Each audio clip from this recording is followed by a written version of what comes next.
cha-cha-cha to this Mardi Gras. I'm the dopest female that you've heard thus far, and I do get better. The voice gets wetter, nobody gets hurt as long as you let her do my thing with an 89 swing. The dopeness, alright, I guarantee delight. Until the hip-hop maniac, the uptown brainiac in full effect, MC Light is back. And better than before, as if that was possible. My competition, you'll find them in the hospital. Visiting time, I think it's on a Sunday. But notice, they only get one day to shine. The rest of the week is mine. And I'll blind you with the science that the others have yet to find. So come along and I'll lead you the right way. Just clap your hands to the words I say. Come on.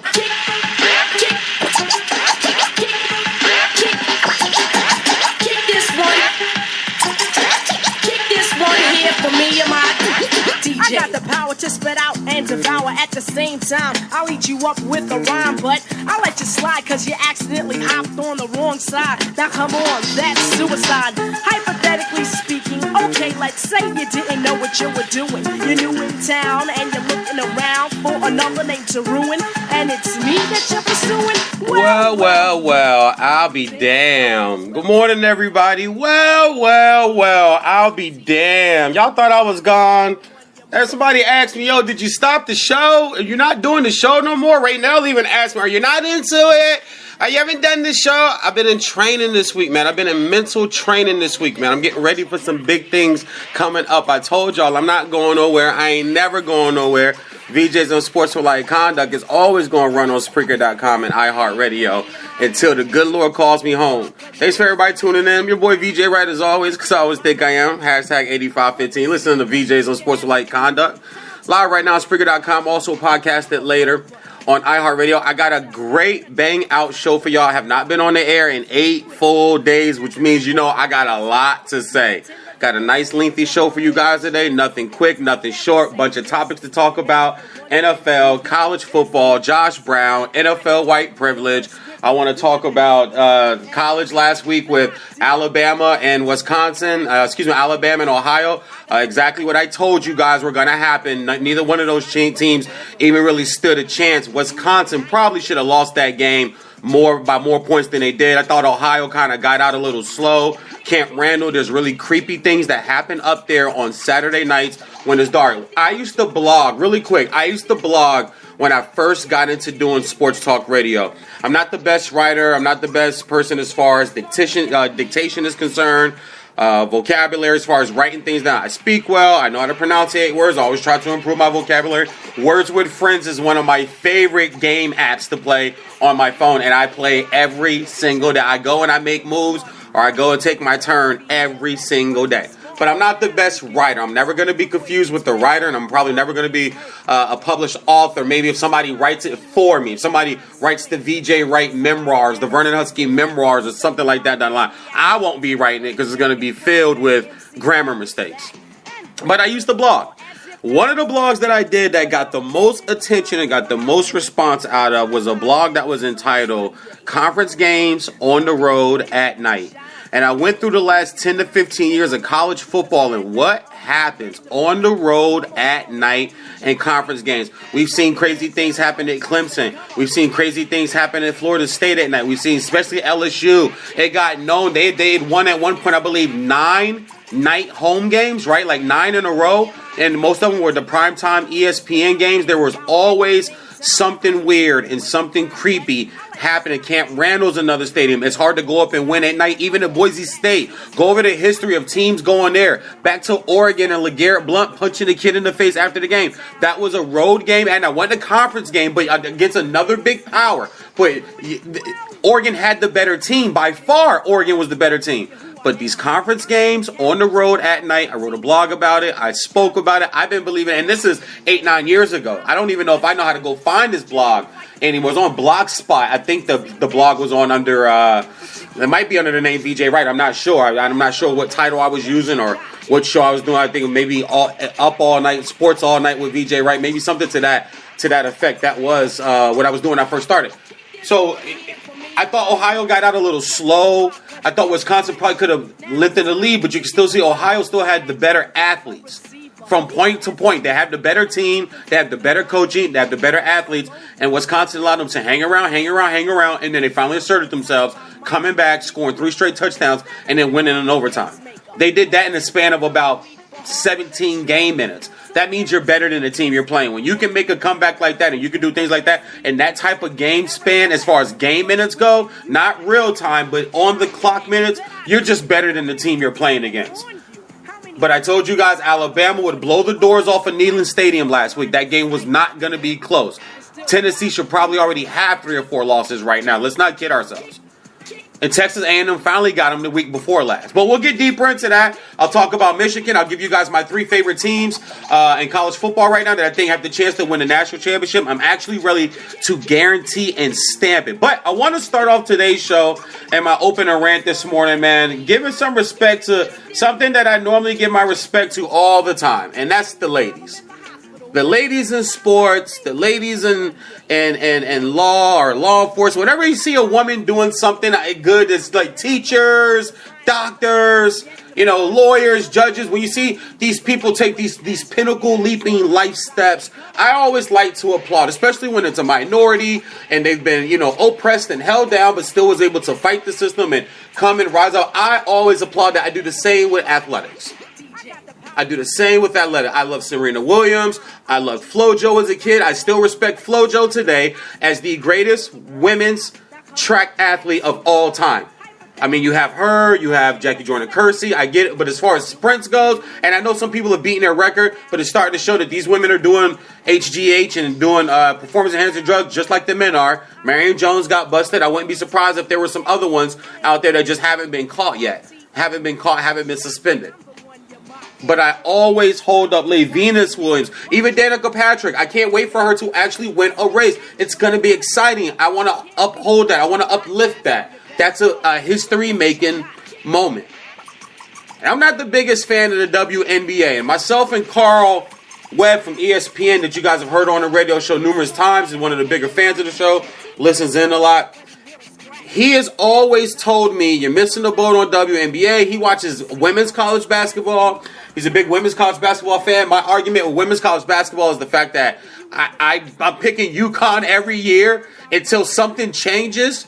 I mean, to me, it makes it unwatchable when it's really damn near guaranteed who's going to win. And the sports is not that popular going up against the professional men's leagues and some of the college men's leagues and men's sports on television, radio ratings anyway.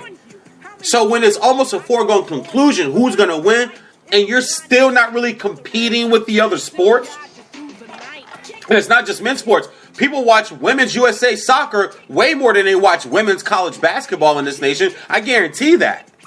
So it's not even a sexist thing. It's just that it's a sport where it's so heavily dominated by UConn and Gino. Why am I going to watch it? I really feel no need or no obligation as a sports guy to watch much of that. They're going to win. But the WNBA is a little different because it's just like the NBA. Teams get to draft players and everybody kind of gets a good player. You can't hog everybody up. It's not like the NBA where people are jumping teams and everybody wants to go play with their friend and their buddy and their AAU friend, and now rings are, I call it the Malcolm X era, where it's by any means necessary. We are past the Martin Luther King era of the NBA, where I have a dream that, the Lakers and Celtics battle it out, best team win year in and year out. I have a dream that Isaiah Thomas, because he deserves it, finally overcomes the Celtics and overcomes the Lakers, who both have sets of rings, multiple rings, so that he can experience his first ring.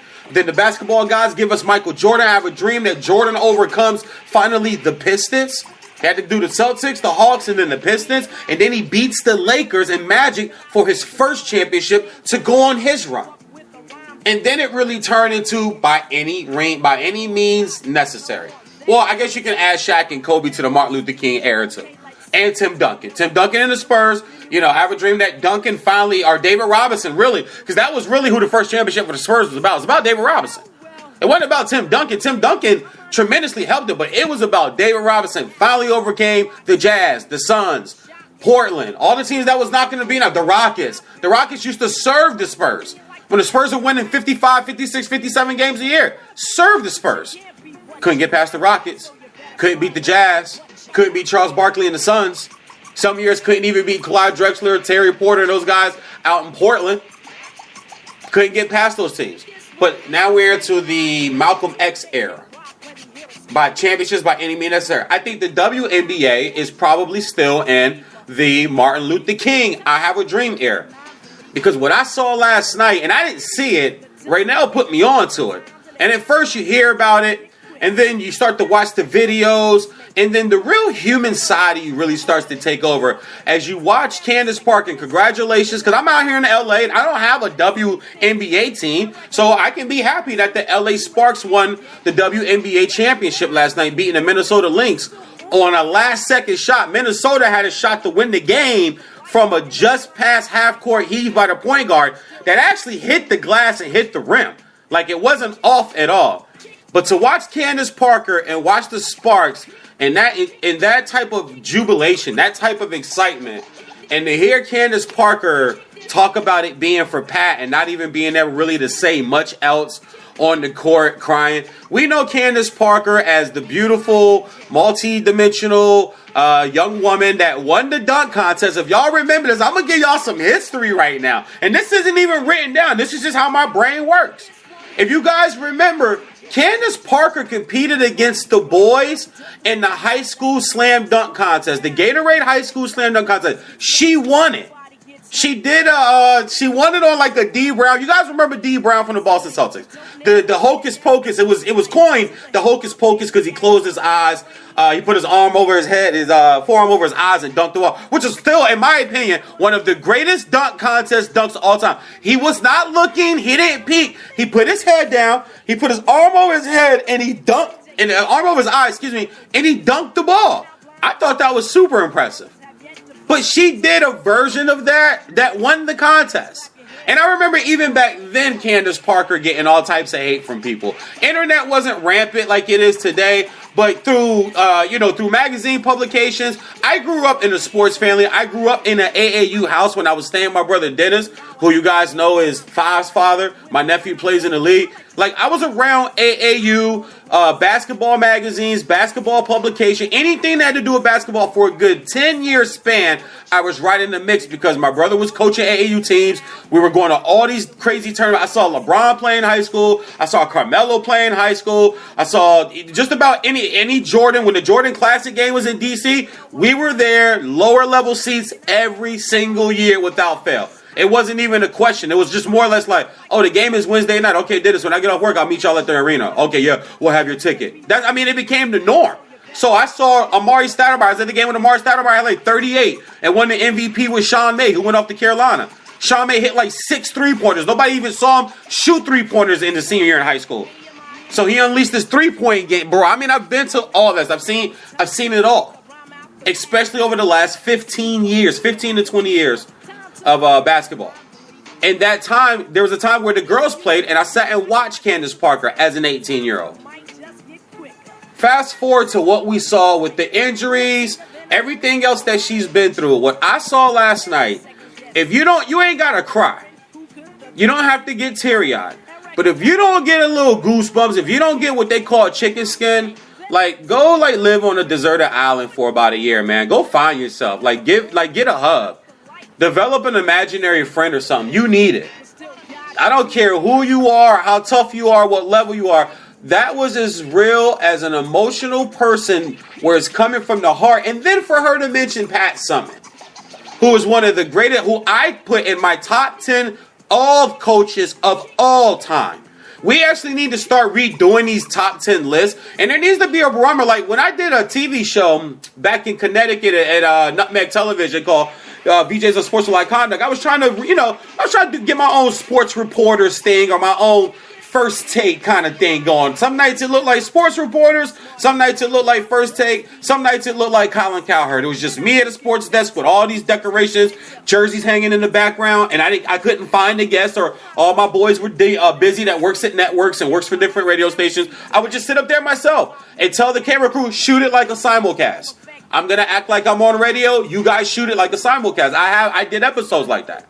And I did one called Top 10 basketball players of all time, not NBA players, basketball, because I believe you have to have one woman in the top 10. You can't dominate the top 10 with all men. That's not fair. That's not fair. That's like undercover sexism. See, all this stuff is around you guys. I mean, I hate to get real philosophical on y'all, but I have been away for 8 days. My mind is full this morning. I had breakfast. I'm sitting here sipping on some ginger ale. Like, I got energy. I'm ready to rock. I'm ready to go. I've been hitting the gym. I feel good. I got a show tonight at Sal's Comedy O's. My first performance right in Hollywood since I've been back to LA. So I got a lot for y'all. So I got to get philosophical for y'all. But it's everywhere you look, guys. When we do a top 10 list, why is it just all men? Why are the women left out of that? Cheryl Miller, she should be in the top 10, in my opinion. You got to give me the Cheryl Miller, or I got to get Swoops, or maybe Lisa. But one of them's got to be in the top 10, just out of respect. Just respect for the ladies.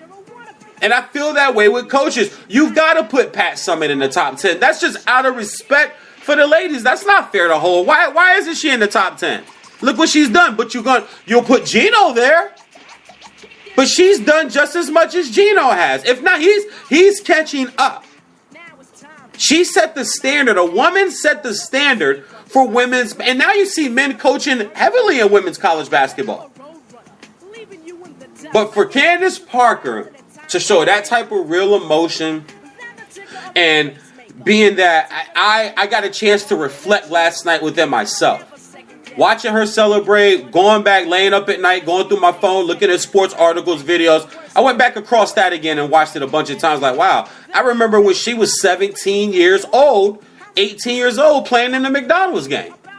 I saw that. I was there. She won the dunk contest. She beat the boys. For whatever reason, I mean, let's say the voting, whatever, they did it because she was a girl. It don't matter. She won. She's got a trophy that says high school dunk champion, whatever year it was.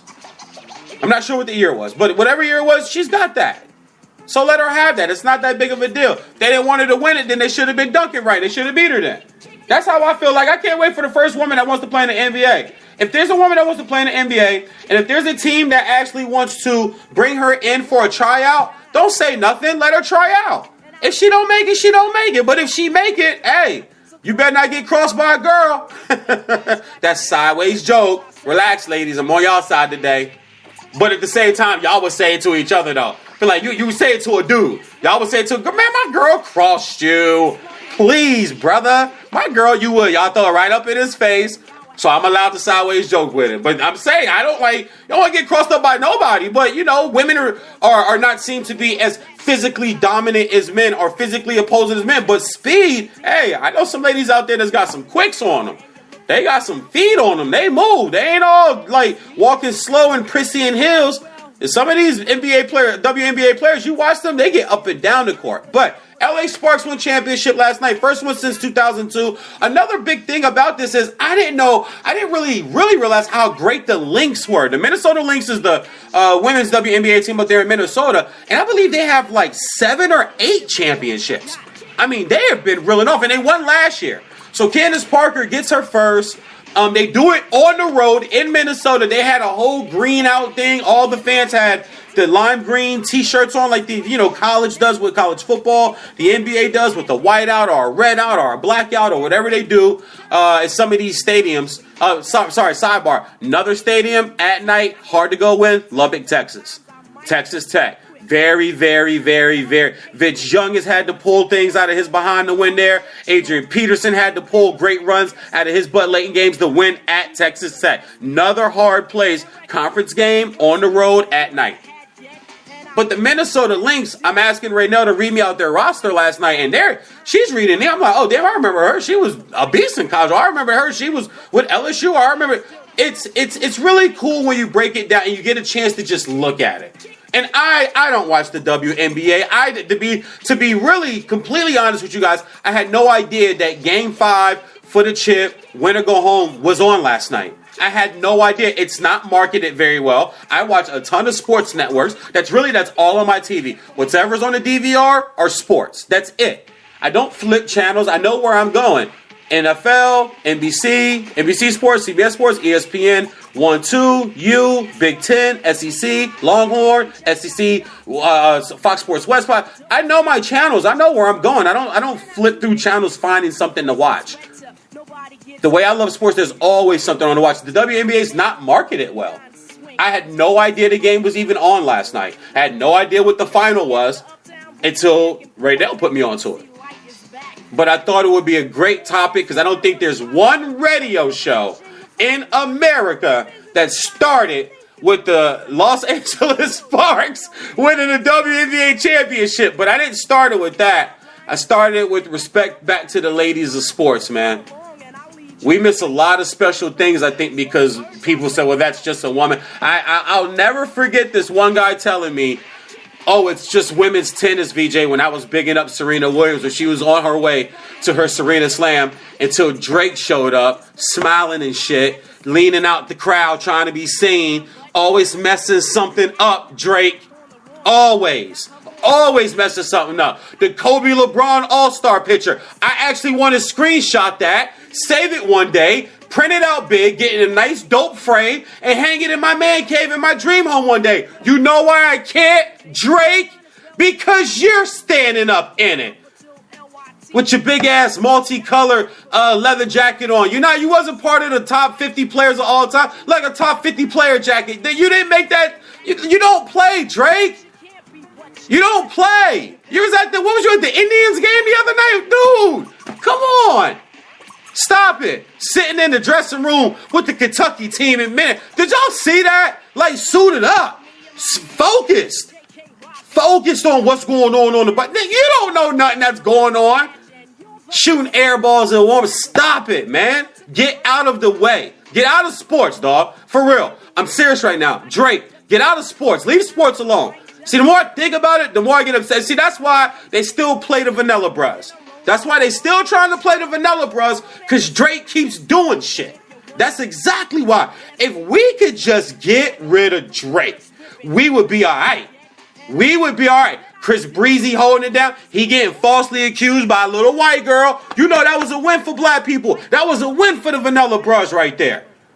You know what I'm saying? Look at Steph Curry, because Steph back.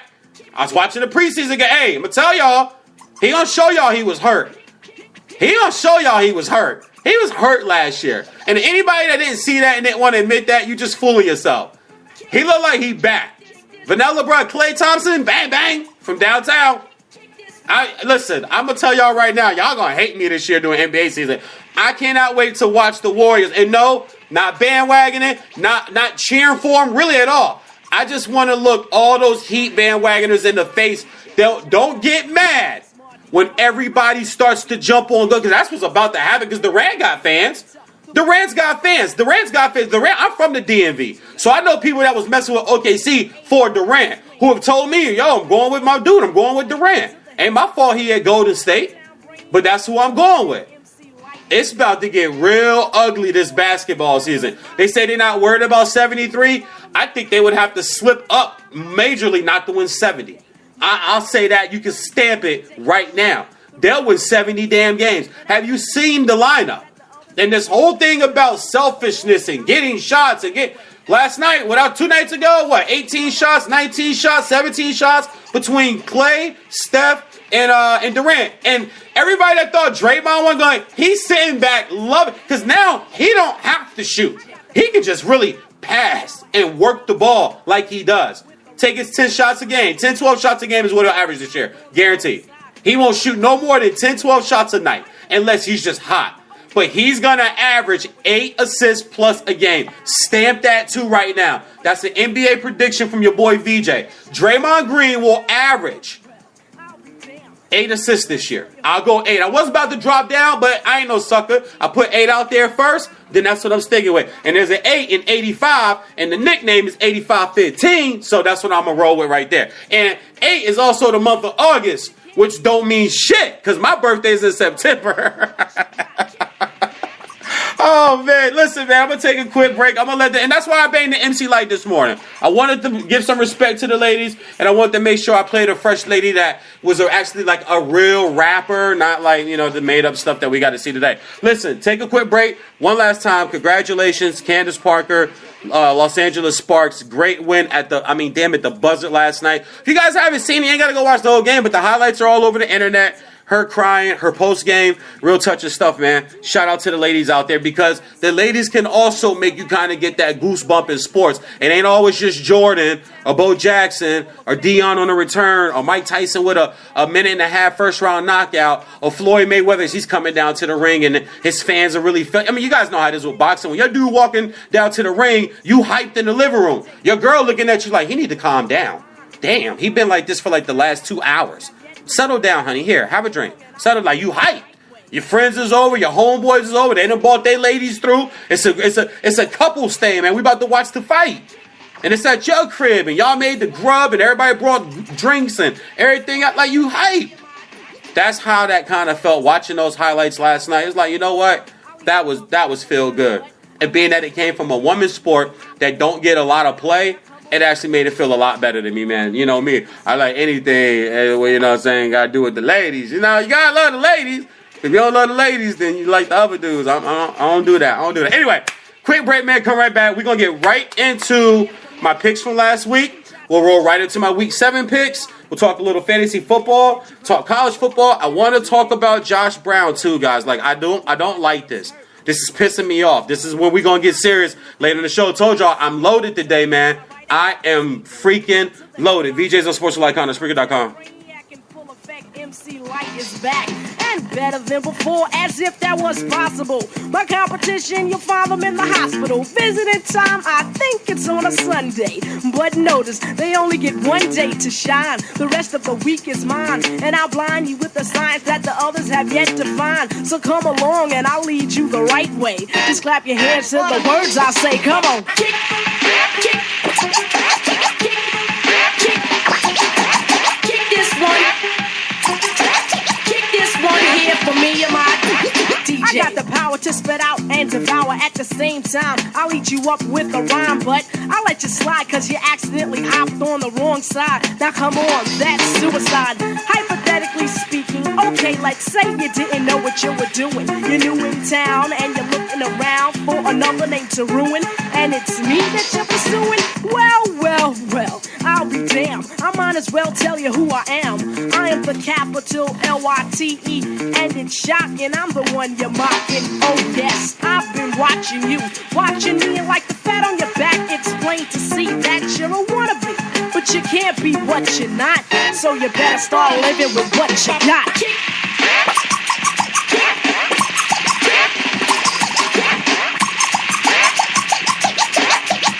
One here for me and my DJ K-Rock, let me hear a scratch.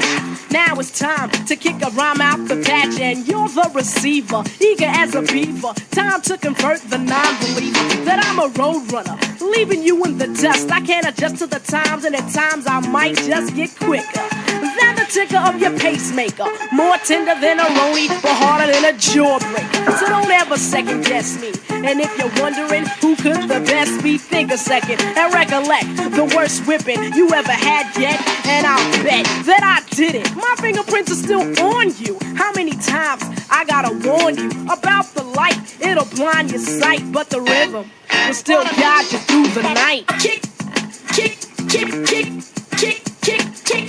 Kick, kick, kick, kick, kick, kick, kick. Kick this. Kick this one here for me and my DJ.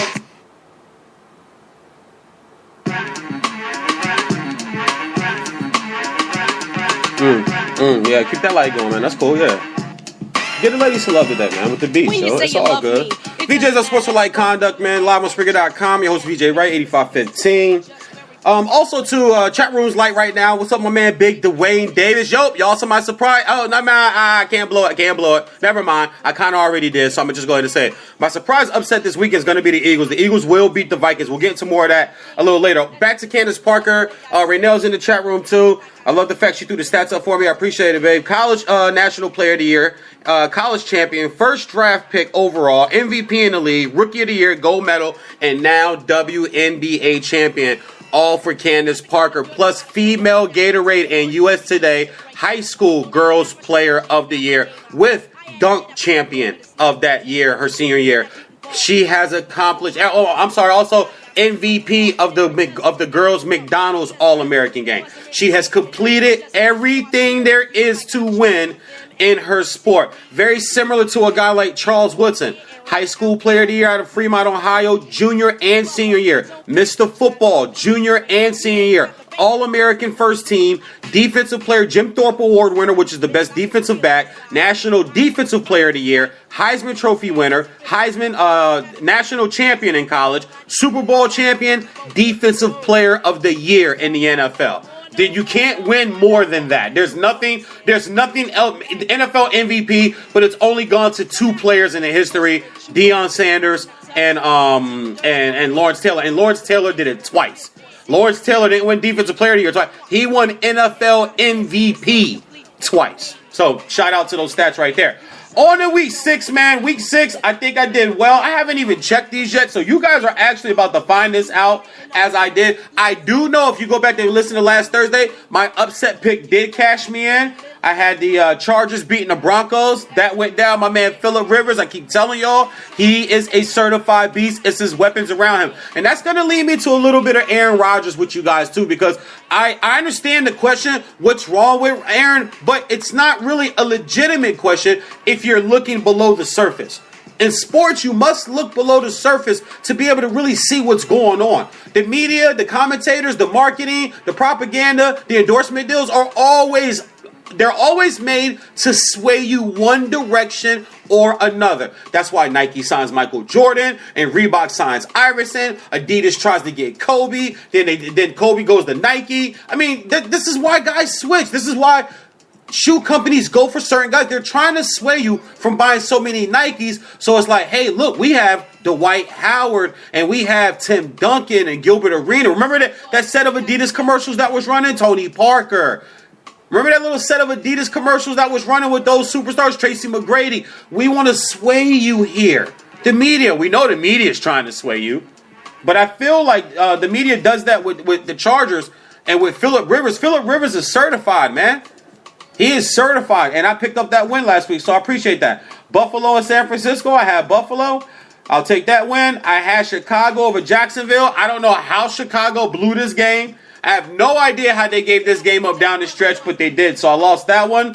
I took the Lions over the Rams. I'll take that dub. And I took the Steelers over my Dolphins, and my Dolphins actually decided to show up. They decided to block.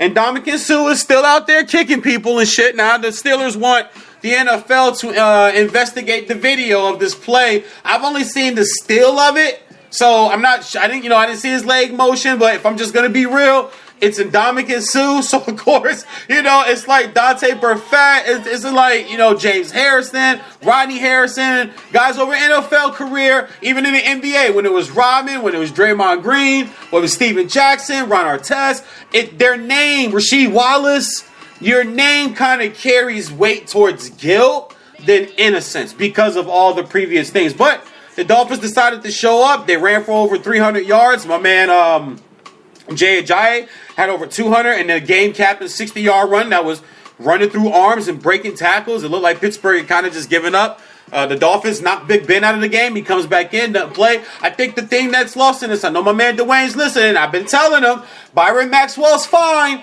He was fine in Seattle, and I know Dolphins defense isn't Seattle, but there were still times that he actually followed guys to the slot way before they ever thought of asking Richard Sherman to do it. So he could play the position. Playing out of his element in Philly last year made him look bad. And you made a comment last week of, here, y'all can have Alonzo, y'all can have Byron Maxwell. Byron Maxwell he's a really good corner, dog. He's a very good corner. And no one's talking about the way that he shut Antonio Brown down. And I don't want to hear Ben was hurt because Ben was making throws on point. Byron Maxwell had 4 deflected passes. He was on coverage. When you get deflected balls, that means you're there. And he dropped the pick. So he was, he played really, really, really well against Antonio Brown. So, but I'll take that, I'll take that loss. That's a loss for me, but, Dolphins won. So we got the Bills. I don't know if LaShawn McCoy's playing. If he's not, I think we can win. If he is, I might pick the Bills. Who knows? I told y'all, I'm hard on my squads. I'm being hard on the Dolphins. I'm being hard, just like I was hard on Michigan, just like I'm hard on my Texas Rangers. I can't believe we get swept by a team we're clearly better than, and then they go losing 5 to the Indians. And I know the Indians are good, but they ain't that damn good, my opinion. Moving on, Patriots over the Bengals. I took the Pats. I'll take that win.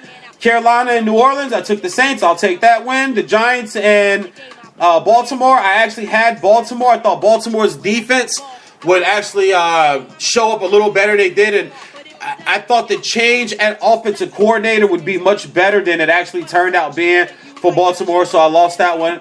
I took Tennessee. I took Tennessee over Cleveland. And another big game, my man Dwayne's listening. I told him I was leaning with the Redskins because they just seem to always play Philly better at home. Deshaun didn't have the game I thought he would have, but I did take the Skins, so I'll take that win right there. The Chiefs and the Raiders, I took the Raiders. I don't know what happened to that offense, and I shouldn't say what happened to that offense. What last Sunday honestly should show you is that Mr. Andy Reid can still coach the pigskin. And when you think you got a hot team coming in and you got things going your way, he's got a really good defense. Guys, Justin Houston is just practicing again. He's been out. He's got one of the better corners, shutdown corners in my opinion. He's helping hold down the defensive side of my fantasy team right now because I can't get nothing out of Carlos Dunlap and Everson Griffin on my defensive side of my fantasy team. But Marcus Peters is holding down that secondary. Eric Berry is showing that he is probably, with Rashad Jones out, the best safety in football along with Cam Chancellor. He knows how to coach, guys. He just has his team prepared, and they were coming off of a bye. They had extra time to prepare, and they went in and they stymied that Oakland offense. I did not see that coming, so thanks a lot for the loss, Oakland. I took Dallas on the road at Green Bay. I keep telling people I like Dallas even with no Romo, and it was before Romo got hurt. I like Dallas, and then when Romo got hurt, I made sure I came back on air and said, I'm not worried. I like Dallas because I watch a ton of college football. I saw what Dak Prescott did, not only in college, but in preseason. And, of course, in preseason, we heard, well, there was a lot of vanilla defenses, VJ. No one shows you. No, people do show you things. I don't understand why people believe that. People do show you things because you got to work on it at some point. So you do get shown things, and he played well. He played with a lot of poise. He doesn't turn the ball over. You're not afraid of him making the big, stupid mistake. He plays very smart football. He's not a game manager. He's just a smart quarterback. I don't understand why you don't call Tom Brady a game manager. He doesn't turn the ball over very much either. Right now, in the last 2 games, 7 touchdowns, no interception. He's not going to throw an interception for a while. He's not going to throw an interception for a while. Tom Brady is pissed, guys. I hope you know that. You guys can thank Roger Goodell for them going to the Super Bowl because that's who's coming out of the AFC. I'll stamp that today, too. Today, I'm just stamping. I normally don't do shows on Friday, so I feel like this is a special day. This is a special show. I'm stamping a lot of shit today. I'm stamping the Patriots in the Super Bowl. I hate to say that because I got Patriot friends who rub it in my face that they beat the Dolphins all the time. And what are you going to say? What can you say? There's nothing I can say. We don't have Bob Kraft. We don't have Thomas the Great, Brady the Legend. And we don't have Belichick the Brain. We don't have those 3 elements. Nobody else does. There's a reason why they keep going back, guys. It's not because they spy or they cheat or the pressure of a football. No, it's because from top all the way down to trainer, all the way down to Gatorade boy, they all think you do the same. San Antonio Spurs, the Seattle Seahawks, it looks like now, if they can get going, like Seattle can get to a Super Bowl this year, I will actually coin them a dynasty in the making, even though they only have one. I don't think championships should make you complete dynasties. If you're always in the hunt, if that's the case, the Patriots are a 15-year dynasty. I mean, think about it. They're a 15-year dynasty. There's only 2 or 3 seasons I could think of where they lost in the divisional round. They've been to the last 6 AFC championship games. They've been, 6 Super Bowls over those 15 years? Won 4 of them? It's amazing what they've been able to do. It's amazing what they've been able to do. When I think about what the Patriots have been able to do, it makes me actually want to hope that they do realignment in the NFL. I want the Dolphins out of the AFC East. Seriously, this is not fair. I took the Patriots over Cincinnati. Cincinnati, I thought, actually got outplayed by Miami. Miami just couldn't move the football and put it in the end zone. Cincinnati had to kick field goals all night. Mike Nugent kicked 5 of them that night. And then they scored the one A.J. Green touchdown, where the corner runs up to tackle him and he ducks his head. AJ just kind of stiffs arms him to the ground. I don't understand why there's a pro NFL corner running up on a receiver the caliber of AJ Green and ducking your head to where you actually are looking at the ground trying to make a tackle. Guy like that's just going to sidestep and push you on your back shoulder pad to the ground, which he did, and then walk the rest of the 8 yards into the end zone. That was their only touchdown. And it showed here against the Patriots another good defense that they're having problems. There's problems there. You have AJ, I get it. I don't know what's up with Jeremy Hill. Why is he not more productive than he should be? Ezekiel Elliott leads the league in rushing right now. That should not be that honestly should not be happening. He leads the league in rushing right now. I'm actually kind of like, hey, what's going on here? But when you look at the Bengals, I think there's some real issue there. And Marvin Lewis keeps getting these passes. Back to the Dallas and Green Bay game. I'll take that win right there too. This was a game that I thought Dallas would go in here and win by 10 points plus. I predicted them to win by 11. I thought they'd go in here and overpower them. And the defense, guys, it's better than people think. The defense of the Dallas Cowboys is better than people think, and they don't even have all their guys back yet. We thought, including myself, this defense was going to be Swiss cheese. It just goes to show you what coaching will do for you. They have some new position coaches in there, defensive guy. Coaching will move you. Coaching will move you up the ladder. Look at Michigan and Jim Harbaugh. Look at Ohio and Urban Meyer, or Florida when he got down there. Remember, Steve Spurrier is there coaching. They're winning national championships. They're blowing people out. They're scoring 50, 60, 70 points a game. He leaves. Then you get a slew of guys in. Ron Zook, and I can't remember some of the other guys' names. They're not winning a lot of championships. They're losing 5 and 6 games a year. They're losing 4 games a year. Insert Urban Meyer, national championship. Tim Tebow. Like football, he's like football baby Jesus. He goes to Ohio after they have Fickle was the coach for a year after they got rid of Tressel, and they were a 7-6 football team. Urban Meyer comes in, he takes the exact same team, and he goes 11-2. The exact same team. Jim Harbaugh takes a 5-7 team with the exact same players and a 5th-year transfer quarterback from Iowa that Iowa didn't want anymore because Iowa said, we have our next guy. Thank you for your service, but you are now free to go find another school to play with. And Harbaugh took them to 11-3, blowing out Florida and an SEC team in the bowl game. Coaching. There's a reason why things change and get better. Coaching. Dallas has on the defensive end right now. Seattle and Atlanta. I took Seattle in this game. I wanted Atlanta to win, but my picks mean more to me than what I want to see happen in sports. Just like with championships, other than championships, I want to see my Pistons, Rangers, Tar Heels, Michigan, Dolphins. I want to see all my people win championships, but if I don't think they're going to win it, I don't pick them to win it. That doesn't make any sense. I'm not a Chicago Cub fan who bets like $10 at the beginning of the year every year that they win the World Series because their odds are like the lowest. There's a Cleveland Indian fan that posted his ticket. He bet $5 last year that the Indians would win the World Series. I mean, the spread he's going to get, the return he's going to get if the Indians win it all is going to be either Indians or Cubs. Neither one of them have won one in a while. Cubs have. Indians haven't won one in forever. Cubs haven't won one forever. Indians haven't been there since 97 when they had this series in hand. And Jose Mesa decided to give up runs and back-to-back games as the closer coming in. You guys remember Jose Mesa? Yeah. The Florida Marlins do. Well, now the Miami Marlins, but back then the Florida Marlins do. Gary Sheffield, Dontrell Willis, all those guys on those teams. Yeah, I remember those games. Those some good baseball games. But I actually did want Atlanta to win this game. I hate the fact that the pass interference call wasn't called for Julio Jones against Richard Sherman. Richard Sherman, I keep saying this, man, he looks a lot better at home because I think he gets away with way more at home than he does on the road. I still don't think he's the best corner in football. Seattle, they're winning games. I get it. I still don't believe in Seattle. I'm not going to fold and, I'm changing my mind on Seattle. I still think Seattle is a 9-7 team. There is a stretch coming up for Seattle. So, matter of fact, while we're talking Seattle, let's just look it up real quick. If you guys don't mind giving me one quick second here, let's look up the remaining part of the Seattle Seahawks schedule because they're sitting at 4-1 right now. Should have lost to the Dolphins, which we all agree. Just about everybody agrees they should have lost that game to the Dolphins. And they might have should have lost this game. But they go to New Orleans, they get Buffalo, and then they go through a little stretch here where they're at New England. They're home against Philly, but I think Philly is for real. I don't think Philly's a fluke, and I think Philly will get better as the year goes on. At Tampa Bay, there's another cross-country trip. They get Carolina. We don't know what Carolina will be by that time. That game is actually December 4th. Green Bay, the Rams, and then they finish up with the division with Green Bay, the Rams, Arizona, San Francisco. They'll probably, if San Francisco win, I'll go ahead and knock that in as a dub. At Green Bay, we'll see what Aaron Rodgers, let's see if his weapons start to come around. We'll get more into Aaron Rodgers a little later. But I still see 9-7 and 10-6. I still see some losses that are going to happen on this team because Russell Wilson can only run around back there so long. He's got the hurt ankle. He's got the hurt knee. Sooner or later, he's going to get twisted and pulled down, or he's going to get hit from the blind side really, really hard.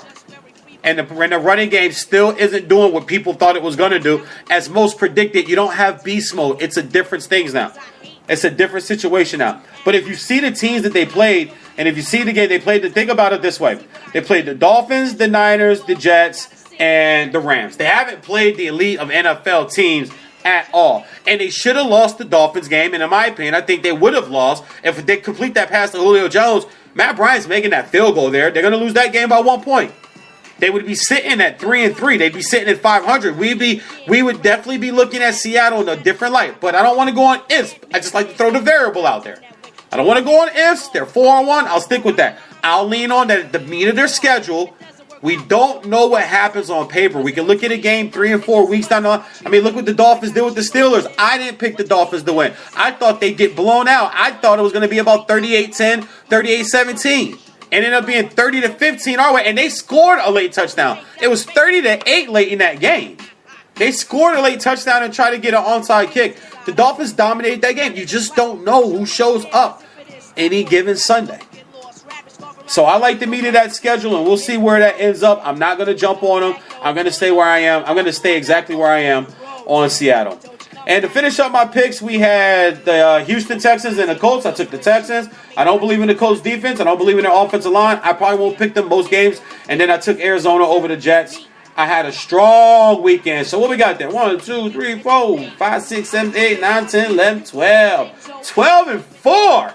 Woo! Now we talking. So let's add this up. 12 and 4. And a week ago, I was 52 and 26. So I am now 64 and 30. It's growing. We're getting up to the 85.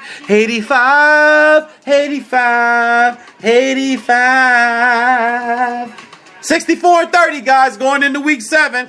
I had a little hiccup there week 3. I don't know what the hell happened. Week 3 or week 4, I think it was. I had a little hiccup, but we corrected that. We went in the locker room. We made our halftime adjustments. Now it's time to get this season pick. Now remember, we're going by my percentage for the entire season.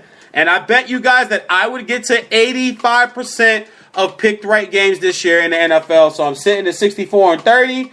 What's that right there? What was that? What was that? 54? Almost 60%. I'll take that. 60. I'm not great at math, guys. Someone help me out. Someone in the chat room, help me out. 64 wins, 30 losses. What's my win percentage? Get that back to me, man, in a minute. We're going to take another real quick break. Come back, week 7 picks and predictions, guys. And then I definitely want to get into Josh Brown and the New York Giants. And, oh, man, this thing I don't like. This thing is a complete mess. I think we're talking white privilege here again.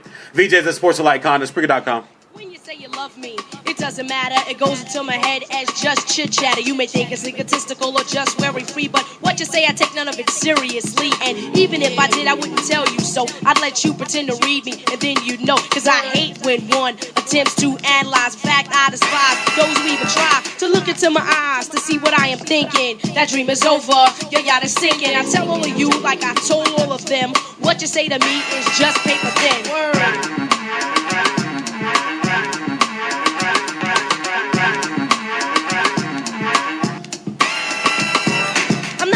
Girl to try to play a man out. I take the money and again then break the hell out. No, that's not my strategy, not the game I play. I admit I play a game, but it's not done that way. Truly, when I get involved, I give it my heart. I mean, my mama sold my body, I mean every part. But if it doesn't work out, yo, it just doesn't. It wasn't meant to be, you know, it just wasn't. So I treat all of you like I treat all of them. And what you say to me is still paper thin. In one ear and right out the other. Herders mumble jumble. Lover, I don't pay attention, I don't concentrate. You ain't got the bait that it takes to hook this.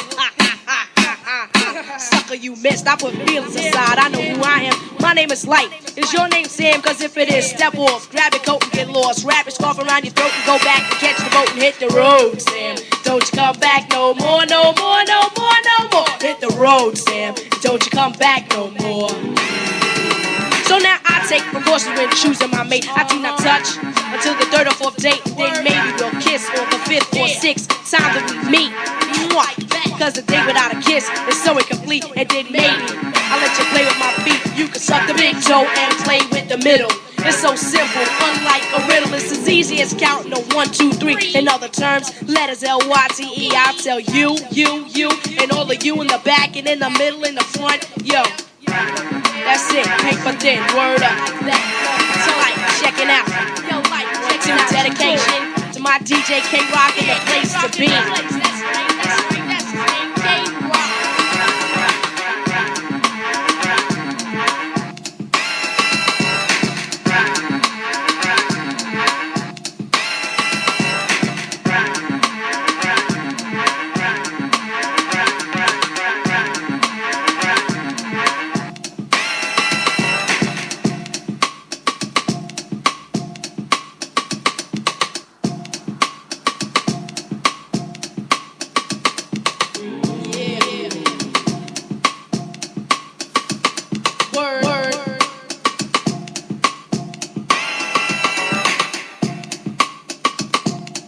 That dream is over, you gotta sink it.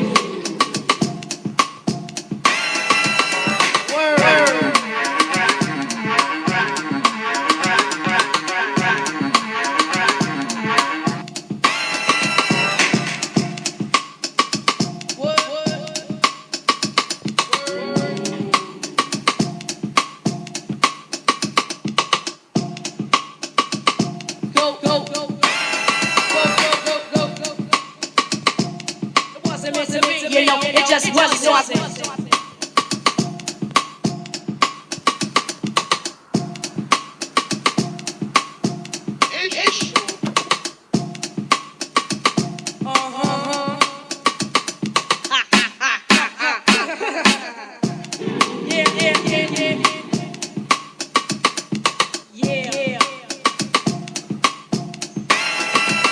Hit the road, Sam. Don't you come back no more, no more, no more, no more. Hit the road, Sam. Don't you come back no more.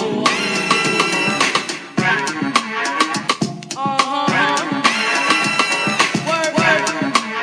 Yeah, yeah. Main. Big play the middle. So unlike a riddle.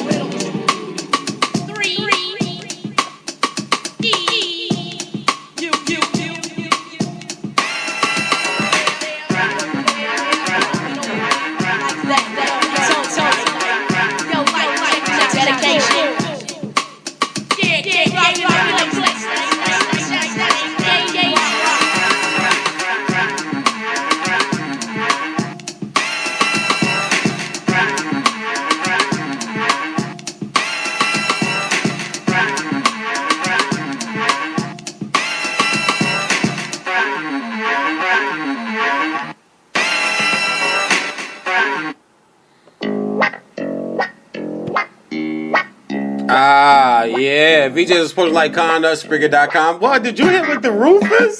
That's Shaka Khan right there. That's classic. Every time I hear this, y'all, all I can think about is next Friday. That's all I can think about. Uncle Elroy. Every time they show Uncle Elroy, they play this joint. Remember he came walking out the house? Hey, nephew. That's classic right there for the ladies, man. Since we started the show talking about my girl Candace Parker. First of all, Dwayne, Candace Parker ain't your boo, man. All right. First of all, like, stand in line, bruh. Like we've been like going together for like a minute now, dog. I don't know what you talking about. It's me, her, Raynell, Serena. Like, I don't know what you talking. Plus, man, like, that ain't even like your speed, D. You can't handle that, dog. You gotta here, I give you somebody to go with. Lady of Rage. Bam! There you go, dog. See, that's more you. That's more Philly. That's more your speed, Ray. Or we can hook you up with hold on, let me think of somebody else. We'll give you Lady of Rage. We can give you the Brat. When you get a brat, when she kind of like fix herself up, you know what I mean? But you gotta have a brat with like the rubber band, the colorful rubber bands, and her pigtails and stuff.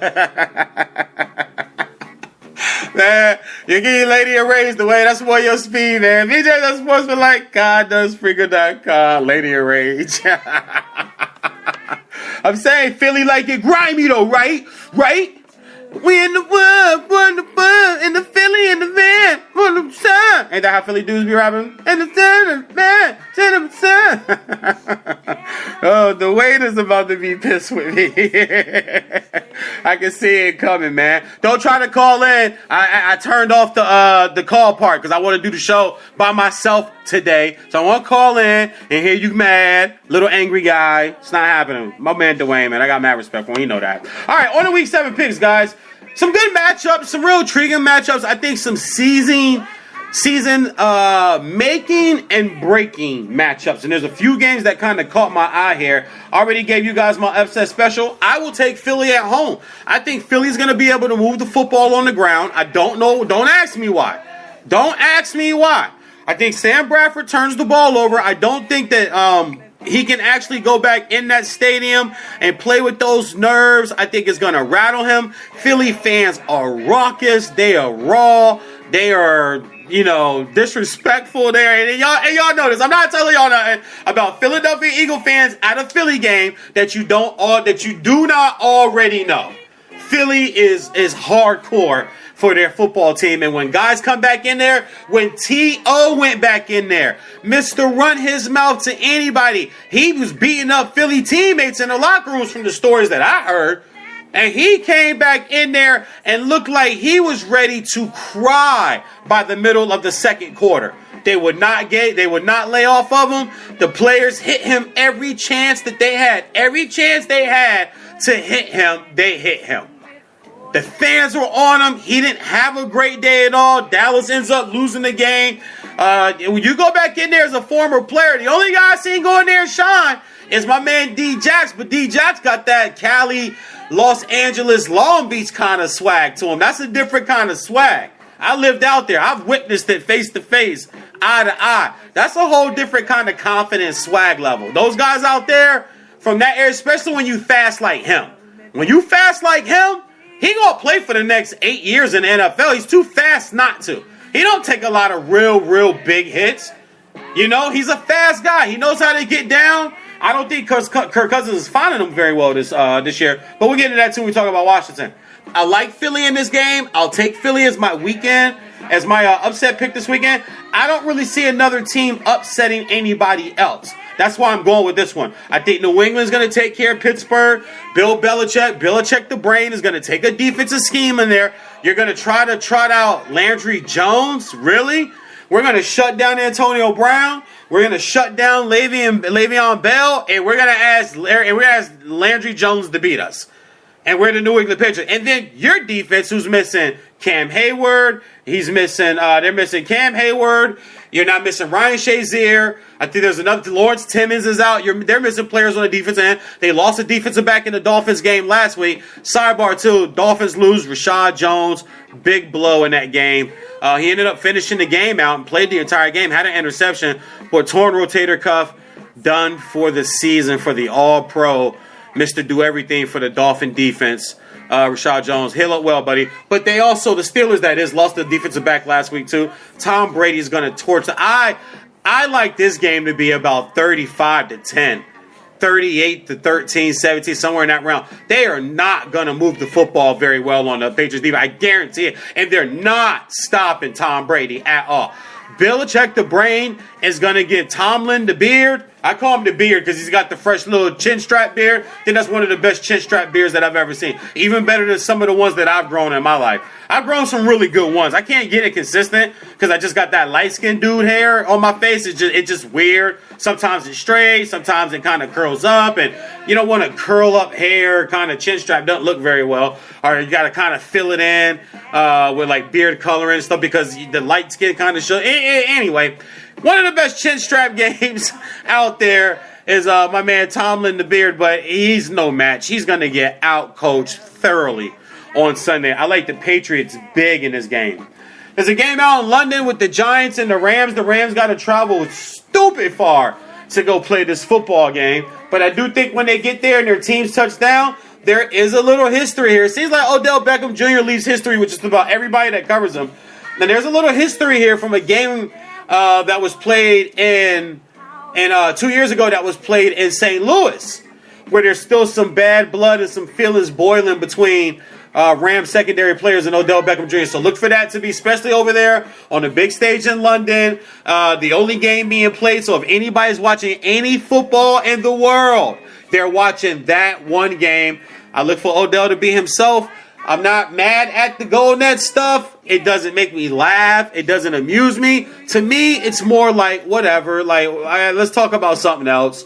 I don't care.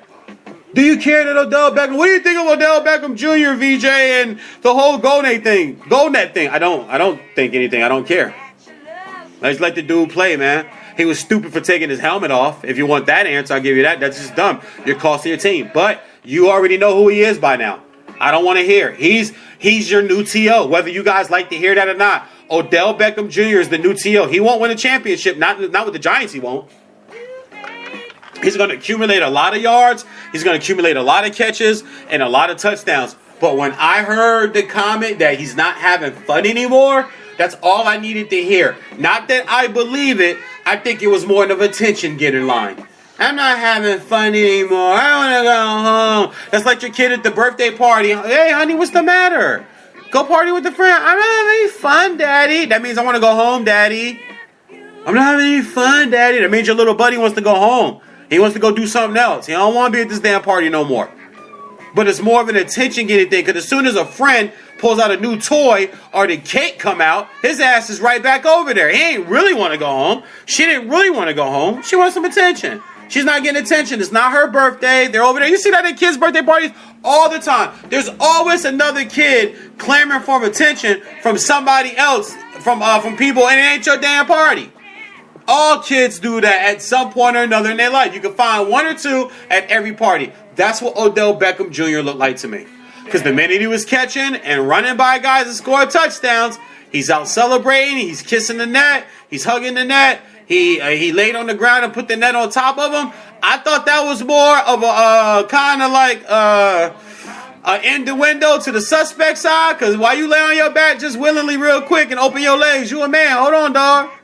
Hold up, dog. Stand up, bro. Or turn over, or lay on top of it. But if you laid on top of the net, then the sexual people, the coalition of sexual images would be mad at the Giants and want a big donation or want something done or want an apology, a hollow apology from Odell Beckham. I get that, but I mean that's a little jokey joke. But he did kind of like lay down on his back. You know, like just put his legs up and pull the net down on him, kind of open his legs a little bit. Where there's already been those questions, suspectivity about Odell Beckham Jr. I'm not saying, I'm just saying. Simple as that. But I actually I'll take the Rams to win this game. Case Keenum looked pretty good the last 2 weeks. I can't complain about Case Keenum. Golf is still looking like the wrong guy. I mean, nobody even talking about this kid. And maybe he comes on next year, the year after next. But trust me, guys, Jeff Fisher, the coaching staff, the coordinators, everybody, they're around these guys every day. They know more than us, guys. Trust me. They know more than us. They know if a guy can play or if a guy's ready or not. And you don't have to force him in. Look at the poor Chicago Bears. They're down to my man, Matt Barkley. They're down to Barkley from Modern Day High School out here in California, man, in L.A. They're down to Matt Barkley. He damn sure wasn't ready to get in last night. And I was pulling for him because I liked him. I've been following him since I lived out here. I moved out here. He was the big high school star out here in Southern California. Matt Barkley, #1 recruit quarterback. Going to SC. Notre Dame was after him. Urban Meyer wanted him. Jim Harbaugh up at Stanford wanted him. Everybody wanted Matt Barkley coming out of Modern Day High School out here. They got Michigan helmets. That's why I kind of cheer for them as my high school team out here. Everybody thinks I would go for Thousand Oaks because Oaks Christian Academy in Thousand Oaks. They've had Will Smith's son. That's where Joe Montana kid played. Wayne Gretzky kids played there. That's where Clausen the Clawson quarterback for Notre Dame. He played there. I mean, they have NFLers go through that school like religiously every single season because I live close to them. But nah, I rock with modern day. They got Michigan helmets. They don't have Michigan colors, but they got the wing helmets. And anytime you got Michigan helmets, you kind of earn my fanhood. I'll take the Rams in this game. Cincinnati and Cleveland. Oh, man, I would love that. You know, we thought Cleveland was playing well, and they were. We thought they were going to get better. Things are starting to go backwards now. Guys are starting to get hurt. And that's what happens when you start off 0-3, 0-4, losing close games, being up 20 points, losing, being up 10 points, losing in overtime, being up 13 points, losing in overtime. There's just things start to kind of unravel and fall apart. I don't think the Bengals are playing that great, but I think they're playing good enough to get this win. I'll go to Bengals by 3. I think it's a closer game than people think. I think you click to this game in the second quarter, and it's like 3-3 between the Bengals and the Browns. Washington and Detroit. I would love to take Detroit, but this is one of those games that the Redskins are not supposed to win, but for some reason probably will. But I'm not going to pick them, though. That's called the tease. Just hit y'all with. I'm going to go with the Lions, and I'm going to tell you why. There's actually a very, very well-known NFL Network and Fox Sports 1 guy, Peter Schrager. You guys all know him if you watch those channels like I do. He actually ranks Matt Stafford as the best quarterback in football right now. Right now. He knows Brady's back. He goes, let's exclude Brady. He's an anomaly. That's like trying to talk Kobe in his prime. When they're in their prime, you kind of just, let's talk about some other guys that's having great years and great moments. That's how we discovered like a James Harden, because you can't give it to Kobe every year.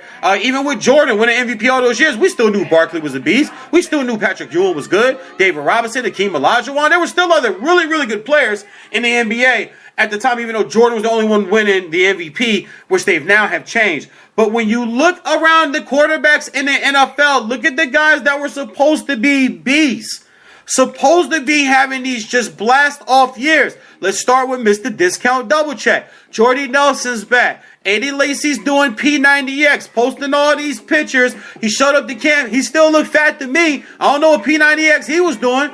And then now he's hurt and he's on IR. So you're not getting what you thought you were going to get out of Discount Double Check. Go up to Minnesota. And I'm not going to talk Sam Bradford. I'm going to talk Teddy Bridgewater. This was going to be the year Teddy Bridgewater was going to take that next step. He's out. Ryan Tannehill. This was the year he was going to take that next step. You bring in Arian Foster. You bring in more linemen. You draft Laramie Tunsil. You think you have this thing fixed. Line can't protect him. Arian Foster still isn't healed 100%. We obviously can see it. It's just like with Jamal Charles. You obviously can see it. It's just like with Jordy Nelson. And that's something else I looked at last night. Jordy Nelson's not 100%, guys. He's good enough to play.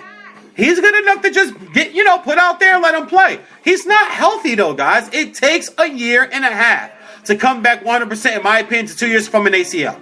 You could come back because medicine's different. Okay, cool. I'll agree with you all. I get that part. But who do you come back as? That's the big thing to me. Who do you come back as? And I don't think anybody's really talking about that. It's, Aaron Rodgers is struggling. Aaron Rodgers is struggling. Well, maybe a little bit, but they're just not that great around him.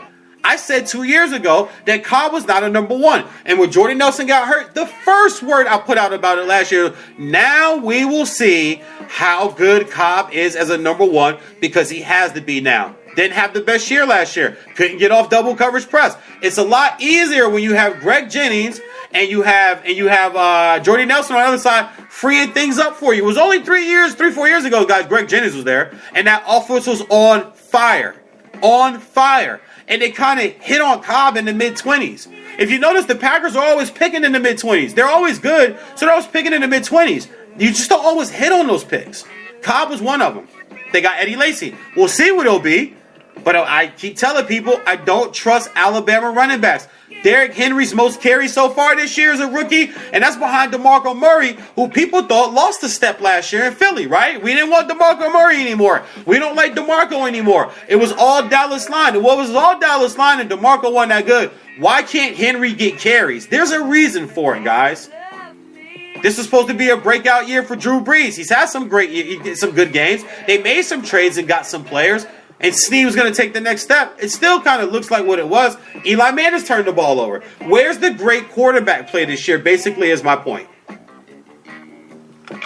And when I look around the league, I see a guy, and I look at the numbers, turnover ratio, yards, touchdowns, yards per play, and I look at Matthew Stafford, and it made me think. One thing it should make you do is at least go research his stats. But I think Matthew Stafford, and I predicted that he would have I didn't think he would have this great of a year so far, but I did say on my show here, he would have a much better year because he doesn't have to look at Megatron every single down. And I know that sounds weird, but at the end of the day, guys, Megatron walked away in his prime and really left his franchise hanging.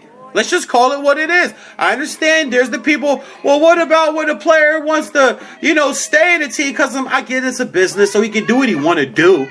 But the fact of the matter is still, he walked away from his team in his prime and left the team kind of hanging. But it told me Matthew Stafford's going to be better this year. Now he can really use his eyes and spread the ball around. You're bringing Ncaa Bolden, which you guys have heard me rave about, as a veteran presence in the locker rooms. Not putting up the best numbers, but I don't hear any of that nonsense in the locker room we were hearing back in the day when Jim Schwartz was the coach there.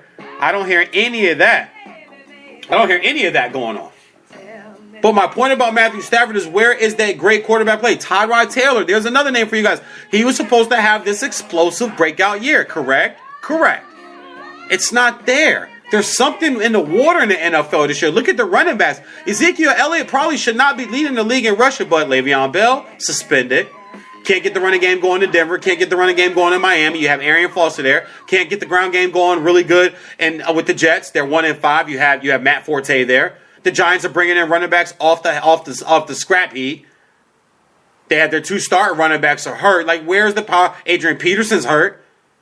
Melvin Gordon is stepping up. Jamal Charles started the year hurt. Where are the dominant running backs? This is a very weird NFL season as far as injuries and just a lack of production. You guys loved Jacksonville, didn't you? I remember. Yeah, you did. You loved Jacksonville. I told you they were a 5-11 or a 6-10 team. Do not get hyped off of stats. Numbers don't always. That's why it's so hard to talk to NBA fans, because they live on numbers like baseball fans do. That's why football, especially if baseball or basketball is their favorite sport, they live on numbers. Not all, but about 90% of them. That's why it's so hard to talk to them. It really is. It's so hard to talk to these fools. But the NFL, numbers lie all the time. All the time. Number 1 offense in football, but number 18 in scoring. Because you're just moving the football yards-wise. You're not getting any touchdowns. You're kicking field goals. Number 4 defense in football, but number 18 in points allowed. Yards. They give up chunk plays. That means they can hold you, get you a lot of 3 and outs, but for some reason their defensive backs can't cover. They give up chunk plays. So they're giving up points, but they're not giving up a lot of yards. I know that sounds weird. It happens, guys. Especially when you get turnovers and you give your team, when the team turns the ball over and you get short fields. When your offense turns the ball over and they're giving the defense short fields, every drive ain't 80 yards. There's some scoring drives in this league that are 25 yards long because your quarterback threw an out pattern late at the 25-yard line, and the cornerback intercepted it right before he stepped out of bounds. Our ball, first down, 1st and 10 on your 25. We're scoring this. That's only 25 yards, but it's 7 points. That happens a lot in the NFL, especially this year. How many teams are playing backup quarterbacks? Cam Newton's already missed time. Romo hasn't played yet. Big Ben is now going to be out. Teddy Bridgewater's hurt. Quarterbacks, this year is just super weird. And I said all that to guess say I'm picking the lines, but I'm picking the lines because I agree with Peter Schrager. I think we're overlooking how good Matthew Stafford is. I was a fan of him at Georgia. I loved him at Georgia. When he was at Georgia, I was always a Matthew Stafford fan. Georgia's one of those colleges, I always developed this crush on some of their players.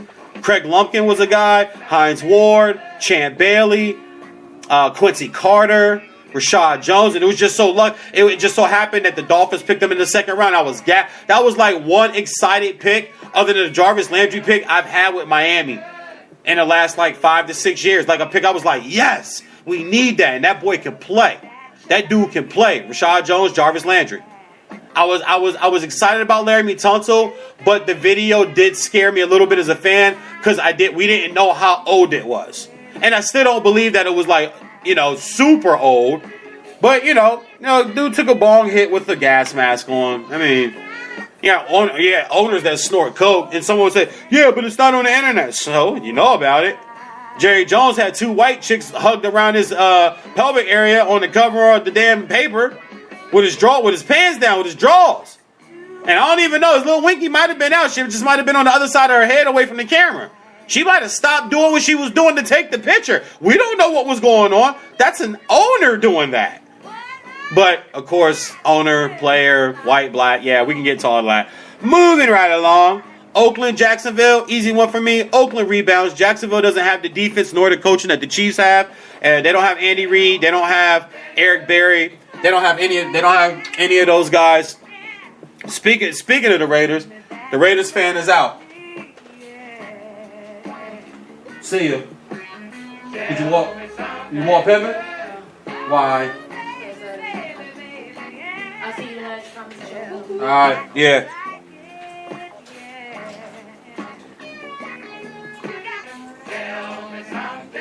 Greco in the building, and that ninja, oh boy, do I got a message for... You know what, Greco? I'ma chill. I ain't even gonna do it. On to my picks. Oakland and Jacksonville. Jacksonville does not have Kansas City. Jacksonville does not have Andy Reid. They do not have the defensive players and the game plan. I think Oakland rebounds on the road. I still don't believe in Jacksonville. I need Jacksonville to lose as much as possible so I could come in on my pick of them being a 5-11 or 6-10 team when I had so many people out there telling me they were going to be a playoff team this year. They're not getting close to the damn playoffs. They still don't have the players in place. And it looks like the Hearns boys, and this is what I love about the NFL the most. You can fool some of the people some of the time. You cannot fool all of the people all of the time. And it rings true in the NFL because there's something called film and a long off season. And when you combine those two things together and really, really good coaching and preparation, you learn how to stop guys. And the Allen boys don't look like the 2 Allen boys last year, and neither does Blake Bortles. Fumbling the ball, he already has 6 or 7 interceptions, if I'm not mistaken. And they shouldn't have won last week. Once again, I guess Chicago is just as bad as Jacksonville. But I will take Oakland. I picked up David Carr and a bunch of fantasy teams, man, because like I just mentioned, quarterbacks aren't playing well. Quarterbacks are going down. And it's not done, guys. There's still somebody else who's going to get hurt. There's still another big-time receiver that's going to get hurt. Look at the receivers we're missing right now. No Sammy Watkins, no Dez Bryant. Even the kid Corey Coleman, the rookie out of Baylor, that kid is gonna be a monster. That kid's gonna be official, man. I can't wait for him, but he's hurt. Terrell Pryor's having a really good football year. He's having a great season for Cleveland. He has the hamstring injury right now. Jarvis Landry isn't putting up the numbers he normally does. Odell Beckham was in a slump before this blast off last game, but I don't think that'll continue against the Rams defense. The Rams are going to bring their defense. 2 things that travel in the NFL: defense, running game. They never leave. They travel the best in the NFL. Coaching, defense, running game. Those are the best. Pack all 3. I don't need nothing else. I don't need no draws. I don't need no flip-flops. I don't wear flip-flops anyway. I always look weird at people who wear flip-flops, especially in public. Especially the flip-flops that's got the little prong between your big toe and your second toe. I have no idea what the hell you're doing and why you decided to come out with those on. Grown-ass man, cover up your feet, guy. Wear sneakers. You know what I'm saying? Wear some house shoes. I'm out in LA. I got this little house shoe thing. You go get the fresh house shoes. Like dudes actually got house shoes that they don't wear outside, and then they got the pair that they'll run outside to the corner store real fast or run outside to get the mail. And they really care about their damn house shoes out here in LA. I seen dudes in the club with house shoes on that look like suede dress shoes. I told y'all, those some nice shoes, man. It's like they house shoes, dog. Like, nah, they ain't. Hey, house shoes, homie. Yeah, man, that's how we do it out here, cuz. They house shoes, man. They look like dress shoes, though, huh, cuz? Yeah, huh, cuz? Yeah. Thank you. I appreciate that, though, cuz. I thought they was some suede little dress shoes. They was straight house shoes. Told y'all, it's a different swag out here, man. It's a different swag. I'll take Oakland over Jacksonville. New Orleans and Kansas City. I just talked about Kansas City's defense. Just talked about Andy Reid. This is a no-brainer for me. Drew Brees is a different quarterback on the road, outside. It's not too cold in Kansas City yet, but it won't be 80 degrees. It won't be 75 degrees. Who knows? Could get some rain, could get a little wind, or it might be a little chilly. It is the Midwest. I used to live out in Oklahoma, so I know that about this time of year, it's a coin flip. It could be 55 today, or it could be 75 today. It's just a straight coin flip. It's just like living back in the DMV. All right, some people saying, hold on, man, Halloween coming. Why I got a t-shirt on? Enjoy it. I'm in LA. I got on shorts right now. That's how nice it is out here. It won't get cold here until the nighttime in about December, January. But in the day, you can still walk around out here in December with shades and a t-shirt on, flexing, looking good, feeling good, smelling good. I will take Kansas City. Buffalo and Miami, man. Oh, boy. Well, you know what? I got to stick to my word. I got to stick to my guns. I got to stay consistent. I said I was not picking Miami until I saw different from them on a consistent basis. I understand we beat the Steelers. You guys that follow them on social media saw no mention. I didn't brag about it. I wasn't too hyped. I was pleased as a fan because you always like to see your team win. But I don't want to lure myself into a false sense of insecurity or security about what the Dolphins are. I am going to believe what I always ask all you guys to believe. Believe what your eyes see. Believe what your eyes tell you. Don't fail the eye test. Hashtag. Don't fall for the Rudy Poo. Don't fall for the okie doke. Hashtag. So I'm going to go with Buffalo on this. If LaShawn McCoy plays, we are dead last in the league against the run, even though it looked a little better last week. Byron Maxwell was allowed to shut down Antonio Brown. We knocked around Ben a little bit. Hey, we needed a win. Our coach is coaching for probably some locker room respect, some locker room control. But then you're home again. You get Buffalo coming in, a team that you probably should beat. They don't have their number one receiver. Their number one running back is a little gimpy. And this will be one of the games where Tyrod Taylor throws for like 280 and runs for like 80 yards because our pass rush will run by him 80% of the downs, and he'll get out in the open, and he'll look like he did at Virginia Tech. So I'm going to stick to my guns, and I'm going to take the team that I honestly think will win the game. I think Buffalo wins in a close game. It'll just be another disappointing reminder of what it's like to be a rookie coach from Adam Gase. These are the things that you learn from. These are the moments that you learn from as a professional football franchise.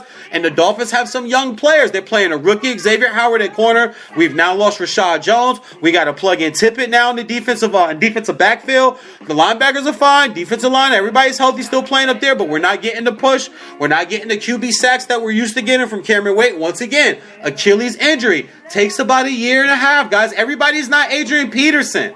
Adrian Peterson is the only guy that can blow his knee out and then come back the next year and run for 2,000 yards. That's what he did. But I will say this. Remember, he had a slow start the first 6-7 games, guys. He exploded the second half of the year. Go back and look at that 2,000 yard. I think like 1,400 of those yards were over the last 9 games. So it still took AP. Well, that was less than a year because he blew his knee out against Washington and DC in like week 14 or 15 the previous year. So it wasn't even a full year for AP.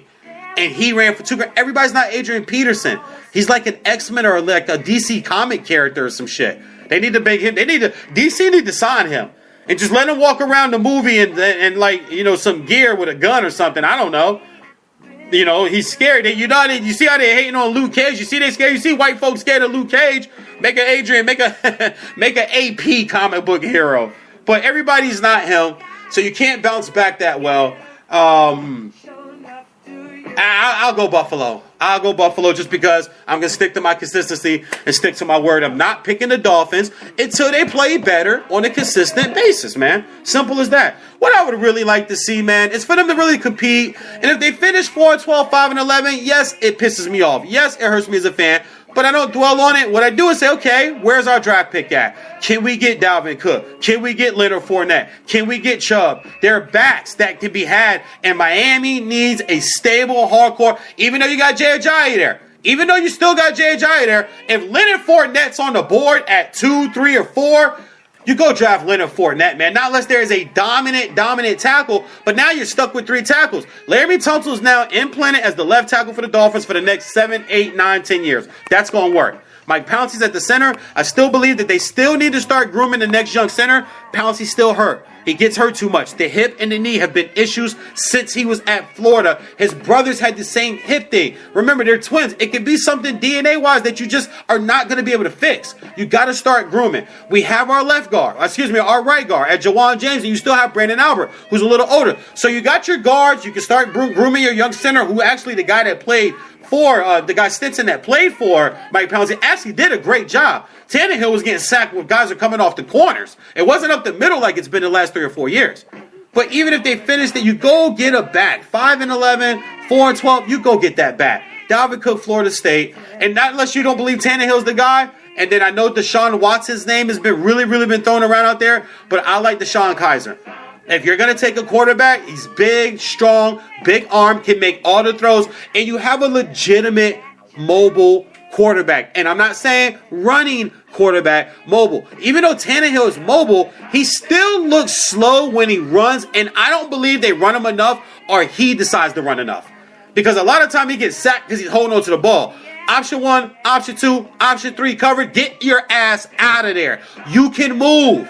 You played receiver in high school. You played receiver at Texas A&M. Get out of the pocket. Don't stand there burping the baby. You guys know what burping the baby is, right? Patting the ball, burping the baby. That's what the ball is. The ball's the baby, man. You got to treat the football like fresh cut cake. Are you kidding me? You got to treat football like a lady. You got to hold it gently. You got to burp it like the baby. You're burping the baby in the pocket. That's why he's getting sacked a lot. A lot of times he's got 4 or 5 seconds to throw the football. He's just getting sacked because he's back there burping the baby. So if you don't believe he's your guy, then of course you don't go running back. You go Deshaun Kaiser. My opinion, if the season continues to go that way. Moving right along, Baltimore and the Jets. This is a coin flip game. Baltimore fired their offensive coordinator. Baltimore can't seem to move the football. And when I add all those elements together, the Jets are coming back home. They really did get embarrassed. And you know what? I'm going to correct that. They didn't get embarrassed. Ryan Fitzpatrick got embarrassed. Ryan Fitzpatrick threw another interception in the end zone last week against the Cardinals again, which is his 5th one in the end zone this year. There's quarterbacks that don't have 5 picks total. He's thrown 5 when they're going into score in the end zone. They had to bench him. And now what this does is it pretty much sets you right back to where you were 2 years ago. You have Brandon Marshall, you have your running game, and you have Geno Smith. You're right back to really where you were. And I'm not the biggest Geno guy, but I'm all for a guy getting a shot back, man. You can't just, regulate a guy to the bench and never give him a shot if it's warranted. The shot's warranted. Fitzpatrick is playing horrible. Decker's hurt. Forte's not moving the ball like they thought they would. Chris Ivory being out of there is huge, guys. But it's not working out for Jacksonville because he hasn't played for Jacksonville yet because he had the freak sickness where he had to check into the hospital. So this game is going to be a coin flip for me. So I'll just go eeny, meeny, miny, mo, catch a tiger by the toe. If y'all let him go, eeny, meeny, miny, mo. I went back to the 3rd grade on y'all real quick. And it landed on the Jets. So I'll take the Jets. And I guess because they're home. And they'll start Geno. Geno's more mobile. I think Geno can get out there and move. You start to see these injuries pile up for the Ravens defense. Terrell Suggs has a torn bicep, I believe it is, which he's played through before. He'll probably play through this one too. But you can't ever be effective and be the same pitcher. And be the same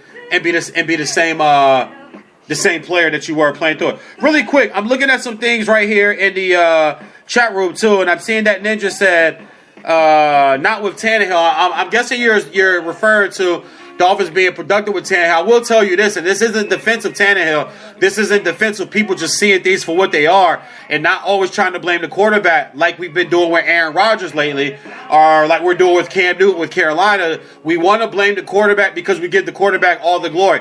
It's not the quarterback's fault that we give him all the glory. So I don't like the whole, well, you get all the glory, so you got to get all the blame. That's stupid to me because it's never all the quarterback that wins. Got to have a line, got to have guys to catch the ball, and you got to have the defense that gets the quarterback back the ball and occasionally get a turnover and give him great field position so he can go operate and so the play caller, the offensive coordinator, can actually open up the playbook to what he now wants to run. A lot of aspects that go into football. But I will say this about Tannehill. If you think it's Tannehill, I don't really respect your visual as far as you being able to really look out and judge football. Have you not seen the Dolphins offense? And I watch every down. I have the NFL Sunday package. I record games and go back in over and watch late at night when I'm chilling and Mary Jane decides to come chill with me on the sofa and Raynell laying next to me sleep or something and Woodson, my pit is running around. We watch old games. We watch games from earlier that day. I watch every Dolphins play. It's not Tannehill.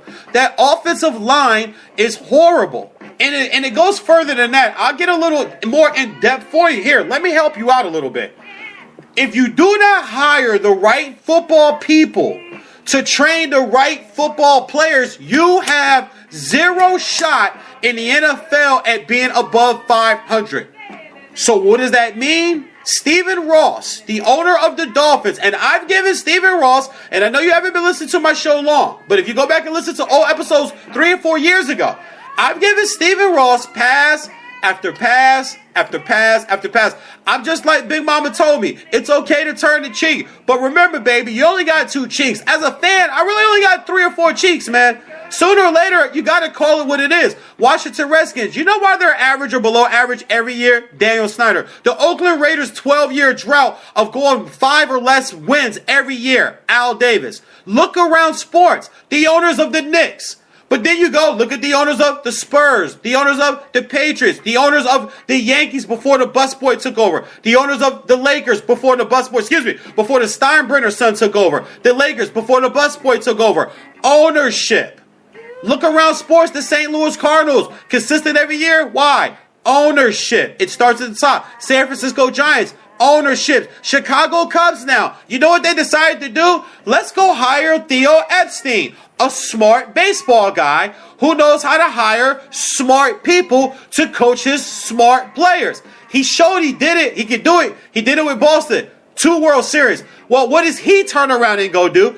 He goes and hires Madden, the coach that took the Tampa Bay Rays, who nobody thought would ever be anything in baseball, to a World Series. And he goes and hires that guy. And then they go and they hire smart position coach guys to coach up Chris Bryant, your number 1 overall pick for 2 years ago, that was so damn good that there was a contract dispute about when you could bring him up to the majors and about how much you would have to pay him. I don't know the whole ins and outs of it, but it was a big thing because of how good he was. Why'd they get him? Because they have smart people. Stephen Ross treats the Dolphins like his shiny business toy to bring his friends to the game, and he's got this new look stadium with the canopy, and it looks great. New restaurants, new seats, and the entire place. Beautiful job, sir. Now sell the team to somebody smart who actually knows how to run a football franchise. I'm saying all that to tell you, they don't have an offensive line coach or an offensive line guru or a GM that's smart enough to go get that guy. Because the guys can play. Pouncey's an all-pro. Laramie Tunsil was rated the number 1 player on 32 draft boards. That's all NFL teams. Rated number 1. Brandon Albert has been to Pro Bowls. Jawan James got a first-grade ground out of Tennessee from all 32 GMs. They have guys that can play, but you gotta have smart people coaching them. That's why Popovich is Popovich the brain. Belichick is Belichick the brain. Phil Jackson, the Zen master. Come on. Look through sports. Red Auerbach. John Wooden. Guys that are looked at as brain psychology type like legends. Because they know how to coach. And they've been hired by smart ownership. Because smart ownership knows, you know why John Gruden's not in the NFL, guys? Get off of this whole thing. Okay, I won't say get off of it. My opinion is, it's not the money. He's been on Monday Night Football for a while now. $7 million a year starts to really add up, guys. He ain't got Bugattis and Lamborghinis and gold chains and that. He doesn't blow his money on that. I guarantee he doesn't. He wants to coach. You know why he hasn't been hired as a coach? Because the smart people haven't been smart enough to go pay him what he wants to come back and coach. And that's what Stephen Ross should do. I don't care if Adam Gase has only been there this 1 season. People say, what? Are you kidding me, VJ? You fire Adam Gase? Yes, you do. If you get John Gruden or you get Bill Cowher's flirted with the NFL in the last 3 years. He wants to come back. That TV thing gets corny for a while. It gets boring to these guys. They're coaches. They're coaches. They're not analysts. You know who's an analyst and a TV guy like to his heart and he'll be there forever? Scott Van Pelt. He went to college for it. He loves it. Sports Center is his. It's SVP Sports Center. 11 p.m. or 1 a.m. or whatever time you get in your time zone. He's made to do that. Coaches aren't made to do that. They're not made to be color commentary guys. They're made to be coaches. But you must have smart people who know how to go get them. The Dolphins don't have that. I like the hire of Adam Gase. Gives him a young guy a shot. He's an offensive mind guy. But he'd have been better suited as an offensive coordinator if you were able to woo a guy like Bill Cowher off the desk. Because he doesn't want to do that anymore. Bill Cowher wants to coach again. And he's shown he can coach. Once again, go back to the Steelers with Bill Cowher. Why were they good every year for so long? Starts with the Rudy family. Starts with the GM. Hires a young guy named Bill Cowher, who's smart and knows how to coach smart guys like Kevin Green, Jerome Bettis, Hines Ward, Cordell Stewart, Big Ben. Smart enough to draft Big Ben Roethlisberger out of small little Miami of Ohio. That's a smart draft pick. It wasn't the most popular draft pick to make. It was a smart draft pick to make, though, because they have smart people there. And I know I kind of rambled there for a minute, but whenever I see people throw out, it's Tannehill, just in my opinion, you're not paying attention. It's not Tannehill. The kid's confidence is shook. His confidence really shook. He's getting hit way too much. The most sacked quarterback in the last 5 years. You're telling me that doesn't mess with a player's mental? Come on, man. Moving right along. Minnesota and Philadelphia. I spoke about this game already. I like Philly. This is going to be my weekend upset special. I think Philly comes back home. They know they might not should have lost. They coming off of a bye. They know they shouldn't have lost and they shouldn't have lost the Detroit Lions game. Matthews fumbled. I mean, it is what it is, man. That's the past. But when I look at this game, Sam Bradford coming back into Philly, I think that is a major thing. Even though he wasn't like a staple main guy there for this long decade. Like, this isn't Donovan coming back as a Redskin. This isn't T.O. even coming back as a Cowboy. This isn't Deshaun coming back as a Redskin. I believe the crowd and the players will get extra energy and an extra lift, and they will eat Sam Bradford alive. He has not turned the ball over yet. I think he turns the ball over. I will predict twice. I think the linebackers and the safeties shadow Kyle Rudolph very well this weekend. And I think Carson Wentz makes a play or two. I actually like a defensive struggle score. So I'm going to go in the area of 17-14, 17-16. Very, very close. Down to the end. A very, very entertaining game. I got this might be one of the better 1 o'clock matchups. As I look at the 1 o'clock matchups, I think this probably is the best one. We got a hell of a London game. I do think the Giants and Rams game will be good because Odell Beckham Jr. just makes everything watchable because you got to watch what he's going to do, right? I mean, this is what we do, guys. We did this with Dion. We got to watch what Dion's going to do. He's going to get a pick six. We did this with T.O., the mouthy guys, the humble guys. It doesn't matter. There's always players you just got to watch. Odell Beckham's one of those guys. That's an early game. That's 6 a.m. for me out here in L.A., which means I will be getting no sleep because I got the comedy show tonight. Then I got the bodyguard and the Armenian wedding tomorrow, and that's till about 3 and 4 in the morning. So when I get home, I might as well just drink a cup of Colombian coffee and pop a couple of no-dos like my man Robin Harris used to say. And I'm going to be up all damn day long. And then I got some people trying to drive me out to Disneyland on Sunday. And then I'm actually bodyguarding again Sunday night. So we'll see how that all works out. But that'll be an entertaining game. I think this will be the better entertaining 1 o'clock game. I'll go Philly. I just think, I think they'll play good this week. I think they'll come back refreshed. Carson Wentz, I believe in. I think the defense is a lot better than people think it is. I know Minnesota's had it really well. Minnesota's been running through guys, but, nobody goes undefeated, guys. You got to lose at some point, and the quarterback's got to turn the ball over at some point. The running game they're starting to get down to running backs in Minnesota. They're not just chunking off yards like they were before. I think McKinnon is back this week. I hope so. I got him on like 3 fantasy teams. Picked him on Adrian Peterson went down. So I hope he's back this week, but I'm not sure how productive he will be.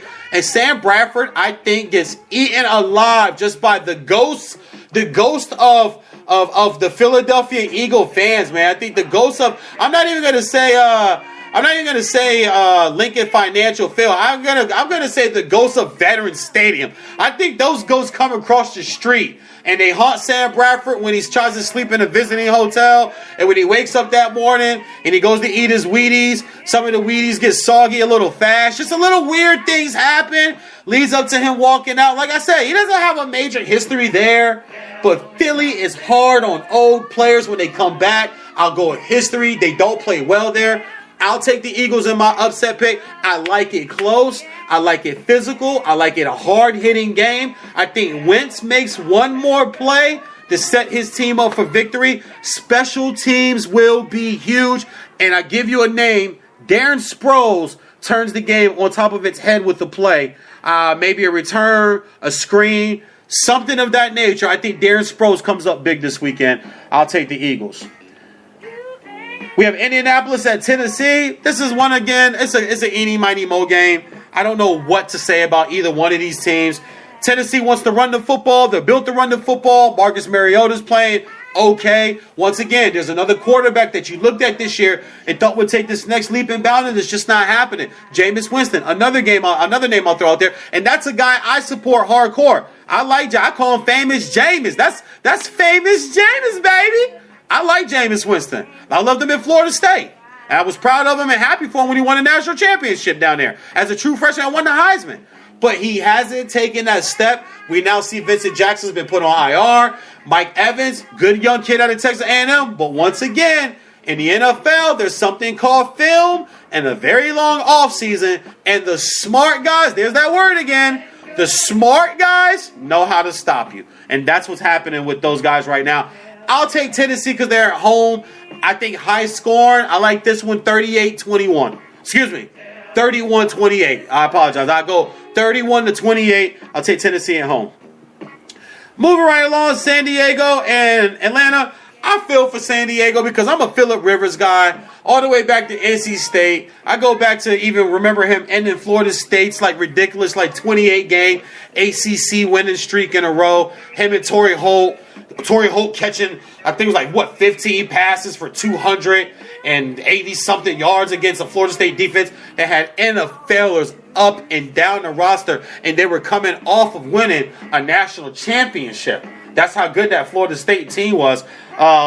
Phillip Rivers has been a bad man since then, but they keep interchanging all his players. They keep not wanting to pay his weapons. He still just shows out ball. They can move the football. They'll move the football on Atlanta. Atlanta thinks they should have won in Seattle. I think they come home and it's a slight letdown, but I think they hold on to win because Atlanta has a guy named Julio Jones and the San Diego Chargers don't. That's the difference in this game. Atlanta can pound the football. You got two running backs with Booker and with Coleman. And I love the way that Melvin Gordon is running the football. Proud of that kid for coming back from a kind of a down rookie year and not having a sophomore slump.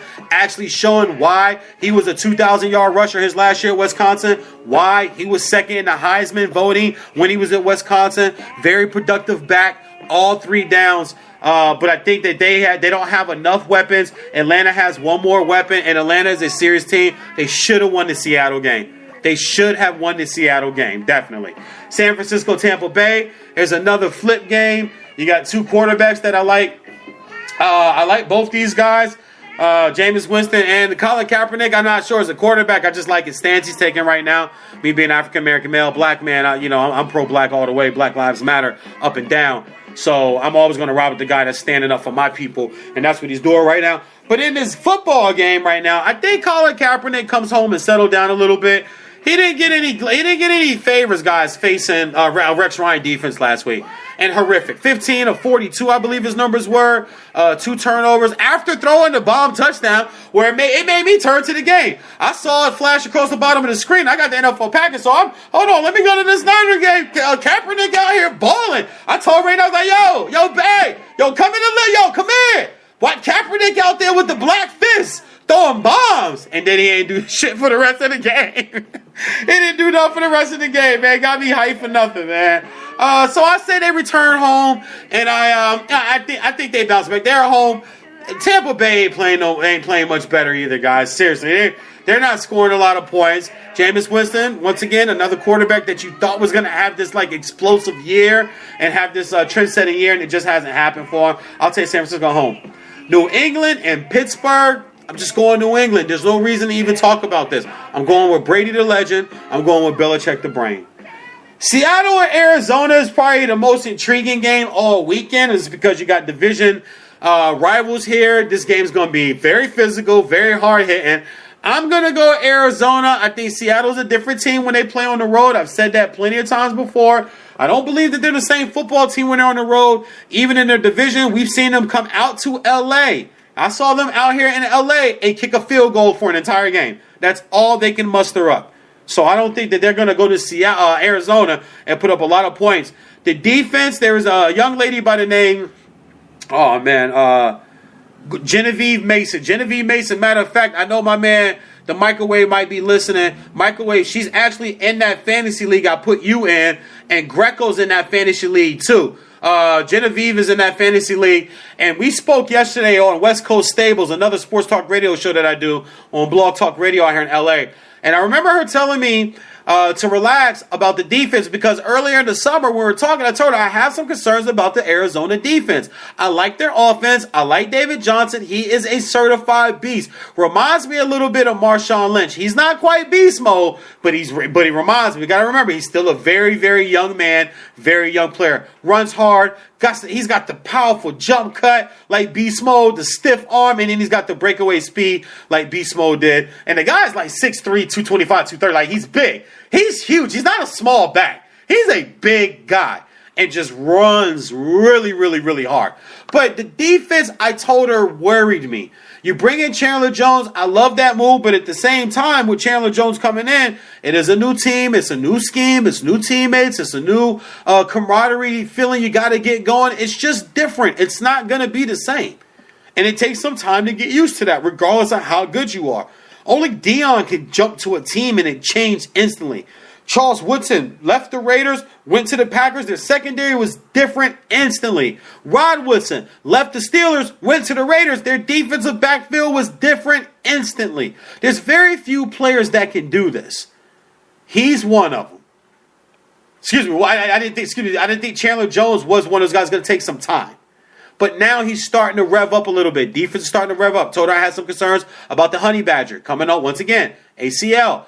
It takes a while, guys, and you can see it in the game. He was getting beat on crossing routes. He gave up a touchdown, and you don't see that a lot from him. He went for a few strips, but you can see that he doesn't just have that leg force to drive the tackle and strip the ball away like he was doing last year and at LSU and pretty much probably his whole career since he was in high school and everywhere else he's ever played. But the defense is starting to turn around a little bit. Russell Wilson's doing a lot of running, guys. And I'm talking about running to get away from pressure in the backfield. That kind of turn and run backwards and lose 20 yards, but gets away from the guy and runs all the way back up towards the line of scrimmage and makes the throw time. He's doing a lot of that. He's going to be doing it on Sunday night. Bruce Arians is a very hard-nosed type of coach. I'm pretty sure he will have his team prepared to play. Seattle's a different team on the road. I like a lot of their players, but I just don't think. And their injuries are starting to mount up too. Still got injuries at running back, and now Bennett has an injury. It's going to start to pound up, and Cam Chancellor has not practiced all week long. Means nothing because sometimes guys don't practice because you just don't want, you want them to get treatment. Get treatment for 4 or 5 straight days around the clock and just be ready for Sunday. God, man, that's vicious, isn't it? Isn't the NFL world just, heartless? Think about what I just said. Rehab. Get yourself in shape for 4 or 5 straight to just be ready on Sunday. We won't need your practice. But just get your body good enough to put out there and bang against other human bodies at a high rate collision speed, man. Woo! I love it. It's football. It is what it is. And they choose to do it. But I understand why some people go, oh, such a barbaric. It is barbaric, lady. It's barbaric. This is nasty. Put the children to bed, okay? You better be lucky they don't mic up everybody. Are you kidding me? Roger Goodell would love that. He'd be able to find everybody all he could. But I'll go Arizona. I'll go Arizona because they're at home. Their defense is starting to kick in. And my girl Genevieve Mason from the West Coast Stables, she's starting to convince me a little bit that I was right to worry earlier, but I can start to relax a little bit now because I picked Arizona to come out of the NFC. at the beginning of the year. During the summer, when I do my preview shows and stuff, I picked Arizona, but I was concerned about the defense, but I thought the offense would click with David Johnson. I thought it would open up more passing lanes for Carson Palmer. Carson got hurt, went down. It was still able to win the game. Larry Fitzgerald is showing, and these stories about him retiring, can we just stop it, guys? If the man's going to retire, let him retire, but don't keep talking about it. Let's just enjoy him. Let's enjoy him. He said he's not retiring. But I'm just saying, let's enjoy the guy. I mean, I think he's probably one of the most underappreciated receivers in the history of football. One of them. We have not appreciated how good Larry Fitzgerald really, really is. Do you watch this man play football? And remember, second or third in the Heisman voting when he was in college. This is nothing new. You know, there were people that saw this coming. There were people that predicted he'd be really, really good. And he is outstanding. I would love to see if Sherman follows him. He plays in the slot now, so it's going to be interesting to see if they try to shadow him with Sherman. Sherman going off on the sideline last week because they gave up a touchdown, but it's like, all right, but you don't want to follow Julio all over the damn field, so this is what happens. Don't get mad, get glad. Y'all remember that commercial? I don't know why I did that. Excuse me, I'm so sorry. I have no idea why I did that. And then finishing up this week's game, this is actually the weekend of, like, the comebacks, the revenge games. Because this is Houston at Denver, and this is Osweiler going back into Denver. He didn't take them, they didn't want to pay him. He left in the middle of the night, skipped out of there, got to the Houston Texans, signed his contract. It's a huge deal. A lot of people raised some eyebrows about it. John Elway said, I'll pay you, but I'm not paying you that. And it's starting to look like John Elway might have made the right decision, but that defense will be amped to get after him. If you don't remember that he was there, think about it this way. That defense was probably going against him a lot as scout team, because you don't want to put your offense out there a lot of times. So they know him. He knows them. He knows their defense. Very interesting game. Very, very, very interesting game. And I don't want to just overwhelmingly pick Denver. They are at home. Denver seems to get some favorable calls at home. But Denver's been susceptible to the run this year. Lamar Miller seems to get his wheels turning. The Texans have a good offensive line. I'm still waiting for DeAndre Hopkins. Lord knows, two of my fantasy teams know. We're still waiting, including the Vest Justice League, which is my favorite best league I play every year. It's my control, my commission league with the defensive players that I always talk to you guys about. I really, really need DeAndre Hopkins to wake up or for something different to happen with the offense. But maybe it happens on the road. Maybe this is the kind of game that galvanizes a team together. You know the entire stadium and the entire team is going to be out to kill your quarterback. You come together. You want to protect your brother. Maybe they make a play early. Denver hasn't been able to really run the ball very well yet. The Texans have been okay at stopping the run. Not great, not bad, but just okay. Any given Sunday, okay can go to great or go to bad. If it goes to bad, you're putting everything on Trevor Siemian now. You're putting everything on the receivers, and I think they can hang in there. I'll still go Denver because they're at home. But I see a fourth quarter where Osweiler has the ball in his hands, and he's driving the Texans, and he comes up short. I think he comes up short. I think we get that camera view of him walking off the field, undoing his chin strap off their incomplete pass or an interception late in the game, looking back up at the replay of the scoreboard, Denver celebrating around him. Good game, throws for some yards, maybe throws a touchdown or two, but comes up just a little short. So I'll go Denver. So just to recap that really quick, because I know I went really long there, but I told you guys I got a lot of energy, man. I got a great show. I got a comedy show tonight at Sal's Comedy Hole in Hollywood. Your boy's performing in Hollywood now. There's some out of LA cities that's got comedy clubs, but when you performing on Melrose Boulevard in Hollywood, in one of these comedy clubs out here, you got some talent. So I got a lot of information, a lot of material, to put out tonight. I got a Bill Clinton impression I'm going to probably throw out tonight. I might talk about my Jamaican experience with Raynell, a few things that happened there. I got some good stuff. Got a really good joke about drunk, overprotective female friends. Drunk, overprotective female friends. I'll actually clip that out of my performance and post that. I'll post that one for you guys. I think that one's going to kill. I haven't used it in any clubs yet. Working on some more impressions. Bernie Mac might come out tonight. Obama, Mike Tyson, that all might come out tonight. I got a nice little 15-minute set, which is big in Hollywood. Normally, you start off with 2-minute sets. Like, seriously, in Hollywood, dude, you start off with 2-minute sets. Then you get 5. Then you get 7. Then you get 9. Then you get 10. Then you get 12. Then you get 15. I'm up to 12, 15 now. My promoter already told me, yo, go over. It's cool. You're good. We ain't tripping. The headliners don't be tripping because some of the other people that may not have the longer time kind of cut their set short. He told me face to face, pulled me to the side. I was like, yo, your stuff's good. You're a comedian, dude. Go over. I'm not going to be mad. If I do the repeated flash to you, because that's how they tell comedians your time's up. They flash from the back like a light or something, red light normally. They flash and let you know, hey, wrap it up. We got to go get on to the next guy. He said, if I'm not rapidly flashing you, keep going. So tonight, I got a nice little set, man. So got a lot of energy. So let's recap this real quick. I'll go Rams, Cincinnati, Detroit, Oakland, KC, Buffalo, Jets, Philly, weekend upset pick.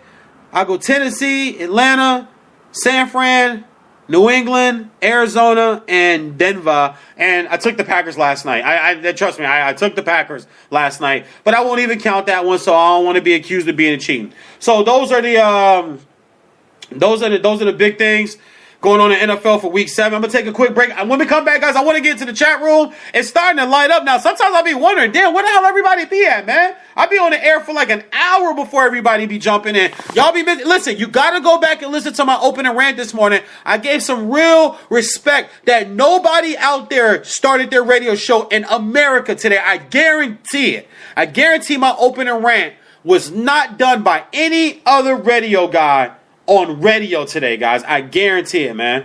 What you want to play, man? Yo, throw that Camp Low on. I ain't heard that Camp Low on it, man. Y'all want some Camp Low? Y'all remember Uptown Saturday night?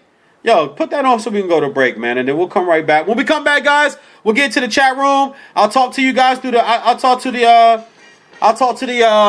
chat room. Respond to some of the chats that I'm seeing now. Sluggo, that ninja, Dwayne, my man. Greco's in the business. My Raynell's in the building today. The Fish microwave. What up, Fish? Fish jumped up in here, man. I told y'all I'm taking them Eagles. I know Eagle fans is psyched that I took the Eagles. Right now in the building, Louis Estrada. Appreciate y'all. Reach out, man. Tell everybody to jump up in here. We're going to go at least for another hour. And then I got to cut my first take videos so I can win this contest to go battle Stephen A. Smith and Max Kellerman. And then have ESPN or somebody else out there offer me a job because they're just like, yo, dude, we got to bring, you're good, VJ. We got to bring you back. What is it going to take, VJ? What do you want, huh? Private jet? You want Chick-fil-A lemonade for life for free? What? What do you want? All time, all the Skittles unlimited for life? What do you want? What do you want? All I want is my 15 minutes of shine, man. And God's going to take it the rest of the way. I'll be back, man. Take a quick break. VJs on Sports with Like Content, Spreaker.com. When we come back, we're going to jump into the chat room. I want to talk college football. And then we're going to get real serious because white privilege is rearing its ugly head in the NFL again. VJs on Sports with Like Content, Spreaker.com. Can't quit, what? Now pop the cork and steam the Vega and get lit, what?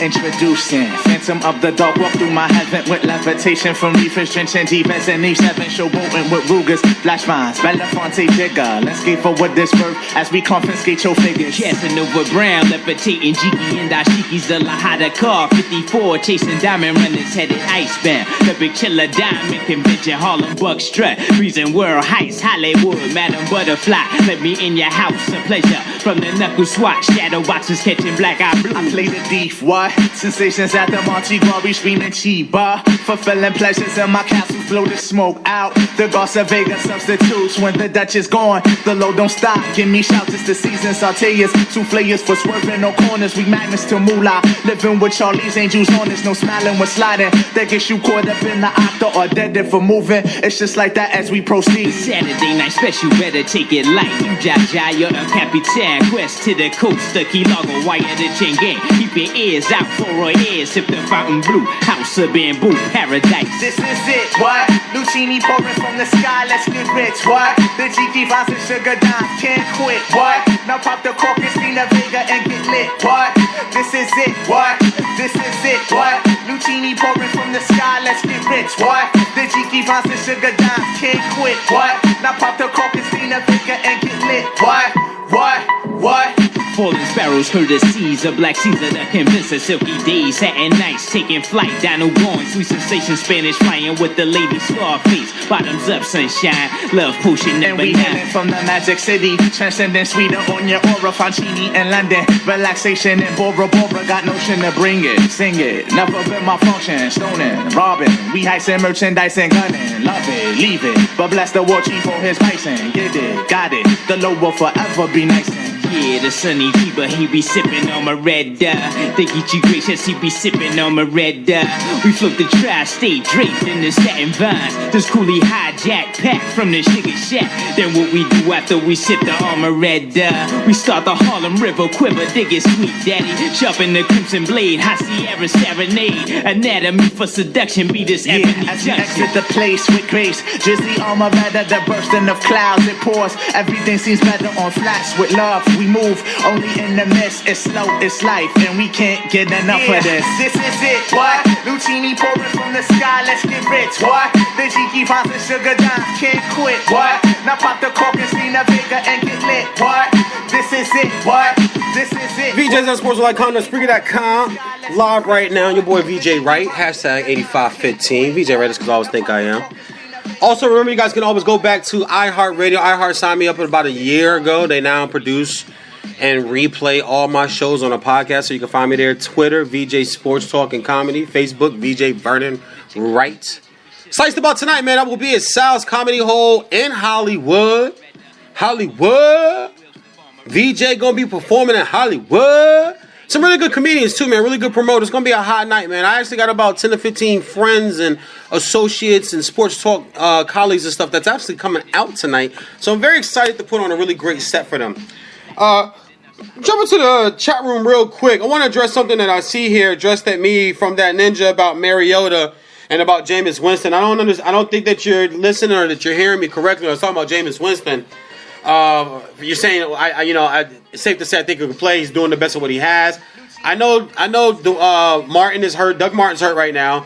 One of his main receivers just got put on IR. His rookie stud from last year is going through a sophomore slump.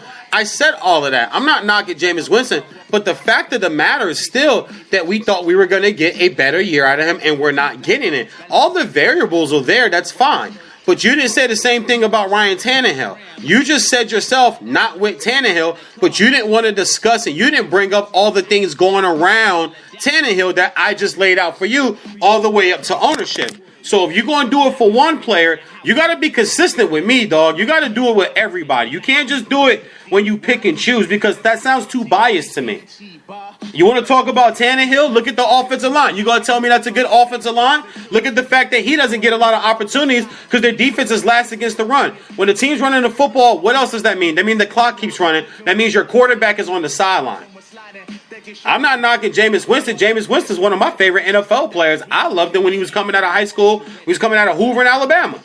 I've been on Jameis Winston. I loved him when he was in Florida State. I said that.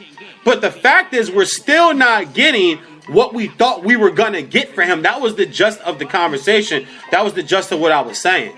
Marcus Mariota's been playing okay lately. He's had a tough first 3 or 4 games. You want to talk about a guy that's trying to do it, what's around him?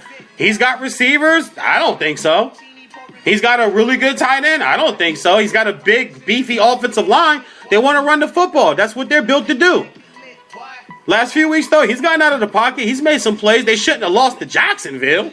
I'm still trying to figure out how that happened. I was in Chicago. Chicago just lost to Jacksonville. Excuse me. But I like Mariota. I think Mariota's good. I think Mariota can make all the throws. I thought that was the perfect landing spot for Chip Kelly. Dwayne Davis is in the chat room right now. Dwayne, back me up on that. You and I talked about that in the offseason, back in February when Chip got let go out of Philly. Or last year when Chip got let go, you and I spoke about that on my show. The perfect landing play, especially now that you were going to bring DeMarco with you. So they basically would have brought DeMarco and Chip with, and they would have brought DeMarco. They signed DeMarco, but they got Chip too. And now you still have your running back that you thought was going to be good for your system. But now you have the kid who knows your system and is asleep right now. He can run that system whenever he wants to run it, however he wants to run it. There would be nothing to stop him from doing so. And being quite damn successful at it. There would be nothing to stop Mariota from being successful. They went to go hire another guy. He took the San Francisco job. Thought Blaine Gabbert's the guy. Now he's got to deal with a Kaepernick that most people thought was overrated, including myself anyway. Like I said, I like the stance he's taking. I'm supporting him. But if you guys go back and listen to me, I ain't never liked Kaepernick. I thought he was always overrated and going to be a bust. I said the same thing about him and Robert Griffin III in their rookie years. Don't get fooled off this, guys. There's something called, here's these two phrases again, a long off season and film. Film don't lie. Numbers do. Film do not lie. What I see on film, especially in football, is what I go through. Just like in basketball. You can pump all these numbers in my face you want about the youngest to do this or the most of this or the most of that or the most of that. The film tells me nobody was a killer like Jordan. Nobody was a killer like Kobe. Nobody was dominant like Shaq. Nobody played with more heart like Iverson. Nobody was more intimidating than Kevin Garnett. No one was more fundamentally skilled than Tim Duncan. Damn all your numbers. I know that. I put film in. I watch film. That's why I still stand on the edge. He's not in Jordan and Kobe's category. Stop it. You're just living in the moment. And you've adjusted to a softer NBA. Just admit it and say that. We can move on. Don't tell me he's Dr. J. Don't tell me he's Barkley. Barkley? Have you forgotten how great Barkley was? That's what irks me. That's why I'll talk NBA. My NBA talk, and of course you eventually have to get into it, but I hold off as long as I can. This is all football. Also, too, in the chat room, my man Jersey Vern says, I don't want to talk no college football. I don't want to talk no college football. What? Like, I eat college football, dog. I sleep college. What the hell are you talking about? Why? Because of your Ohio State? I picked y'all to win. That's what I don't understand. What are you talking about? I told people don't be fooled by Wisconsin. You should have beaten them more than you did. By more than you did. I picked Ohio State to go in there and beat them by 15 plus. Just like I said, Alabama would go in Tennessee and hand them and hand Rocky Top their ass. And you know what Alabama's going to do at home against Texas A&M? Don't get hyped again this week. They're going to beat the living shit out of Texas A&M. I don't like Nick Saban. I'm not an Alabama guy by far, but damn it, when I talk football, I talk from the brain, not from my heart. That is the best team in the nation. And now you have a true freshman quarterback who just seems to be able to do whatever he wants. We might be seeing the next Cam or the next Mike Vick. He's not as fast as Vick, but don't tell me he don't look like him. Don't tell me Hurts don't look like him. Hurts, woo! And it's true. True freshman. They had a guy there that they thought was going to start. The true freshman knocked him out of that position and is rolling and gets better and better. When he runs, it looks like he's simply guiding. He's faster than everybody else on the field when he turns the corner. Did you see those touchdown runs against Tennessee? He's like almost jogging at the 10. And they still aren't catching, but he has just this beautiful stride. Alabama, and if you think Alabama's good this year, they have the #1 recruiting class for next year. They're ranked #3 for the year after that. Along with Urban Meyer in Ohio, Jim Harbaugh in Michigan. What did I tell you guys in August? For the next 3 to 5 years, the national championship is going to be fought out between 4 coaches. Harbaugh, Urban, Meyer, Jimbo. That's it. Nobody else gets a shot, guys. Look at D'Antoni at Michigan State. It's bad there. Look at Ryan Kelly. Look at Kelly at Notre Dame. Do you guys remember my speech about programs that were in trouble about a month ago? Yeah. LSU was on that list. UCLA was on that list. USC was on that list. Notre Dame was on that list. Look at those programs. UCLA and USC, they can't even get the best LA kid no more. They're going to play for Urban. They're going to play for Jim. They're going to play for Nick. They're going to play for Jimbo. For the next, and you know what? I'm going to up it to the next 5 to 7 years. Because Urban's going to be in Ohio for a while, I believe. Harbaugh's going to stay in Michigan for a while. Saban may roll in about 3 or 4 years. He is a little older than people think he is. He just might want to just walk out. Especially if he gets to like 7 or 8 championships. He might just want to walk away. But the national championship is going to be fought out between the Michigan. They beat Rutgers 78-0. The previous week or 2 weeks before that, Ohio State beat them 58-0. And I don't want to hear about Clemson. Clemson should have 2 losses already. Should have lost the Louisville game, and they should have lost Georgia Southern or Georgia State or somebody that was there, the opening game of the year. They should have lost that game at home. They haven't looked impressed, and they should have lost the NC State game. 3 games. They should have lost the NC State game. Kid can't make a field goal. They should have lost the NC State game. They had their shot last year. But their defense, their vaunted defense, gave up 45 points to Alabama, while their vaunted offense scored 42. Well, 45 is more than 42, so you still lose. And then they lost NFLers. You don't lose NFLers, guys, when your team that kind of comes out of nowhere. Remember Ole Miss and Mississippi State being ranked number 1 or 2 like 2 or 3 seasons ago? Yeah, you don't have those NFLers anymore. Where's Mississippi State and Ole Miss right now, guys? Where are they? You're not getting those recruits year in and year out. You got a little lucky here. Or maybe you paid one kid this. Or you got a chance to pay this kid this. Or you get a kid that just grows up in Starkville all his life, and no matter what happens, he's going to go to Mississippi State. You got guys that grow up outside of Columbus or Cleveland. No matter what happens in college football, they grow up dreaming of playing for Ohio State. They grow up dreaming of playing in a horseshoe. They grow up dreaming of the fight song, hearing it when they score, hearing the crowd, watching the guy dot the I, which is one of the most classic and legendary images of college football, is dotting the I. In Ohio, they're banned. Even though I think they all look like a bunch of freaking dorks with their stupid berets on and their KKK like little white crosses that they be wearing, little X's they be wearing on top of it. Y'all remember that joke when you was a kid? When dudes used to draw the circle and draw the X through and then draw the dotted I's and say, what's this? You're like, I don't know. 4 KKK members looking down a whale. Oh my, what? Bam, slap. The hell? Y'all remember that? Y'all remember that little joke people used to do? That's what the little cross things look like that they wear. It's KKK, man. That's why I don't mess with Ohio, man. I'm trying to tell you, I don't mess with none of Ohio. The Indians, the Cavs, Ohio State, I don't mess with none. Toledo, Miami of Ohio, Cincinnati, none of that. None of that. Xavier University, none of that. None of that. I don't want none of it. I'm full. I've had enough. I know Ohio people are going to kill me. Point being, guys, Ohio State, Michigan, Alabama, 3 best teams in college football. It's not close. It's not close. Ohio State won't lose until they play Michigan. Michigan won't lose until they play Ohio State. Alabama's not losing. Nobody's beating Alabama. So if you thought they're good this year, you wait till the recruiting class comes next year. You think Michigan's good this year, you wait till the recruiting class. And Michigan's bringing in the type of kids that they have not been getting. So you're going to see a significant jump. Ohio and Urban been getting these kids. Nick and Bama been getting these kids. Jimbo and the Knowles, they've been getting these kids. So you just see it's just going to be steady goodness. I know Florida State's got an L. I know Florida State tripped up twice this year. I know that, but it happens. They'll bounce back. They have a top 5 recruiting class coming in next year.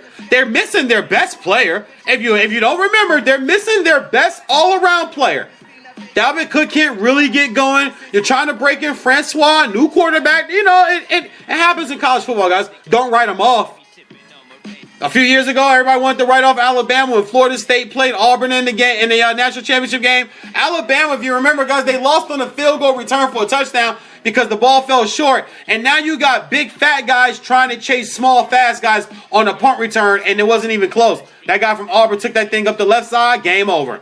They were that one play away from playing in the national championship again. But we forget this and we think they've fallen off. Clemson has been skating by. And you know what? I like Dabo Swinney. He didn't really get no points from me about the whole Black Lives Matter protest, Martin Luther King speech, all that. He should have sat his ass down on that one. Sometimes that's when white folk, you think you're doing good. Just chill. You get the Drake syndrome. You just got to be in it. Sit your ass down. Sit down. You don't always got to be in some shit. Stop being nosy. Close your blinds every now and then. They ain't got to be open every damn day. Sometimes vamp. Lay on the sofa with a bottle of white wine or something, man, and watch, reruns of Grey's Anatomy or something, man, or the old episodes of the Chappelle Show. You ain't always gotta say it. And Dabo did that. He didn't really have to go into that depth with his little speech, but he chose to. He should have just been quiet. I'll just say I support my African American players. If they feel a certain way, we are behind them. I don't know what it's like to be black. I'm a white man. I'm a southern white boy who grew up coaching around football. So my job is to be there for these young men. That would have been perfect. Next question. Regardless of, you tried to talk about Martin Luther King and all, man, shut up. That's the Drake syndrome. Oh, you got to be in it. And you mess it up. Drake always got to be in something, man. I'm still pissed about the Serena Slam. We should be able to brag about the Serena Slam, man. The only female tennis player to do it. And she one of us. A Nubian goddess. With them thick, sweaty, shiny thighs. And them smooth, chocolatey shoulders. Breathing all nice and... When she pull her lips close together and do the little breath to keep your breath. Athlete, you gotta breathe a certain way. She looks so cute. Or her goddess self. You gonna go mess with Drake. Your ass gonna show up at the U.S. Open, stick your head out the crowd and shit. Wanna wave and smile and be, man, damn, dog. Sit down. Sit down. Shit. Messed it up, man. The Kobe LeBron moment at the All-Star game. LeBron's a better athlete than Kobe. Now, Kobe's been banged around and banged up injury-wise his whole career. It's amazing he made it through that year. But we get the little 101, LeBron putting his arms out, slapping the floor, Kobe dribbling, and just take that picture. So from this era, we can have that. Here go your ass standing up with your big-ass colorful leather jacket on, like you part of the top 50 players of all time. You don't play. You're not on any team, Drake. You don't play sports. You recite lyrics that are written for you, Aubrey.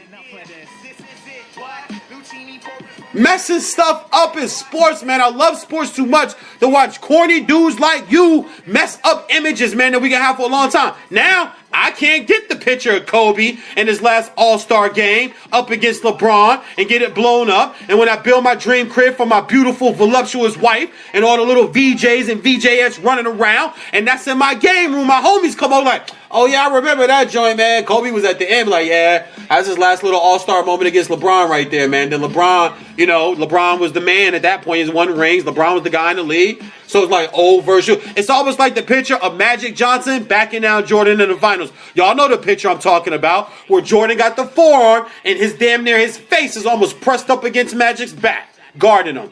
That was like the passing right there.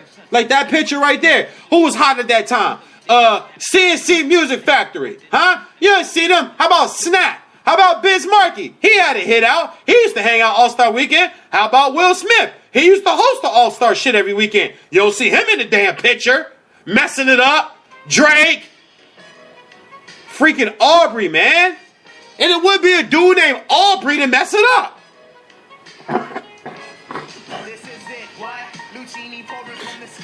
Y'all have to excuse me, man. That man Drake, damn it, man. Messing stuff up. But anyway, back to college football. I think it's a 3-team race, guys. It's a 3-team race. Michigan, Ohio, and Alabama. And listen, watch this prediction. Watch how I sling this on y'all right here.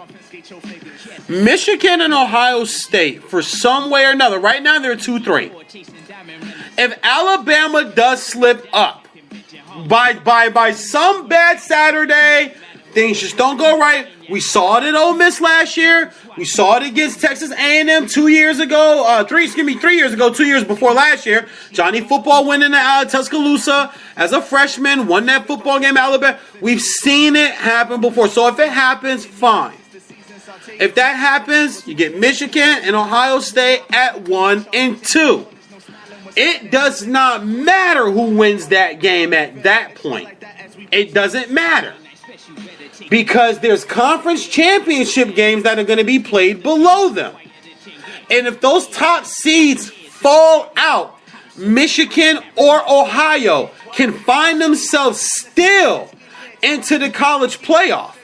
This is why they need to change the divisions in the Big Ten. The stupidest division that is set up in the Big Ten is a division that has Michigan State, Penn State, Ohio, and Michigan all in the same damn division. It makes zero sense at all. If anything, you take Ohio and Penn State or Ohio and Michigan State and put them in another division. And leave Michigan and the other team, and however you want to flip it. But Michigan and Ohio, you must change that and split that. Why the hell would you not want Michigan and Ohio twice a year?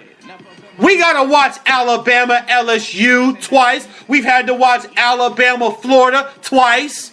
We've had to watch SEC teams play twice. We've had to watch Pac-12 teams play twice. But in the other division, you got Nebraska over there. And Nebraska's in first place in that division, but they can't beat Michigan nor Ohio State. It won't be close. Ohio State and Michigan would beat Nebraska by 20 points. Both of them would beat Nebraska by 3 touchdowns. But you can set yourself up for Michigan and Ohio to be able to play again in the playoff for a berth into the new BCS playoff championship game. And one of them, and here's the thing, one of them's got to play Alabama. Or one of them's got to play Clemson. If Clemson stays undefeated. You can't get no better than that. It gets no better than that. But that's what I see if Alabama slips up. So if you're a Michigan and Ohio fan, and now here's the thing. If Alabama stays undefeated when Michigan and Ohio play, you know it's for the playoff. Because they're going to beat whoever they play in the Big Ten championship game in Chicago. I believe it's in Chicago or Detroit this year. They're going to beat whoever they play. They're going to beat Nebraska or whoever else comes out of the other division. They're going to hammer that team. So they're going to be in a college playoff. So you know for sure the Michigan-Ohio State game is going to be for the college playoff berth. For a 1 or a 2 seed, because Bama still got to go through the SEC championship game. And it'll be very interesting to see who they play. I'll judge it at that point. And then you have Clemson. And then Clemson has now got to play in the ACC championship game. It could be against Florida State. It could be against a team that they've already played before. They still have to play Florida State. Like I said, I know Florida State's got a few losses. But ladies and gentlemen, do not write off Jimbo Fisher in the nose. Oh, you can't write them off, man. You cannot write them off. We've seen them go out now and beat teams that turn it right around. I said the same thing about North Carolina. They go into Doak Campbell. They went on a 52-yard field goal from a kicker that's like 3 feet tall. But then they turn around and go home and lose to Virginia Tech. You open the door right back up for Florida State. You open the door right back up for Florida State. So that's why I said, don't write them up. Clemson still has to play Florida State. So when you look at some I would say mid-season predictions, I say watch that. Watch some other undefeated teams out there too, guys. Look at teams that right now we thought Houston might jump up in there. We thought Houston might jump up in there, but they took a home loss to Navy. They let Navy run the ball all over them.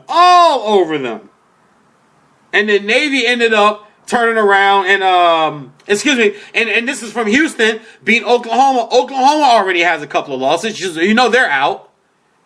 You start to look up and down the board, guys, it's 3 teams. Maybe a 4th. Like I said, if Clemson gets through the ACC, then we know they're going to be in the college championship. They're going to be in the college playoff. But it's a shame that Ohio and Michigan got to play because it's going to knock one of them teams out. The college playoff should be, in my opinion, Alabama the number 1 seed, Michigan the number 3 seed, Ohio the number 2 seed, Clemson the number 4 seed. So that means Ohio would play Clemson and Alabama would play Michigan. Maybe we the only ones that can stop them. Huh? Hell, I don't know about that. I didn't pick Michigan to win the championship this year. I know their odds are getting better week by week in Vegas. I will say this about Michigan, though. If you watch that defense, it gets faster and it gets bigger every single week. Rashawn Gary, the number 1 overall recruit last year, who was really quiet the first few weeks working him in, that kid's a monster. Jabril Peppers is a Heisman candidate. Look around college football, guys. Who else is the Heisman candidates? Lamar Jackson. Would you say Deshaun Watson? Is he having a real Heisman year, or is that just a name you want to throw out there? I would look at Jalen Hurts, the quarterback at Alabama. I would say he's a Heisman candidate. But if you look at what Jabril Peppers is doing, very Charles Woodson-ish. And I need him to come back next year. He don't need to go pro.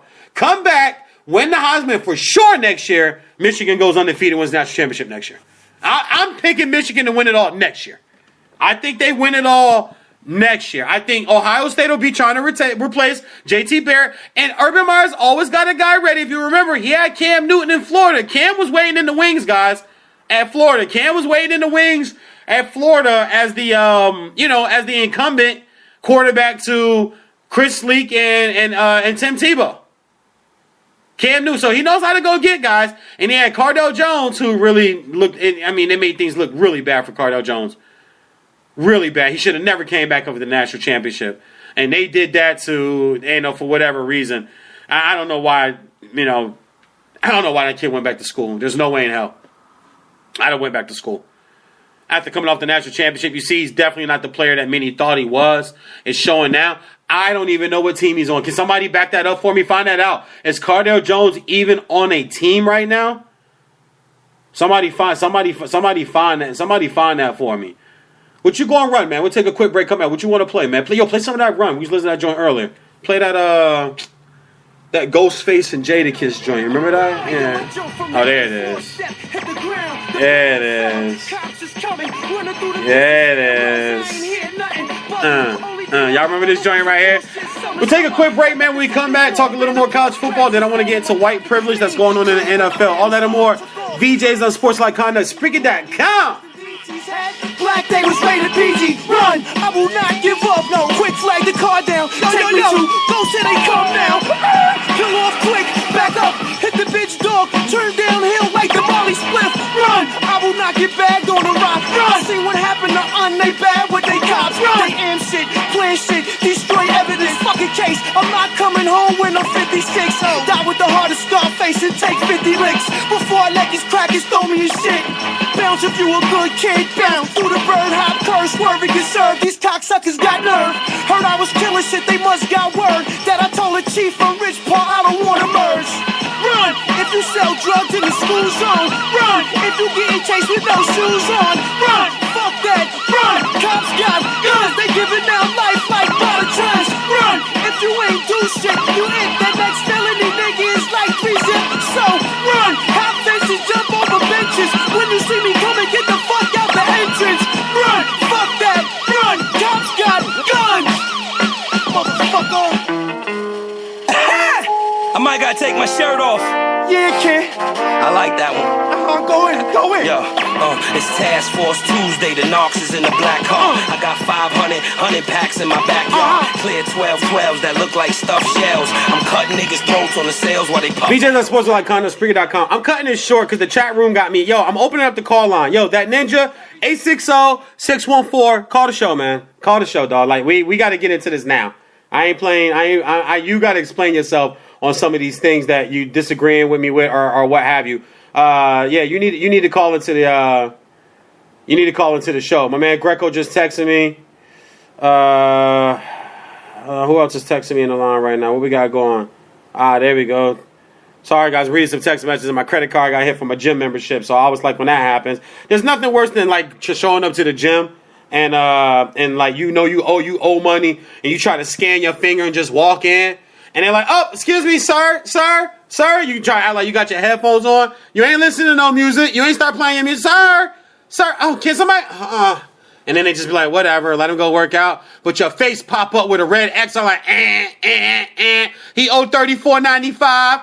His card did not go through on Thursday. I know he don't get paid till Friday. That's not my fault. That's why I get my stuff all moved to payday, so I don't look stupid trying to go to the gym, do the little finger scan at the front desk, and the damn thing pop up like, That ninja, we waiting on you, sir.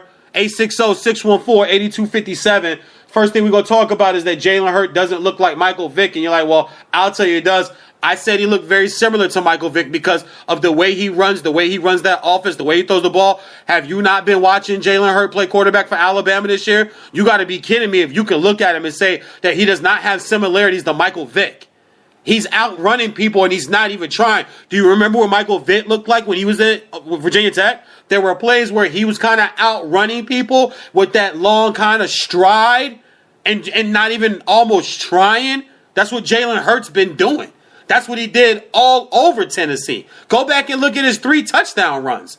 And then the very subtle celebrations. Another thing I want to bring up about Alabama that I respect. When you watch Alabama, when you watch these replays on CBS and they give you the end zone shot of the guy running up the sideline and you can see the Alabama sideline in the background, 2 and 3 guys jumping up and down. They expect it to happen.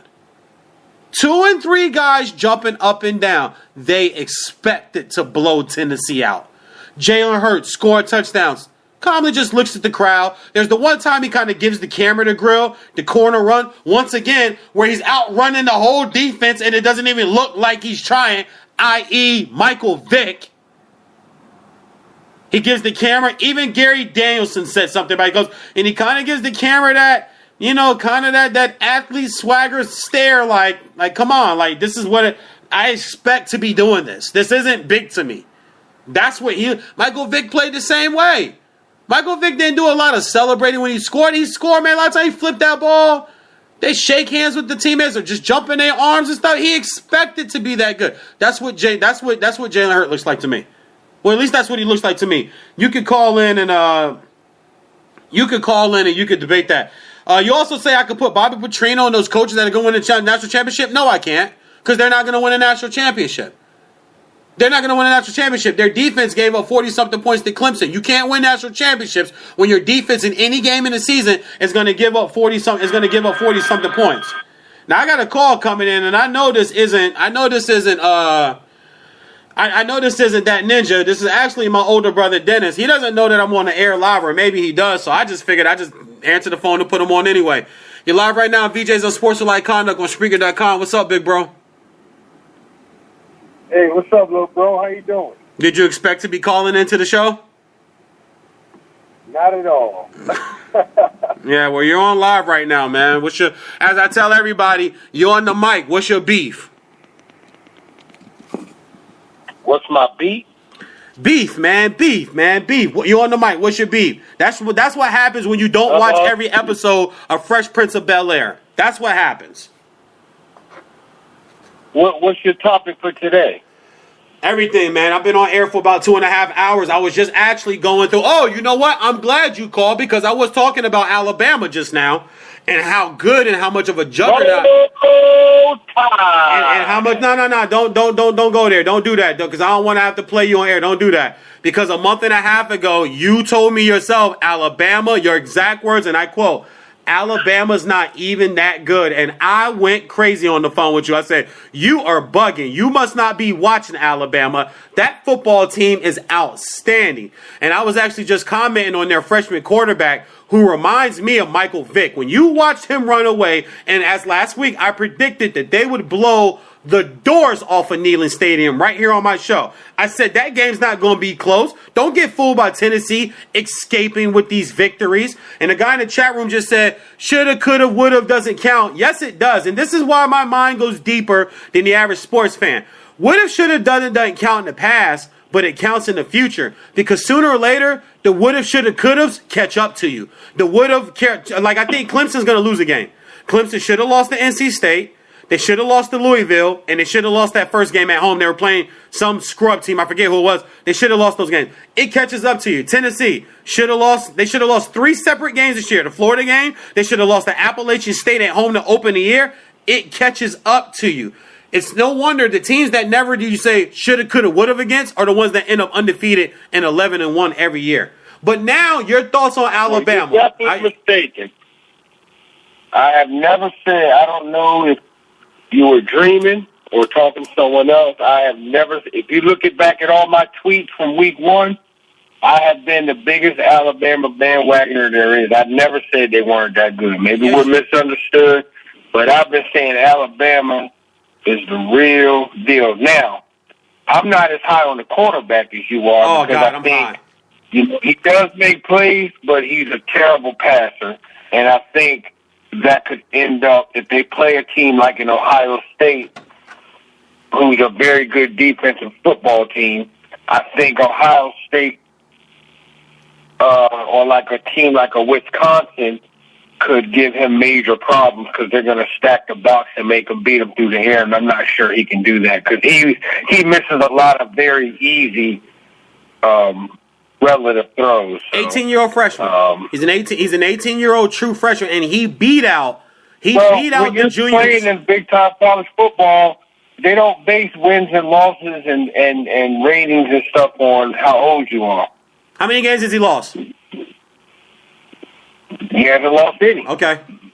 I'll roll with that then. And I didn't say he can't lose any, but I just, as a passer, he's not very good. And I think against better defensive teams down the road, that could haunt him. You know what will remedy that? His name is Lane Kiffin. Lane Kiffin is the best offensive play caller in college football. He keeps that kid. He'll keep him out of those danger. Now, your point's very valid. I will give you that. Let me start there. Your point is super valid. Young kid does miss some throws. I'll give you that. But I know Lane Kiffin, and I go to that. He doesn't put him in those predicaments against those better defenses. He's done it with every quarterback that he's ever had. He doesn't put him in bad predicament. He doesn't put him in bad situations. He's a guy who gets very in tune with his quarterback, and he knows what he can run. A lot of times they try some things against defenses they know they can try him against. But I think against an Ohio, and Ohio State beat him last time they played. So Urban Meyer, him and Nick Saban, they go back to, you remember, dude, they go back to Florida and Alabama, and they've been battling for a while now. I think Nick Saban's the reason why he left Florida. Nick Saban, I credit Nick Saban and running him out of the SEC because he figured out he just couldn't beat him. And Nick Saban figured him out, and he just couldn't, even with Tim Tebow, he just couldn't beat him anymore. But if you talk about a team like that, Wisconsin, I'm going to take them out. I'll throw Michigan in there. Clemson. Clemson's defense seems a little suspect to me. It seems like to me, Clemson, I think they're going to lose a game. I just don't know where. They do play Florida State. I know Florida State's got 2 losses, but I still don't say write Jimbo Fisher off. And they're missing their best all-around player who happens to play on both sides of the football for them. So I think that's what's really hurting. And then Francois, once again. Now, here's the thing. Francois is a young quarterback. He actually can make the throws. He actually can make the throws that you're saying Hurt can't. And they're looking at 2 losses. Most of that's the defense. But he's turning the ball over, too. Jalen Hurts not turning the ball over. Did I lose my brother? I agree. Oh, okay. You're there. No, I'm here. Let's talk about your Giants for a minute. You're a big Giants fan. What do you think happens in London? Number 1, will you wake up early enough to watch the game? Number 2, what do you think happens in London? And number 3, I've coined and not I say I am along with the group of sports writers and radio guys that have coined Odell Beckham Jr. the next T.O. He'll put up tremendous numbers for the rest of his career. I don't think they'll win a championship there, and sooner or later his act will wear old in New York, and they'll ship him off somewhere else. Your three opinions on that. What happens Sunday? Odell Beckham Jr. and the future of Odell Beckham Jr. Being a Giant fan. I know. Well, I'll start with Odell. I'm not happy with the way he's behaving, and I think that, I will say this. I don't think any of his actions have hurt us. We haven't won or lost a game. We haven't lost any games because of him. But I think that moving forward, he's going to have to pick it up a little bit, change his attitude, and I think it's going to make him a better player and take away some distractions. But I don't think we've lost any games because of his actions. I think in reference to the Giants in the ring, it was my biggest problem with the Giants is McAdoo, our head coach. I think if we have Tom Coughlin this year, we're 5-1 right now, opposed to 3-3, at least. We're having problems with our offensive play calling. The defense is playing solid, not great, but not bad. Very solid. But the offensive play calling for the weapons we have is horrendous. It's ridiculous. Whether we don't have a big name running back, but it shouldn't matter when you have the receivers we have, you have the quarterback that we have, and Eli makes some bad decisions, but when I look at the decisions he's making, I think it's a result of our play calling and our lack of offensive execution because of the play calling. And, it's just, I don't understand it. So I think the coaching, Tom Coughlin was not the problem. And that's, everybody sees that right now. So, I'm hoping we hire, because let's fire back and go and get Coughlin back in there.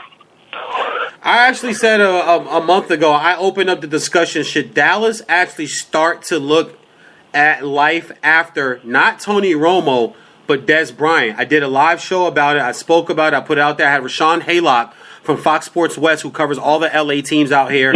I had Louis Estrada on, who works for Tom Warner Sports, who covers all the LA teams out here. I had them both on my show, and I told them, I said, I'm telling you, the discussion should actually start, because I'm not one who believes you need a superstar receiver to win a Super Bowl. If you look through the history of superstar receivers, there's not many that have been the main cog of why their teams have won Super Bowls or that have won Super Bowls. You have Michael Irvin. He was part of the Big Three. It worked all together. You had Troy, who was accurate as hell. You had Emmett running behind the best offensive line probably in NFL history over any span in the history of the NFL.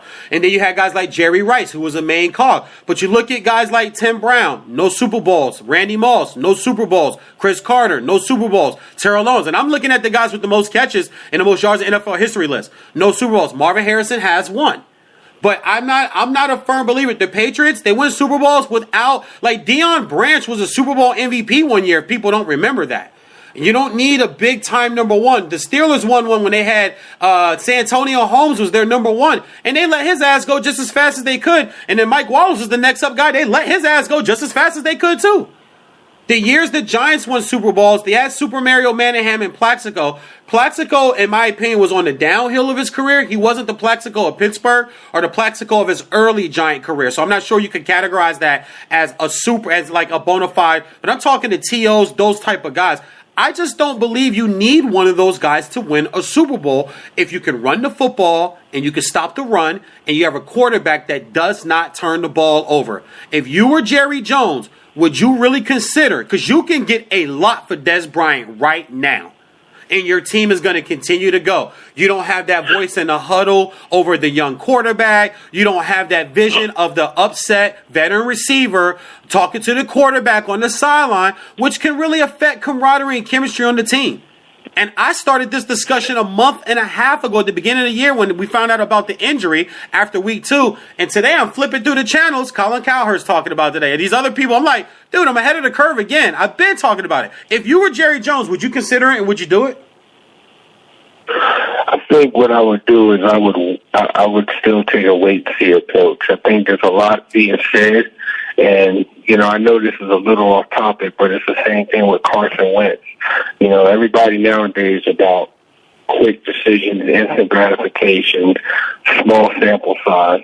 A lot of things are being said after a 6-game season. Where Carson Wentz was supposed to be a next coming when the Eagles are 3-0.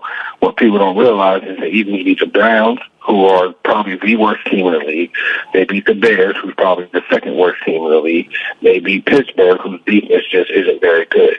And then he lost to the Lions, and then he lost to the Redskins. So, when people, start jumping to these conclusion decisions, I got to see the Cowboys play a couple of these teams that are coming up on their schedule. These better teams with better defenses to pass judgment on whether or not Jerry Jones needs to consider releasing Des Bryant or not.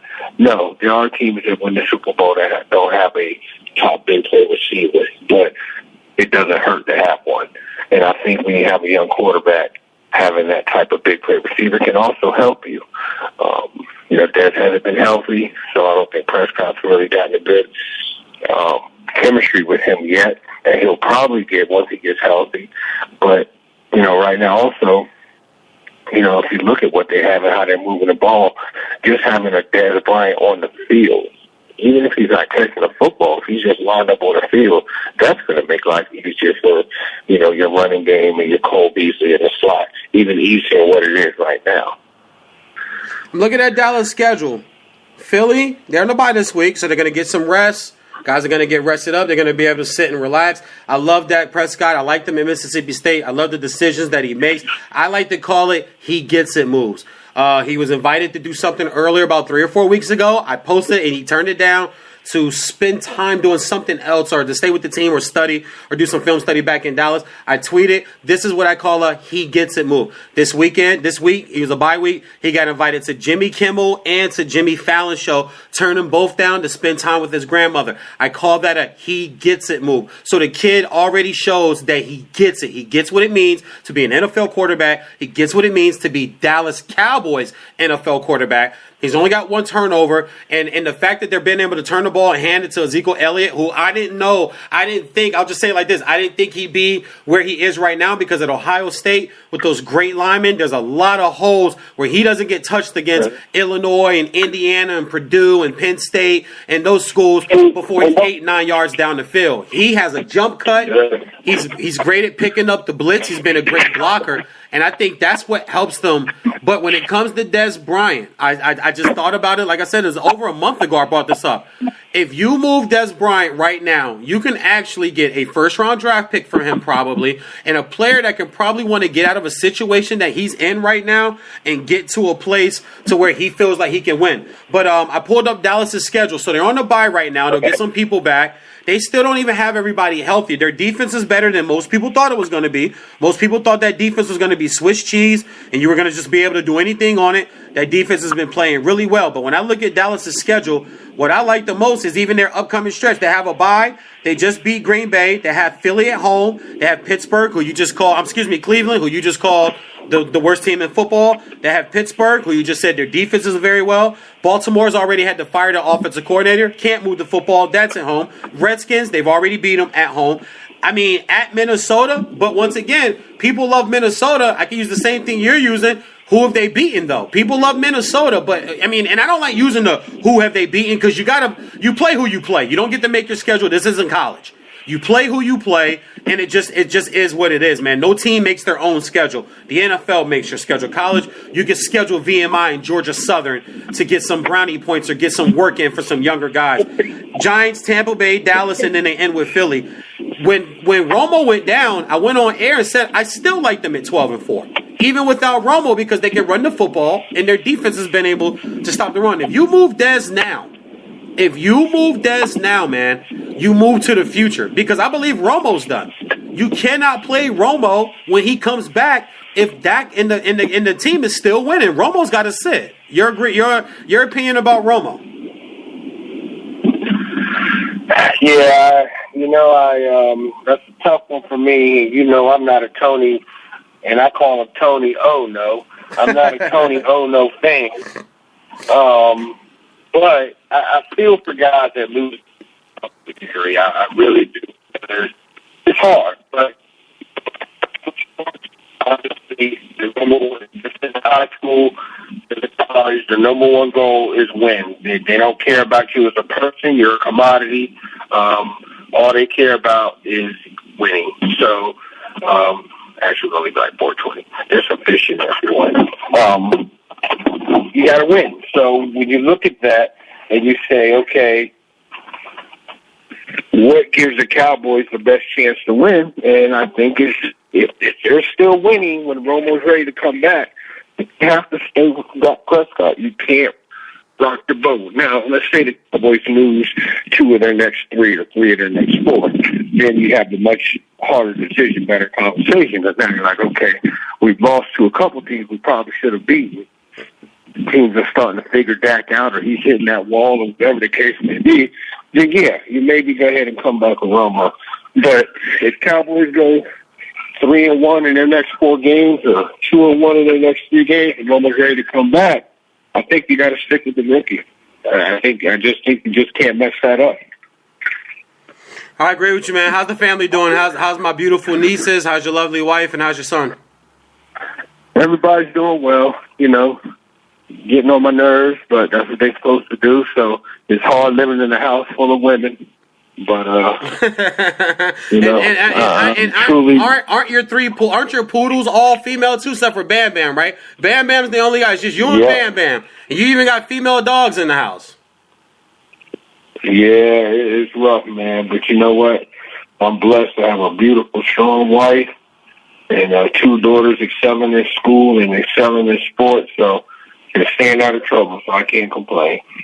Absolutely, man. I gotta move on, bro. This guy wants to do. I've sent a challenge out to this guy throwing these little sidebars at me in the chat room. So I'm gonna get him onto the show. I hit you up later. Obviously, you called me for another reason, but I figured since I was live, I'd throw you on. I hadn't had you on the show in a while. I love you, man. God bless, and I'll holler at you later.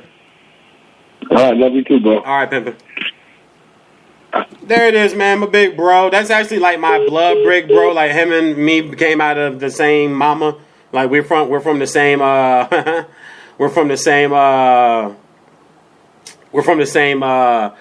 same family. That's my real brother's not a guy that I'm just calling my bro.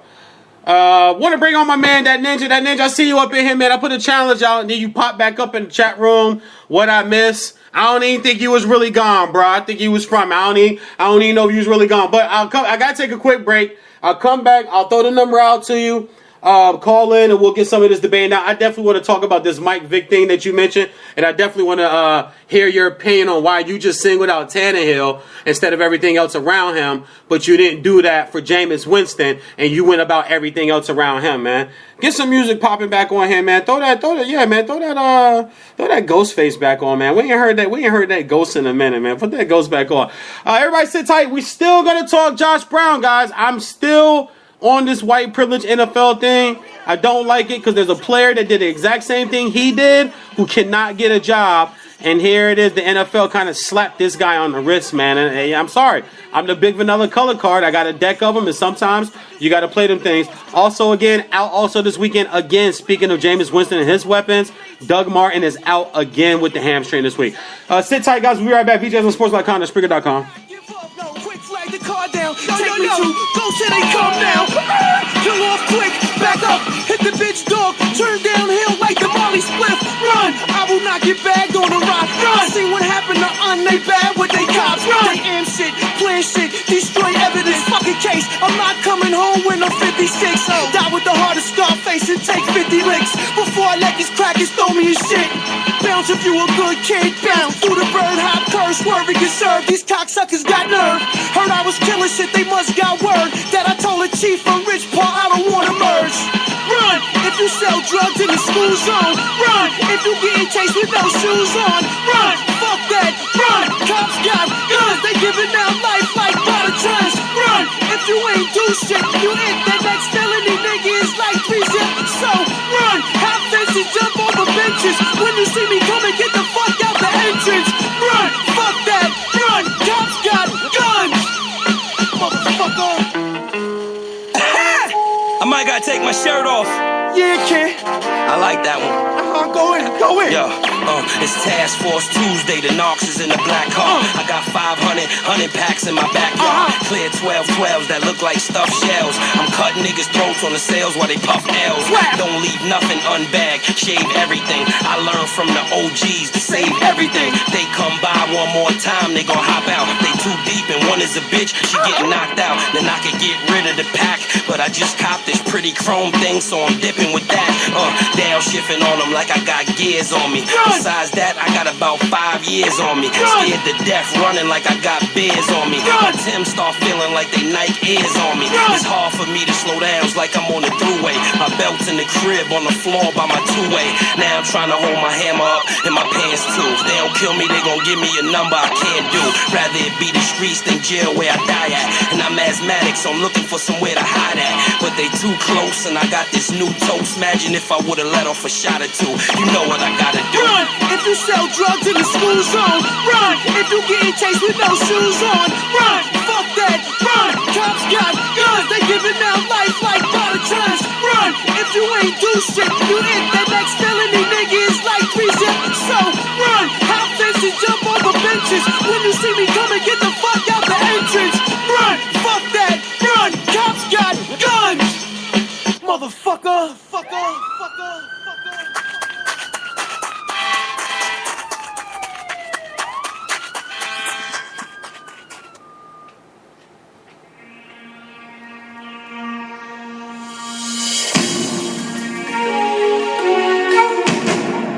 VJs on Sports.com, Spreaker.com. Live right now, I'm your boy VJ, right? Because I always think I am past that 85-15. I know you ain't played this show. Y'all remember this from the Kiss CD? Yeah, you know what? This is the perfect song for what we're about to do right now. Before I get into white privilege in America and football with this whole Josh Brown incident, the New York Giants kicker who was accused of abusing his wife, said he didn't do it, then admitted it to police and all this other stuff, got a slap on the wrist from the NFL. We got Ray Rice can't get a job, and what he did was no better. I'm not saying that at all, but once again, man, it's not fair judgment. You know, America's not being fair one more time, man. So we'll get into that. But I gotta get this dude to call in, so I'm glad you play this right now. Yo, hold on, turn that up for a minute. This is my joint. Y'all remember this right here, man? Do it holiday style. Double laws coming through law. Woo! I need to say that for a comedy interest right there. Anyway. So, that ninja, if you're out there listening, I know you said you stepped away. Like, what did I miss? I don't even believe you was really gone. Then, of course, you followed out what I could tell he's a comedian. It's like, come on, man. A lot of this is amateur hour, bro. Like, you got to bring harder than that. This ain't elementary school, man. Like, this is graduate school, baby. Masters and PhDs of sports talk up in here. 860-614-8257. We waiting on you, man. I put the number out like 30 minutes ago, man. So, I guess you're really ready now. I guess you had to go like write some notes down, pray, do a prayer real quick to God. Please, Lord, Heavenly Father, please do not let VJ hand me my ass on his own show. He's calling me out to call in. You know my ego won't allow that to go without being heard and responded to. So I get it though, because I pray before every show too, bro. I pray that, you guys have open hearts, open mind to my opinions and my sports talk, and that people tune in and listen, and I get a nice crowd going. And I pray before my show too, so ain't nothing wrong with praying, brother. Prayer. Hey, let me tell you something, man. Stay prayed up, man. All y'all out there, all my listeners, people that listen to the show later, stay prayed up. Prayer works, man. It's turned my life completely around. So I guess that's what my man, that ninja. Now, what ninja are you? You Snake Eyes? Are you Jet Li? Like, what ninja? Like, Snake Eyes was a bad boy, though. He ain't really say nothing. I don't trust people who don't talk. That whole, I'm just quiet. Oh, I'm just shy. I'm just a little quiet. Nah, you got shit to hide. That's why you quiet. You got a mouth. Talk. Say something. Damn it. Oh, my goodness. All right, so chat room, what we saying? Enjoy your show, but I don't need practice for your show. I don't need practice for you, so slow down and give me the number again. 860-614 here. Let me just type it in the chat room, man. Let me just type it in the chat room, because you keep asking for it, but I keep giving it out. Either you're not listening. There you go. It's in the chat room now. Dial that number, and we'll get at this. And don't tell me to slow down, man. I can't slow down. My dream car is a Porsche. It's not a Ferrari. It's not a Benz. It's not a Range Rover. VJ wants that 911 Turbo Double Carrera, baby. I want a Porsche. I don't know how to slide. I don't know how to slow down, pimpin'.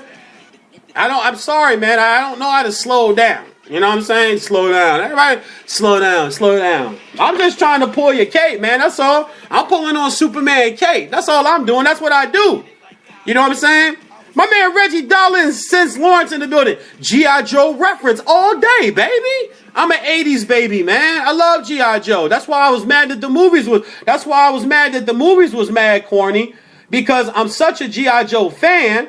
When the movies came out, I was mad excited about it. I was glad my man Marlon Wayans was in the joint, because I'm a big In Living Color fan. Blank Man, White Chicks, anything that the Wayans brothers do, I support, because I grew up on them. Damon Wayans to me is the most talented one. His son is freakishly identical to him. I even watched that little couples friends show they had with Damon Wayans Jr. I think it was on Fox, where he dated the white girl and they had the other friends. I thought the show was kind of funny. It wasn't the best, but I thought it was kind of fun. I even saw Let's Be Cops, because it had Damon Wayans' son. I didn't buy it. I got it from the bootleg man. 5 for 10, baby. 5 for 10. I got a call coming in right now from the 256.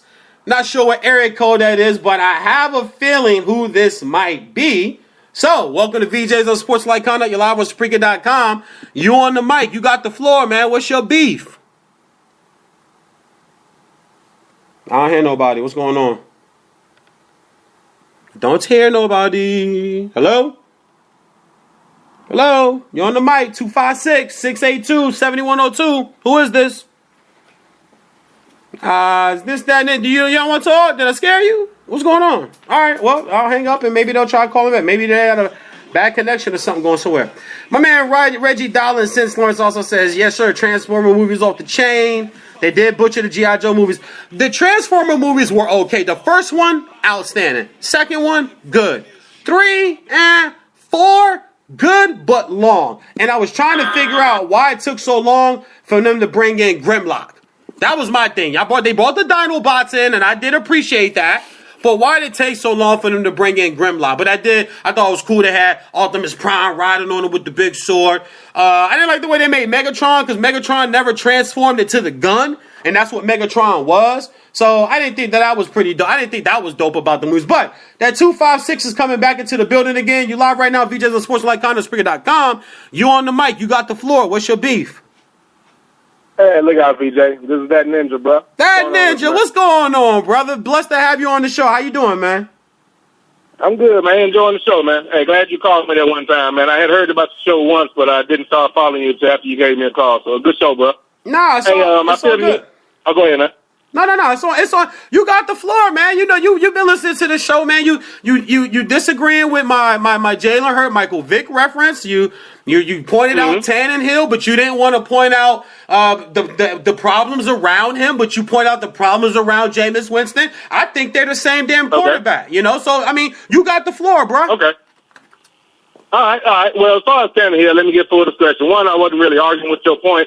I do this a lot, so I'll apologize for that. I was arguing with kind of the mainstream narrative that every time I hear Miami talked about, I don't hear Tannehill's name. It's always Adamkin Sue. It's always somebody on the line. It's Larry Tunsil and what he did at the draft. I mean, just last week, they were talking about the Dolphins, and they re-brought up the issue of the damn draft thing with the man. And I'm like, well, shit, can't you mention the quarterback? Because in every other situation, they bring him up. So I wasn't really saying it was all his fault. And for the Steelers, I haven't watched Miami that one.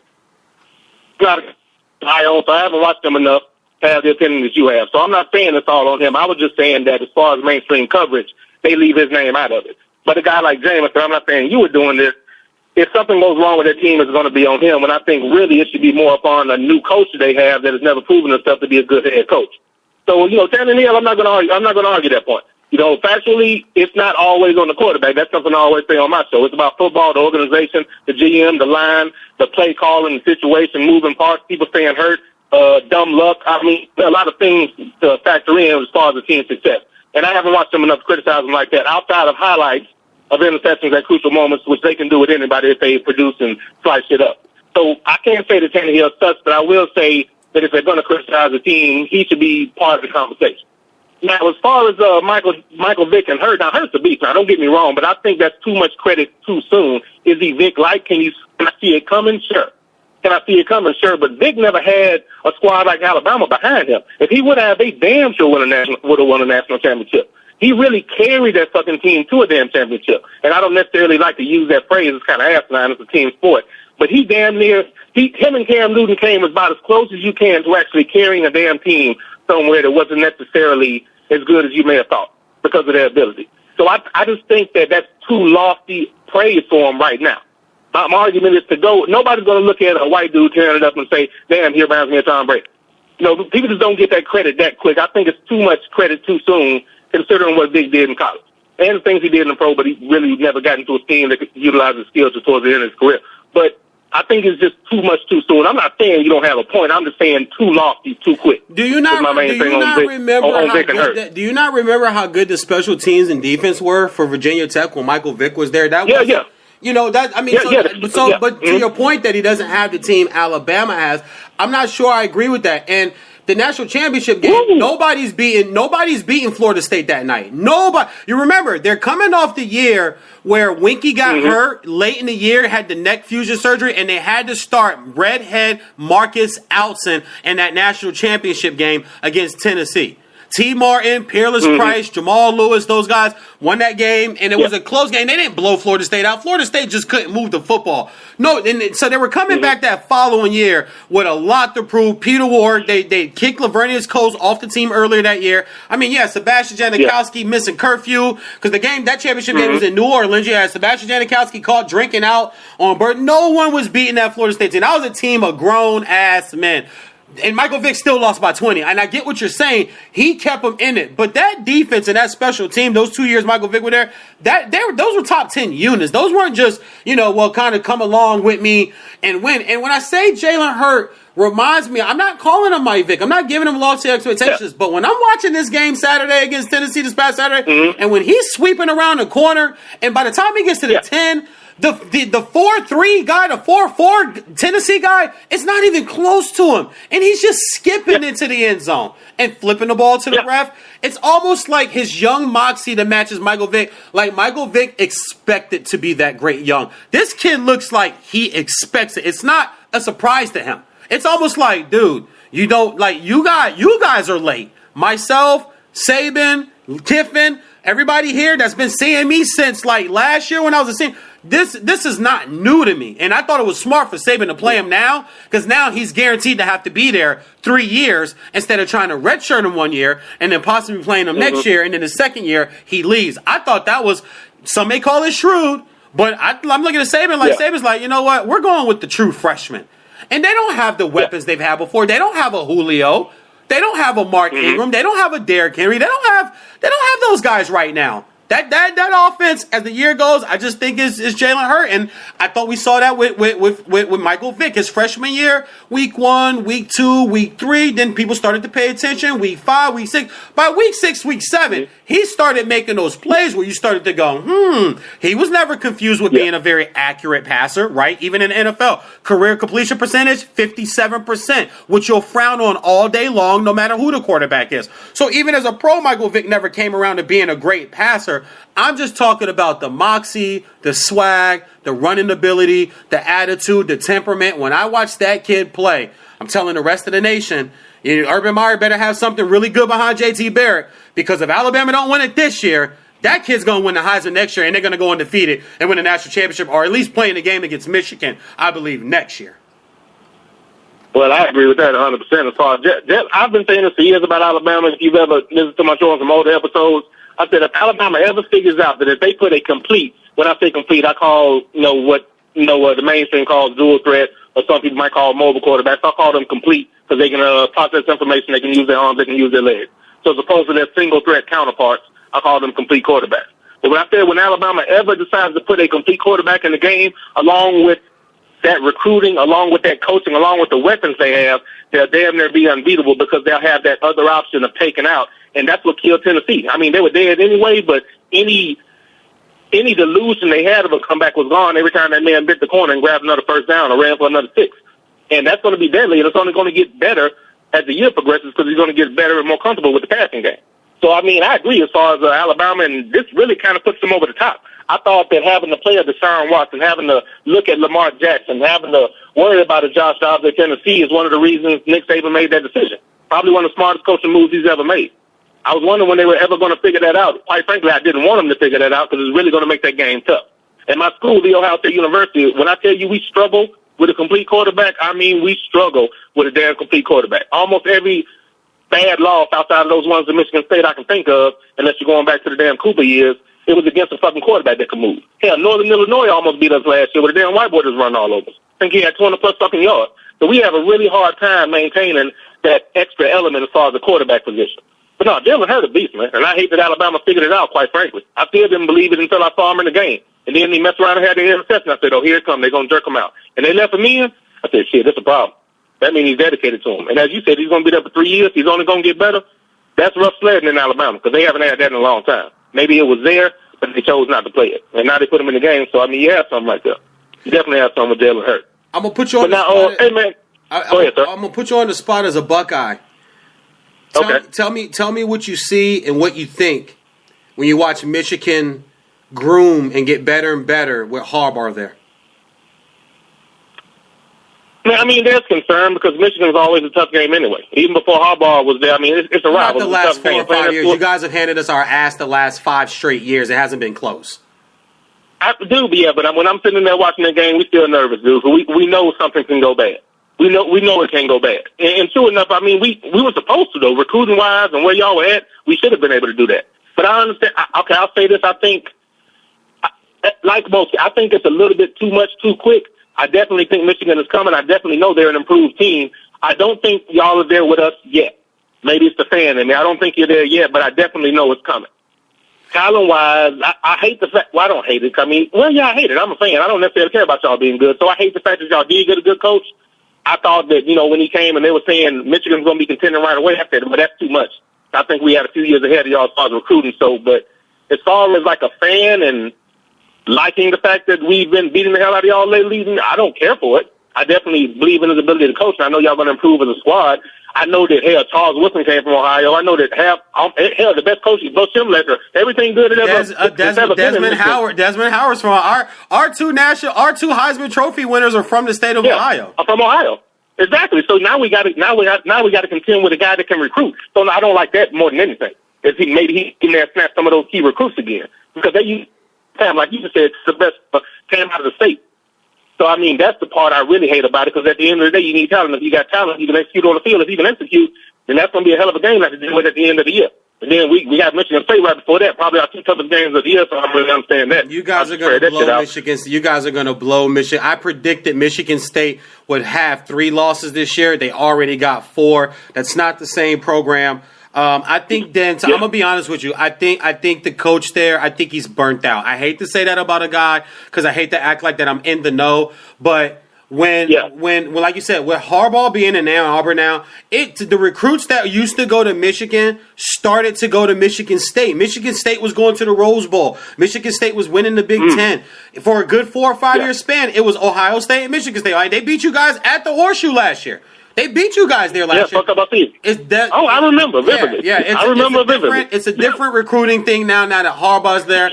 I stand strong on this. The next 5 national championships will be fought out between 3 coaches, and I'll throw Jimbo in there because he does have Florida State back. I know Florida State has 2 losses this year, but they just did win the national championship 2 years ago. They were a game away from being in the college playoff. Oh, matter of fact, they were. I'm sorry. They won the national championship, and then we're in the college playoff the following year. So they'll be fine. But Jim Harbaugh, Urban Meyer, Nick Saban, everybody else have a seat. No one else is winning national championships. They're going to be the 3 best recruiting classes over the next 4 to 5 years. Jim Harbaugh is starting to actually still. Alabama's top recruit, their top in-state kid, has now reopened his recruiting because he spent the weekend with Jim Harbaugh, and he was verbally committed to Alabama.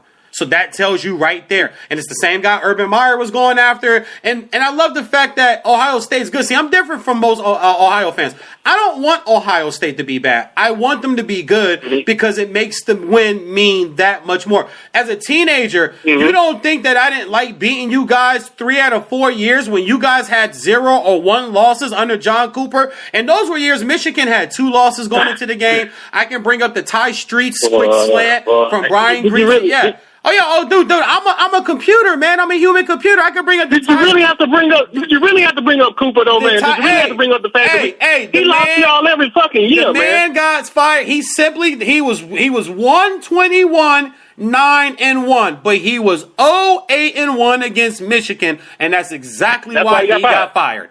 He got fired because he couldn't beat one team. And like I was saying, I could go on the Ty Streets quick slant from Brian Greasy in the 13-9 game. I can go to the Eddie George Heisman Trophy year when Tushamunga Biaka Batuka ran wild. He 323 yards over Ohio State's D to stop you guys from getting to the national championship game. Those wins felt great because they were good. The year Denard Robinson beat Ohio State, it was cool, but it felt nothing like Brian Greasy and Charles Woodson beating David Boston and Joe Germain and Antoine Winfield and Andy Katzelmoyer and those guys. It felt nothing like that because Ohio just wasn't that good. They were in transition. Fickle was the coach. Tressel had to step down from all the, I don't like to call it cheating because it was really just kids being kids. Terrell Pryor, the tattoos, the memorabilia stuff. I look at that stuff like, whatever, man. Like, what do you want a kid to do? If he can get some tattoos from the local hot tattoo guy for free and all he's got to do is sign some t-shirts and jerseys that the guy's going to hang in his tattoo parlor, I would probably think my son would do the same damn thing. And if he got caught and I would say, well, son, you made a decision, but I don't think your mom and I are pissed at you about it. You're a kid. Kids are going to do those things. They want that type of notoriety. That's just the org we live in. But now that Michigan is back, and I disagree with you, and this isn't me being a fan. This is me looking at Jim Harbaugh. Yeah. Everywhere he's gone, he changes the culture. He changes the way you practice. He changes the way you play. He took a 5-7 team that Brady Hoke had. He took the exact same kids with a fifth-year quarterback from Iowa that Iowa didn't even want no more because Iowa said, we got our next guy. Thank you, but now you may go play for whoever you want to play. They were a pick six from winning at Utah. They're a fluke-ass punt drop by our punter from beating Michigan State. Ohio State was just better than within the first 10 plays of that game, I knew we weren't winning the game because Ezekiel Elliott, he had like 62 yards rushing on like his first 4 carries. That's all I needed to see. I'm a real football fan. When I see that early, bro, that's not changing. For 62 carries on the first four, 62 yards first 4 carries, that's not changing. They have better players in the trenches than you. This is going to be a learn, and that's what it was. It was a learning lesson for them. It was a learning lesson that we're not there yet. And I'm not going to say we're there yet now, but I'll be out at Ohio. I'll be out at that game in the Horseshoe this year for Michigan. I'll be there with my Hell shirt and my New Era Michigan fitted. And I'm not going to say they're going to win the game, but if it's close, I'll put it on Harbaugh having his kids a little more prepared. Urban prepares his kids well. I'm not saying he doesn't.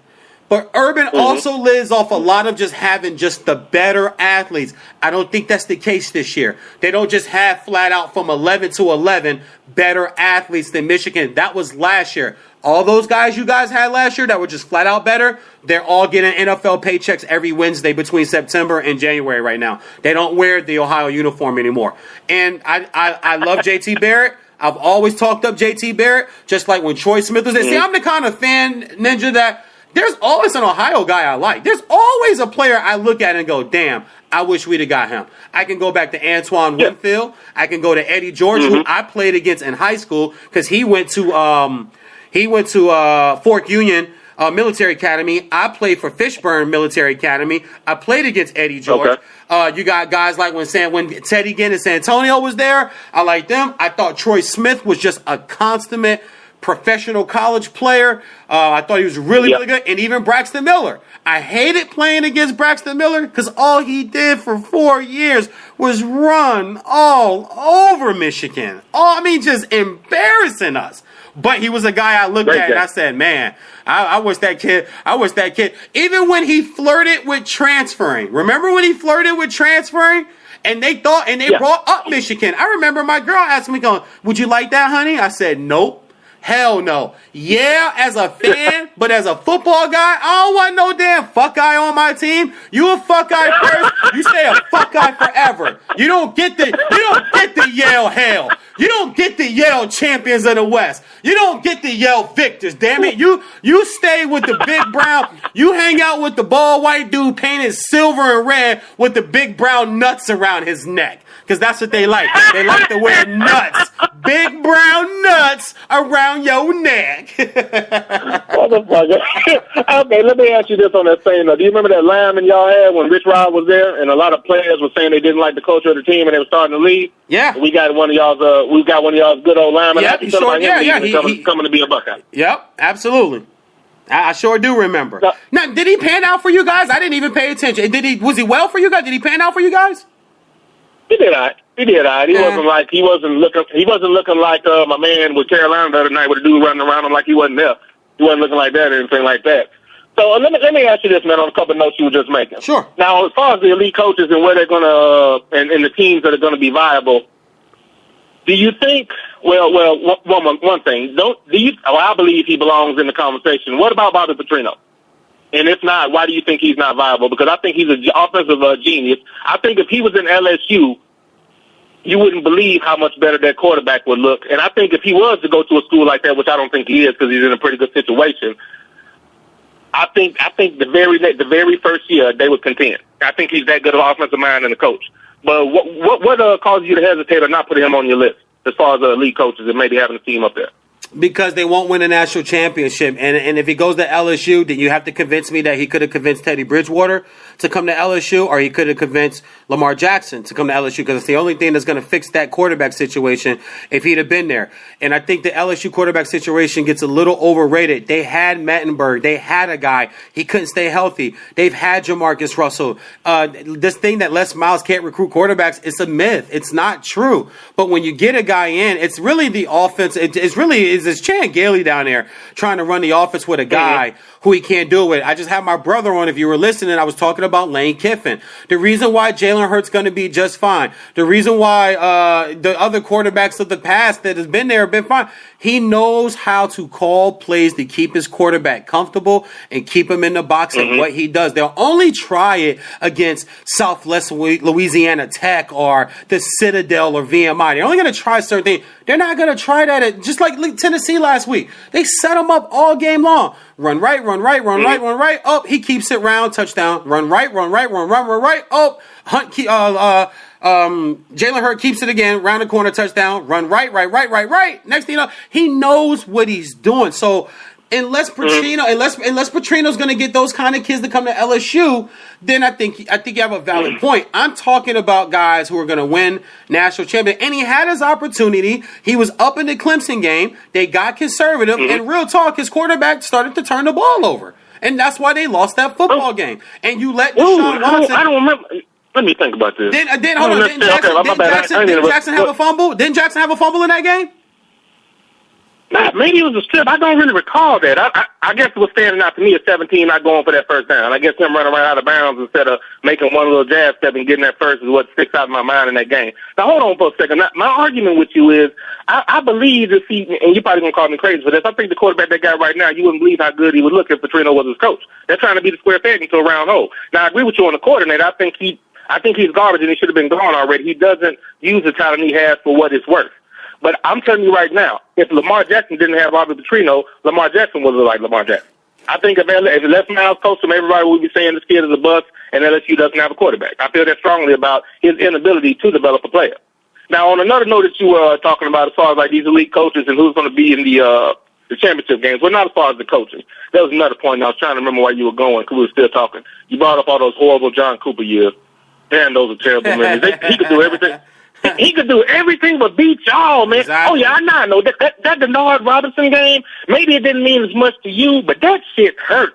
That man single-handedly whooped our damn ass. Anytime we thought we were going to get thrown off the field. 400-plus total yards, 4 touchdowns. Man, he killed us, dude, and regardless of the year and the record and the circumstance, that's why I can't stand when we play a complete quarterback, man, because we struggle so damn hard. Everybody struggles to a point, but we really struggle. I mean, struggle deeply. Like, I can't stand when we end up in a situation having to play with them cats, man, because they wear our ass out every damn time. But those are some, I disagree with you on the Petrino point, but I see where you're coming from. Now, did you include Florida State? Did you include, goddamn, why am I drawing a blank? Did you include, yes, Jimbo Fisher. Yes, absolutely, because the man can flat out coach a recruit.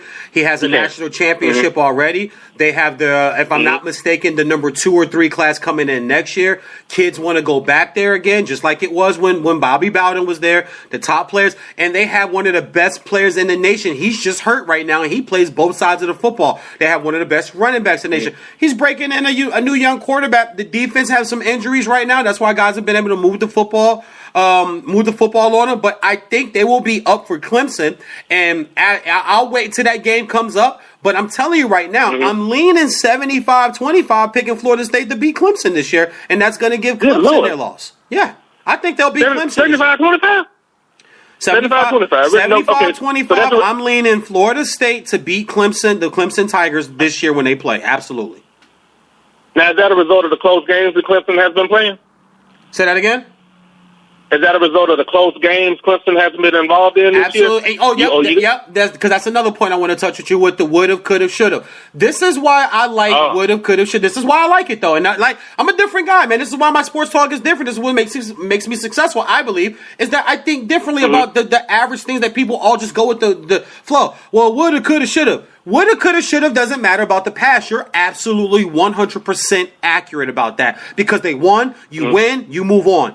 But would've, could've, should've will bite you in the ass sooner or later. It catches up to you. I believe in what I call the football gods. I'm a man of faith. I'm a man of God. I believe that God points angels to certain things just to go right in the world. I believe sports is one of them. I believe in sports, we get the true champion or the team that should have won the championship every single year, depending upon how, no matter how it breaks down, or whether you're talking the NBA Finals and Draymond getting suspended and people getting hurt, Curry being hurt, Bogut being out. Hey, that means Cleveland was supposed to win the championship. The city of Cleveland, God wanted them to finally feel good, so He made some things happen. They won the championship. I really feel that, and I feel with woulda, coulda, shouldas. Sooner or later, you can't keep playing with fire. You will get burned. Look at Tennessee. Tennessee should have had 3 losses already, and it finally came to head against Texas A&M. They've been coming back all these games, but sooner or later, you're not going to be able to come back. It's going to step up, and I know they got injuries, and I know that's where somebody, a Rocky Top fan, already emailed me this morning. They got injuries. I get that, but you weren't saying that when they came back against Florida. You didn't say that when they almost lost to Appalachian State, and I know what that feels like, to lose the Appalachian State at home as a fan. So I think it comes up sooner or later to bite you. And that's why I always say the shoulda, coulda, woulda with Clemson. These close games they're playing. Look, dude, if the kicker makes the kick, they lose last week. That's not really a coulda, shoulda. Yeah. You just really look at that play. Because I'm looking at the kick, and the guy that I'm watching the game, he looked at me, he goes, he makes it? I go, nope, he's going to miss it. I said it right before he kicked. I said he's going to miss it because he makes the one that they called a timeout on. I said he's going to miss this next one. And he pushed it right. He sure did push it right. I said, and now I looked right at the guy and I said, and now Clemson's going to win the game. They should have lost, but they're going to go. They got life again. But in a game against Florida State or a game of a team they probably should beat, they still got Duke on their schedule. We've seen Duke be a better program of lately the last 2 to 3 years. Haven't beaten a lot of people. They got a good coach. But exactly, got a good coach, getting some good recruits there. North Carolina's littered with football talent. That state, I got family that lived there. I played high school football in that state growing up as a kid. There's some talent in that state, and they're starting to get these guys to come to Duke because you can sell them on education. You can sell them on prestige of Duke.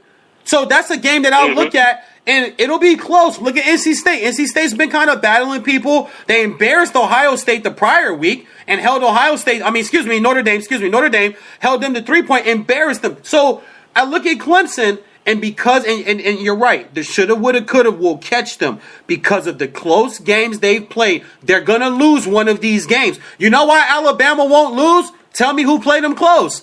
You know why Ohio State's not going to lose? Tell me who played that Wisconsin game. If you listen to the show last Thursday, I thought Ohio win by 2 touchdowns. I said Ohio's going to win this by 2 touchdowns. Y'all relax on this Wisconsin thing because Michigan only won, 21-7? The game should have been 35-7. They missed 4 field goals.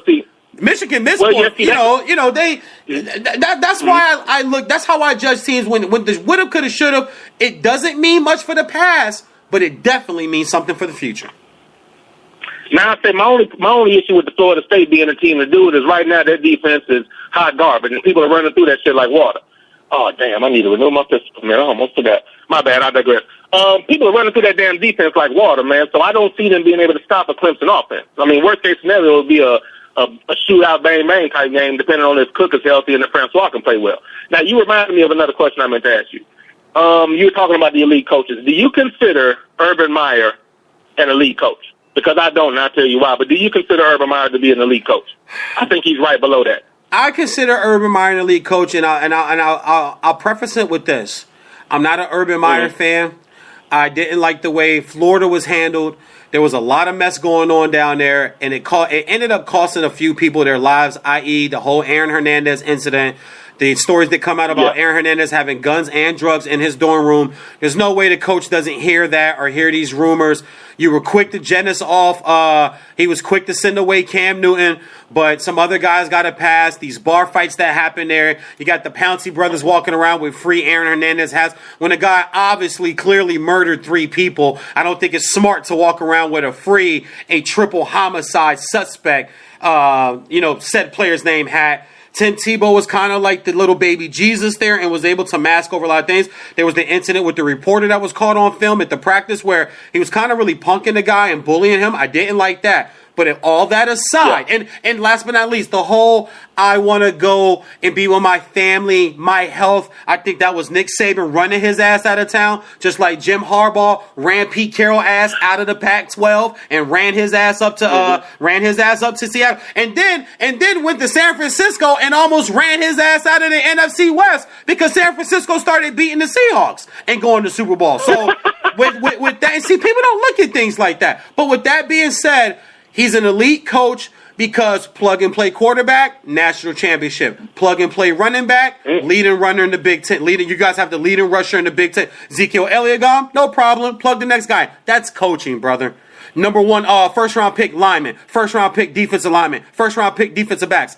That's coaching. Now, it's not to say all those guys are going to pan out, but the fact that you can still get guys that go first, second round, 4, 5, 6 guys every single year.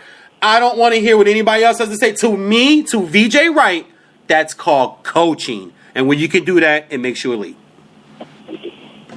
What puts him slightly under elite for me, and this is coming from a slight fan perspective, but just from observing football. He used the exact, to me, an elite coach makes an adjustment if needed. You agree with that? If you have the horses to make the adjustment, yes. You can make adjustments, Ninja. You can make adjustments, brother. But if you don't have the horses to make the adjustments, bro, then like sooner or later, it's just you're just gonna be overpowered. It's not gonna work. No doubt. But we had the horses at Deal House at University, do we not? Right. Last year you did. I thought last year's team was one of the better Urban Meyer teams I ever saw. Mm-hmm. In Utah, Florida. And the Florida, I want to say the 08, I think it might have been 08, 09. That 08, 09 team was damn good too. Percy Harvin, Reggie Nelson, all those characters and those guys on the team. But that team last year, man, that's why I'm surprised the Michigan State game shocked the hell out of me that they lost like that. But that team last year, man, that was the horses. I don't know if you have the horses this year, but you have the one player that nobody else has. You have a gentleman by the name of J.T. Barrett. No doubt. See, this is my thing about Urban Meyer. This is why I put him in this category. When we had Braxton Miller and we had a nice little path to the national championship game, when Auburn ended up playing Florida State, they ended up in that position because we lost to Michigan State. And why did we lose to Michigan State? A piss-poor game plan of running the hell out of JT. But his game plan was essentially, Braxton Miller saved me. He didn't make an adjustment. He did nothing. It's the same thing he did with J.T. Barrett against Michigan State when we lost to them. 2 years apart or 1 year apart, he did the exact same game plan, not using a Zeke Elliott. You got one of the best backs in the country, if not the best, and you're not using him. That's the reason, like right now, he's running J.T. Barrett more than he's doing the running backs, and I disagree with that emphatically. It's just not necessary. It's not necessary when we have that talent at running back. That's the problem I have with him right now. But the reason why I won't call him elite is because he used the same damn game plan 2 years in a row against the same team, and both times it cost us a look at the national championship. That's not what an elite coach does. When Nick Saban got a chance to play LSU twice, and okay, you're not gonna like this, but overrated ass Les Miles came in there with that same damn game plan against Alabama, didn't make not one adjustment, not one. He literally did the same thing he did the first time they beat him, and Nick Saban whooped their ass because they came out doing play action and rollout because he knew he had to approach that game differently. Urban Meyer had a chance to correct that mistake, and he didn't. He did the exact same thing, and it cost us a chance at 2 more titles, which we could have if he was an elite coach. But it worked at Florida. See, the thing, and I agree with that. But see, once again, go back a few years. There were times where he said, Tim Tebow, save me. Tim Tebow, save me. And Tim did it. There were times at Utah where he said, Alex Smith, save me. Alex Smith, save me. And he did. Braxton Miller, I already told you what I thought about him. I don't fault him for looking at his All-American, not Big Ten, his All-American quarterback and saying, save me. I don't have a problem with that. If that's what you want to do. You want your star. You guess what? You know what Michigan's going to need this year? I'll go to Michigan real quick. You know what Michigan's going to need this year? They're going to need a game where he's going to have to say, Jabril Peppers, save me today. Whether it's defense, whether it's a punt return, we can't move the ball. Spate's a little off. They're locking up a Darbo. Chesson's getting locked up. We're playing a really good defense. We need a play. You are the best player on our roster. Save us today. And guess what? Charles Woodson did it.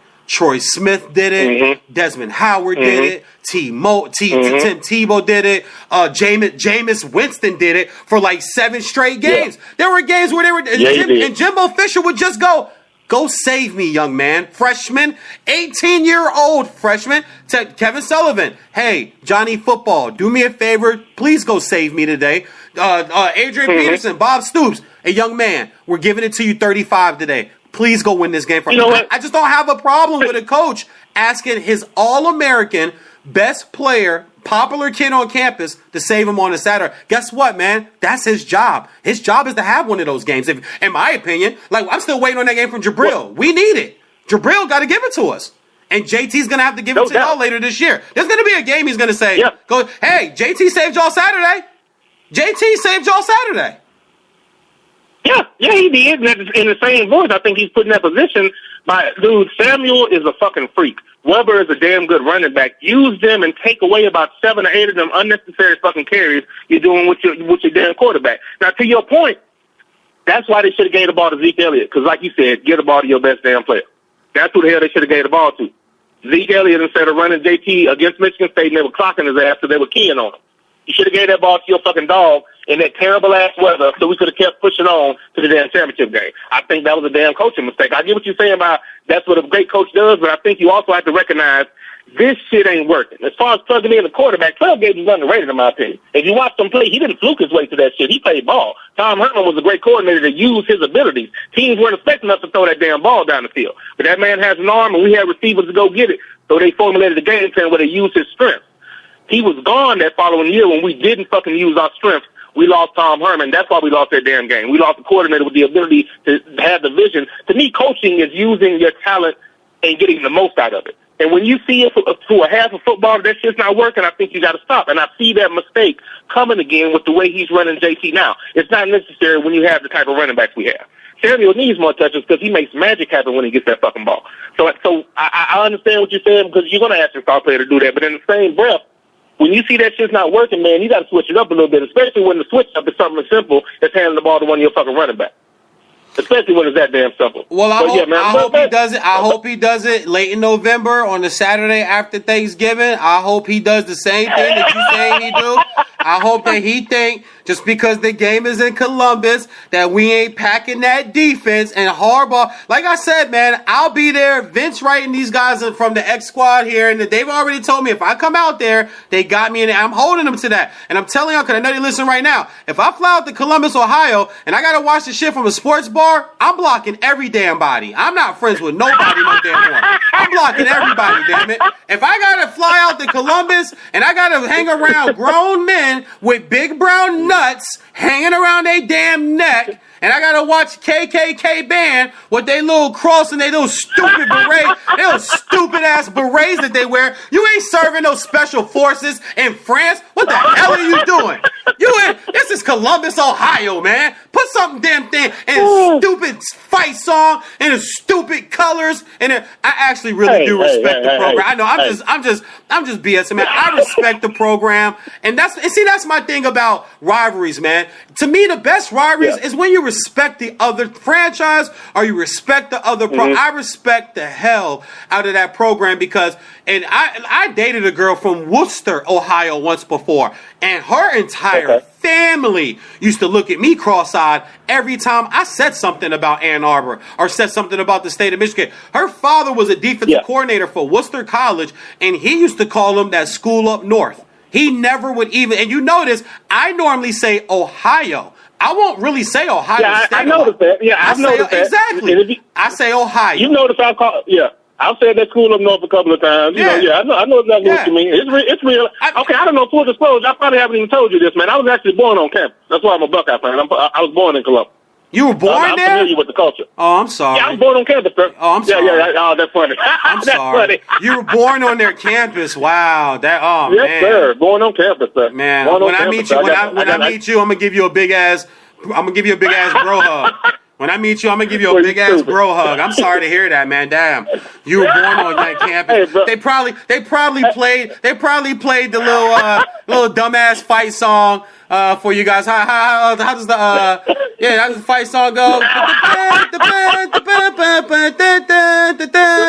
that that shit playing in the hospital. All the babies, crying like, turn that shit off, man, and put on some Bob Marley or put on Hell to the Victors. Damn it, that's what we put Hey, why on. you want the baby? They don't want the babies in there crying and scared. That's why you want to bring Hell to the Victors. They don't want to hear that type of That crap. is the most classic. We have the most classic stadium in football history. We have the most classic uniform and helmets in football history. We have the most classic fight song in football history. Football, Doesn't classic not just college. translate to doesn't classic just translate to older fucking need to be upgraded? Well, you know what? No, it don't. Well, by the way, they did upgrade the big house. I don't know if you heard, but we routinely get, I don't know, 111, 112,000 into our stadium. Yeah, I don't know if you've been up there. I've heard about that. Schembechler Hall, it's beautiful. They added, I know you guys did some renovations too. Didn't y'all get some high school bleachers to put at the one end of that damn stadium? That shit y'all called the horseshoe because you didn't have enough money. They didn't have enough money to finish building their stadium. We've had the big house since like the 1930s, baby. Then you guys couldn't even finish your stadium. You didn't have enough money. Well, you are crazy. They too worried about that. They're too worried about that modern the basketball program there. Jimmy, matter of fact, Jimmy Jackson's actually going to do my show in a few weeks from Fox Sports 1, man, former NBA and Buckeye. I'm a Tar Heel, man, when it comes to college basketball. And I remember the year where they knocked Carolina out, the Rasheed Wallace Carolina Tar Heels out in the Sweet 16 with him and Lawrence Thunderberg and Jimmy Jackson. Yeah, of course, man. Even the years they had Greg Oden, when they had Mike Conley, even those years, man, I look at Ohio State like, damn, it's cool to see their basketball program catch up a little bit with the football, but the football just doors. But to your main point, yes, I'm sorry, bro. I mean, Urban Meyer's won it. Utah, he's won in Florida, and he's winning now. And I think that's the epitome of elite. Nick Saban was the head coach, if people can remember it, Michigan State. I'll help people out here. I'll go before LSU. He was the head coach at Michigan State with Plaxico Burress. Yeah, I remember that. Cedric Irvin was the All-American. Right, exactly. That's the year Charles Woodson went up there and had the one-hand toe dab interception on the sideline when everybody just thought Michigan State was going to beat Michigan. They're going to beat the living shit out of Michigan State this year. You watch what I tell you. They are pissed about that drop punt last year. They are pissed revenge factor about that drop. Yeah, y'all might be as pissed at Michigan State as we are. Yeah, y'all might be just as mad at them. It's quite awful. And you know what's funny? Both those wins they had were both the other team's fault. Ohio decided not to run Ezekiel Elliott, and our punter decided. Not only did he drop it, I don't have a problem with the drop. My problem was picking it up and trying to still kick it. Once you drop it, and then fall on it, give Connor, and then Connor Cook gets one. He gets one heave to the end zone, and then, hey man, whatever happens from there. He played y'all know at the Big Ten championship game. He played Archie Griffin. He took the trophy, didn't he? Like dap him up, shake his hand. He played. He never did that shit to Charles Woodson. I tell you that right now. No, he never did that to Charles Woodson. Charles Woodson slapped the shit out of him. That was special, bro. That was a special play. You know, as a Buckeye fan, I hate to see that happen to anybody, but if it's going to happen to somebody, glad it happened to y'all, because quite frankly, in the moment, that shit was hysterical. Oh, okay, I remember hysterical. falling the fuck over. Hysterical. If you're gonna bring up the Cooper years, man, I can't take enjoyment. Hey, how many? I wish I could remember that damn Appalachian State joke. My man, that quarterback and like one quarterback, the quarterback or maybe two receivers just throw y'all over the slant all damn day. And my man just took out. Armani Edwards was the quarterback. He was he was a double-A All-American guys, All-American quarterback for their level of college football, but also too, he actually got drafted. I want to say by the Pittsburgh Steelers. They tried to turn him into a receiver, and it just didn't pan out. Same thing with Devin Gardner. Devin Gardner was with Pittsburgh in the preseason. I believe he still might be on their practice squad, but the Appalachian State game, dude, it was what it was. It's like, but if you remember, Appalachian State, that wasn't even the bad part. If you remember, Dennis Dixon in Oregon came in the following week and beat us 45-21. We couldn't stop that spread offense either. And then Michigan went on like a 9-game winning streak until we played you guys And if you want to go to wins that hurt head to head, I'm still mad at the Mike Hart, Chad Henne team because we lost that game 45-42. Y'all defense couldn't do nothing with us. Mike Hart and Chad Henne, those guys, they moved the ball all up, and of course you guys did the same. But it was expected for Ohio to be able to move the ball like that because Troy Smith had won the Heisman. Yeah. Well, he's the Heisman candidate that year. He hadn't won the Heisman yet, but he's the Heisman candidate. You guys had Ted Ginn, Santonio Holmes, Brian Hartline. You guys had a lot of weapons, man, to use. But that game still hurts to this day because it comes down to that last drive, and the ball gets tipped up. My man, God, he played at Poly. I can't remember. Donovan Warren, who's the All-American corner for us, who came out of Long Beach Poly out here in California, tips the ball up on 4th down, and Santonio Holmes comes down with it. So it's like, oh, man, you guys go on to score, take the lead by 3. We come back and score. No, take the lead by 10. We come back and score, make it 3, try to get the onside kick, don't recover it. 3 knees, and the game's over. That game, even though it was a close game, that one still pisses me off and hurts because we should have. Y'all trying to fuck up our season. Yeah, exactly. Y'all trying to fuck up our season like y'all always do. We were both undefeated because that's the year you guys went. Yeah, I remember. Yeah, that's the year you guys went and got embarrassed by Urban Meyer in Florida. If you remember the national championship game, got your asses handed to you. Now you want to bring up old shit. Yeah. Now you want to bring up old shit. Yeah, because you I don't really want to talk about that game. You brought up old shit first. Man, look, I'm in Alabama, but I'm in SEC country, right? I'm at my boys' house watching this game, man. And the whole time, even when the shit's going bad in the first half, I'm still calm. I'm like, we're fine. We're fine. I can see the adjustment come. Once I realized that we couldn't block them motherfuckers, once I realized that line couldn't keep them motherfuckers off of Troy Smith's ass, I said, damn, this is bad. And I had to sit there and watch that ass whooping unfold. And hold on, your boy Ted went out like a little sucker thinking about his NFL career, opening kickoff for a touchdown, but now my foot hurt. Nah, and my Dolphins and my dumbass front office Dolphins bought it. Cam Cameron fell for it and took him number 8 overall. That was probably a little bit too high. That was probably a little too high. But now I will say this. I will say this. I mean, I don't think he pulled himself out because he wasn't fucking hurt. I think he damn got hurt by teammates jumping on him with their dumb ass. It was just one of them quirky, dumbass things where my man couldn't afford not to have that fucking speedster in the game to take the top off the defense. And, I mean, he didn't have time to give him the ball anyway, the way them D-linemen were in his ass. But, I mean, yeah, I remember that vividly, man, because I remember how hype I was when he ran it back, and then I was looking like, what the fuck he doing? Why is he on the sideline? What the fuck going on? So, I mean, yeah, that was one of them, melancholy-ass moments where you're hyped, and then all of a sudden that shit is a big-ass letdown. That was a terrible fucking game. Hey, I'm going to end this call with you on this, man. A lot of people in the chat room, I don't know if you're looking at it right now, they're referencing to, I'll just put it in these words, your pro-blackness. I don't know you. We just, met through radio doing the show. But, yeah. You're being referenced by your, so I'm assuming that these guys know you, they know what you're talking about. They said a few things in here that I'm going to leave out of my mouth on a live air. So I'll spin the segment to this and we'll take a few minutes and we'll end the call on this. Josh Brown, the kicker for the New York Giants, was, went through the whole domestic abuse thing, beating his girlfriend. Did he do it? Did he not do it?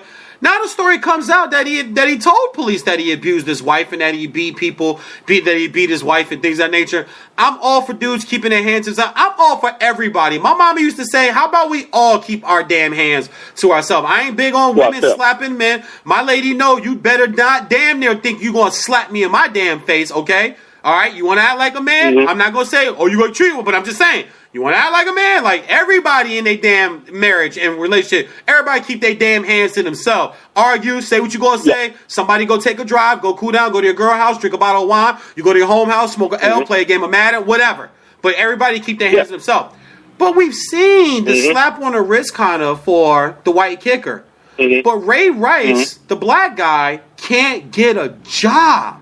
Can't get a job at all in the NFL. And, of course, I'm the big vanilla color card. I got a deck of them. Sometimes they got to be dealt out. Just one of my 37 nicknames. White privilege is what I see here. What do you see? I see something that is American as apple pie and lynchings. I see that even when they discuss a Josh Brown, and this is one of the tricks they do in my humble opinion, even when they discuss a Josh Brown, they won't do it without bringing up a ninja. Because they're not going to give him all that attention to itself. So when they talk about Josh Brown, what do? They bring up Ray Rice. I know some people may say, well, it's a valid point. But I say to you, if a ninja gets in trouble, they don't dilute it by bringing up a colonizer. And that's just something I call, white people. If you think about it in a historical sense, it's actually accurate, so I'm not being offensive. But the issue with that, to me, I obviously think it's a matter of race. I mean, I've said this many times on my show. If you're a colonizer, you get a pass. If you got melanin, they get in your ass. There's so many cases that I could point to. There's so many different situations where the act or the so-called crime or offense will be equal, but the reaction will not be.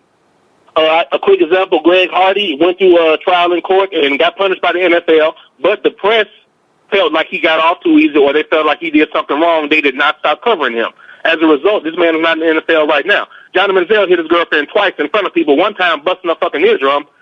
Nothing. It was coverage, but it was slight. The police never arrested him. They never tried to smear him. As a matter of fact, the entire year they were still screaming, I think Johnny Manziel will be a great addition to somebody's team.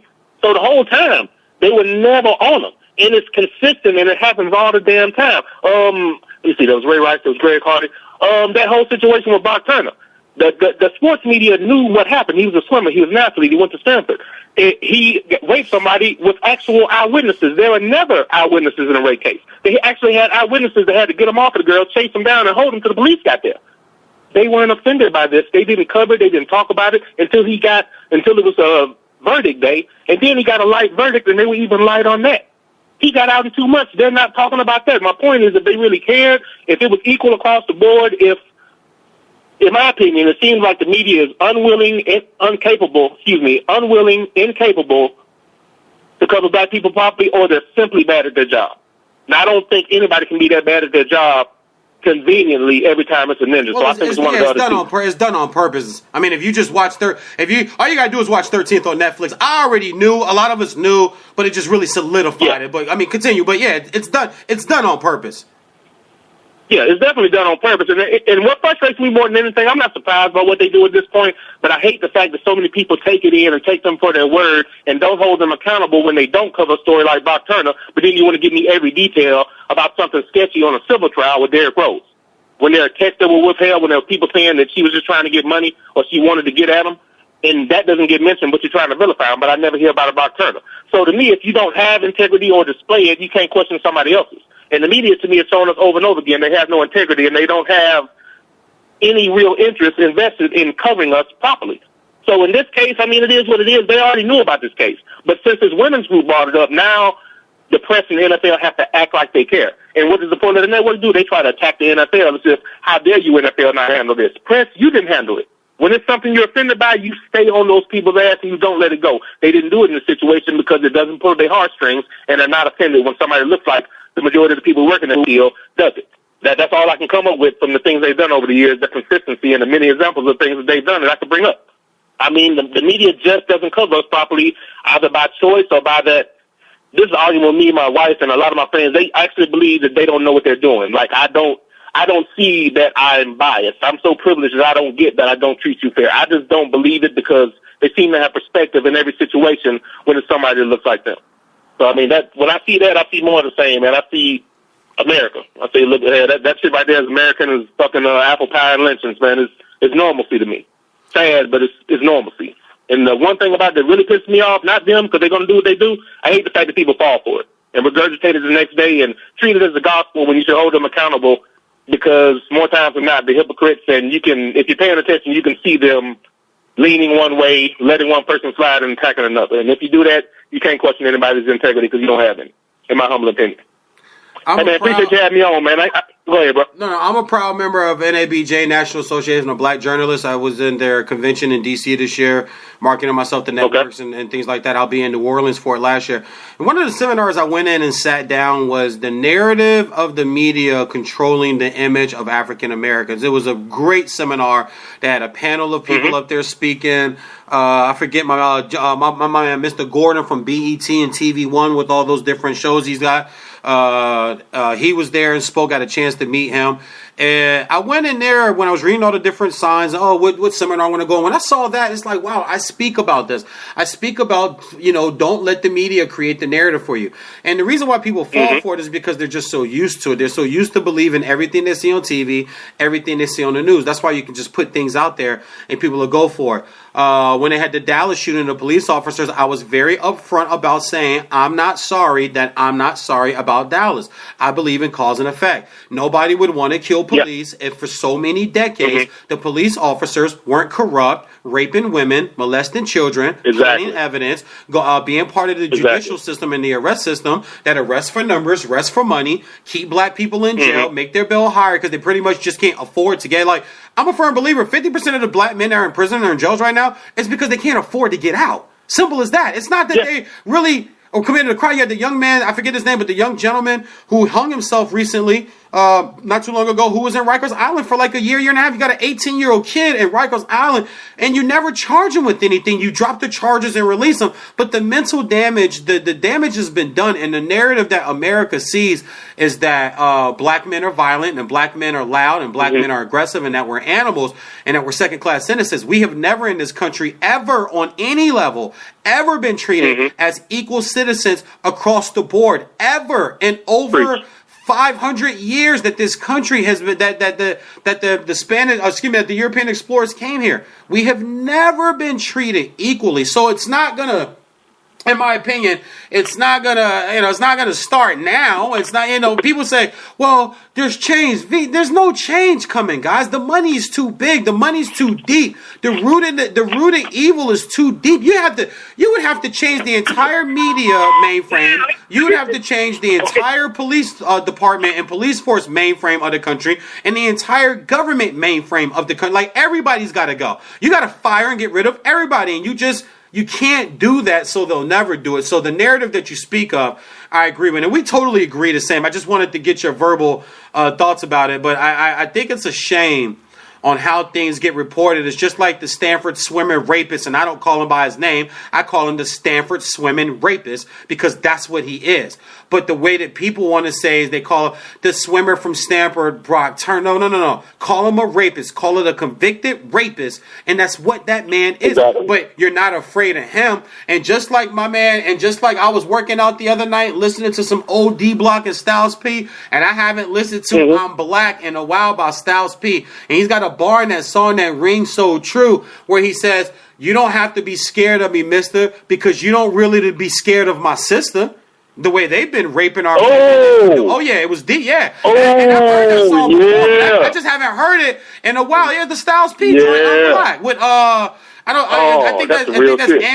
think that's Angela Winbush singing on the hook or some so there's some females singing on the hook, but it's like, yo, like, don't act like you're afraid of me because you ain't afraid of my woman. You're not afraid to rape and impregnate the slave daughters that as young as 13 to see how many kids they can bear, and then the babies that weren't going to be big and strong, you fed to the alligators. I mean, the history of it makes it so uncomfortable for people to talk about.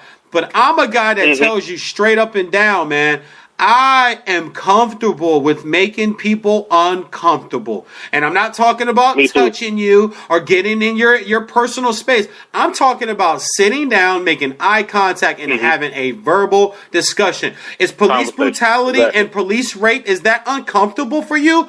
Good, because it should be. Because if it was your daughter, if your daughter was Sandra Bland, if your daughter was one of those women that damn Oklahoma cop was raping and making them perform oral sexual favors to him, basically at one point, woman testified one day, he goes, come on, I don't have all day. Are you doing it? Basically, are you sucking me or are you going to jail tonight? How vile, how disgusting, how just disturbed is that? And this is a man of the law who took an oath. So, and it got reported, but it got reported because Facebook forced it. I didn't see it on CNN. I didn't see it on MSNBC. We know we're not going to see it on Fox News. We know we definitely not going to see it there. But I agree with you, man. Just the image and the narrative that's painted on black athletes. I told everybody last year, they're messing with Cam Newton because he's black and he's winning. Guess what? The Panthers are 1-5. Do you hear anything about Cam Newton? Nope. No. Nope. Quiet as church man. Nope. Quiet as church man. Unless they want to blame him for the team's record, maybe they'll say that. But here's the thing, though, Ninja. They haven't even been doing that. I haven't been seeing that through the masses. You know what we're talking about? What's wrong with Aaron Rodgers? We feel sorry for Aaron Rodgers. Poor Aaron Rodgers. The white quarterback is now having a subpar year, not producing. Yeah, you look good against the Bears last night. It'll go right back to where it was. I understand his weapons aren't full. I get that. But no one's like beating him down except for Colin Cowherd because he just doesn't like the guy for some reason. But for the most part, it's like, oh, we feel sorry for him. But with Cam, it's just like, oh well, yeah, let that N-word go loose. We don't care. Let's move on to the next guy. Jameis Winston's not winning. Yep, Russell Wilson's winning. But see, we like Russell. What was nothing? See, they like the white America. They like Russell Wilson because they like Sierra. See, you get that whole dynamic, and Russell Wilson, to me, I got insight on this. I ain't going to put my source out there, but trust me, I got insight in that locker room from about a year or two ago. He's not the guy he portrays to the press. He's really not. He's not the guy. I'll just put that. I have inside locker room source from the Seattle Seahawks of a player who I know who's not there anymore. And and trust me on this. There's at least 4 incident stories that I heard about where he had the chance to show one side of him and he showed another side to appease. Think about it, man. From the 1 yard line, you don't give it the beast mode. They wanted him to be the hero. That's why you call that stupid. That's why you call that stupid ass quick slant.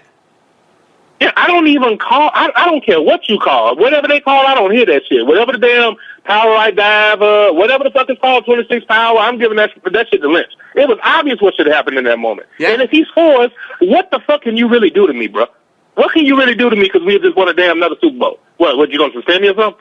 You going to punish me? I mean, so yeah, I definitely feel you on that. This is another quick example, like everything you were talking about. What about Dylan Roof? Killed 9 black people in the church. Man. Did you see how they arrested that dude, sir? Of course. Did you see how they arrested him? Of course. They got him Burger King. They holstered their weapons, sir. They holstered their weapons, calmly walked up to him, put cuffs on him. Dude, they tackled a motherfucker who was selling loose cigarettes and choked him to death. This man just killed 9 damn people, and they treated him like they was picking up a lost kid who damn wandered away from camp. What about the terror? What about the bombing suspect? Same thing. They make sure they take him alive.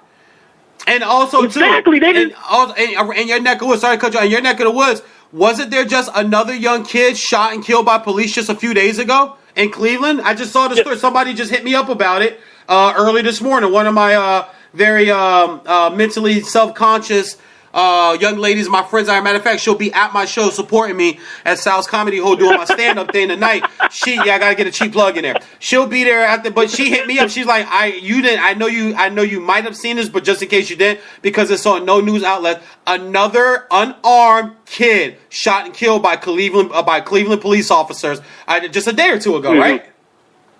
Yeah. I think I saw that on the internet, and it's like I'm saying, it's too. If they actually cared about it, something would change. And my whole point with that Dylan Roof thing, they claim, fear and worried about their jobs. Like you said, that bomber. They took him alive. Why come he didn't die? Dylan Roof, you killed somebody that was selling a CD. You put your knees on both his hands, shot him in the chest. You choked a man out that was selling cigarettes. This man just killed 9 black people in the church, and you put him in the car like somebody's son that just lost a baseball game. My wife said something about that in my show. Man, it was hysterical and profound at the same time. She said traditionally, a coach always takes the team out for food or to eat after a big win. The police took him to Burger King. That's all I'm saying. Exactly. So, listen, brother, I appreciate you coming in. Your debate record against me, just so you know, and everybody here, Ninja 0, VJ 1. You lost. I don't believe that, sir, but you know what? For your confidence, I'll let you have that. Hey, I appreciate the discussion, man. I had a great time. Champion.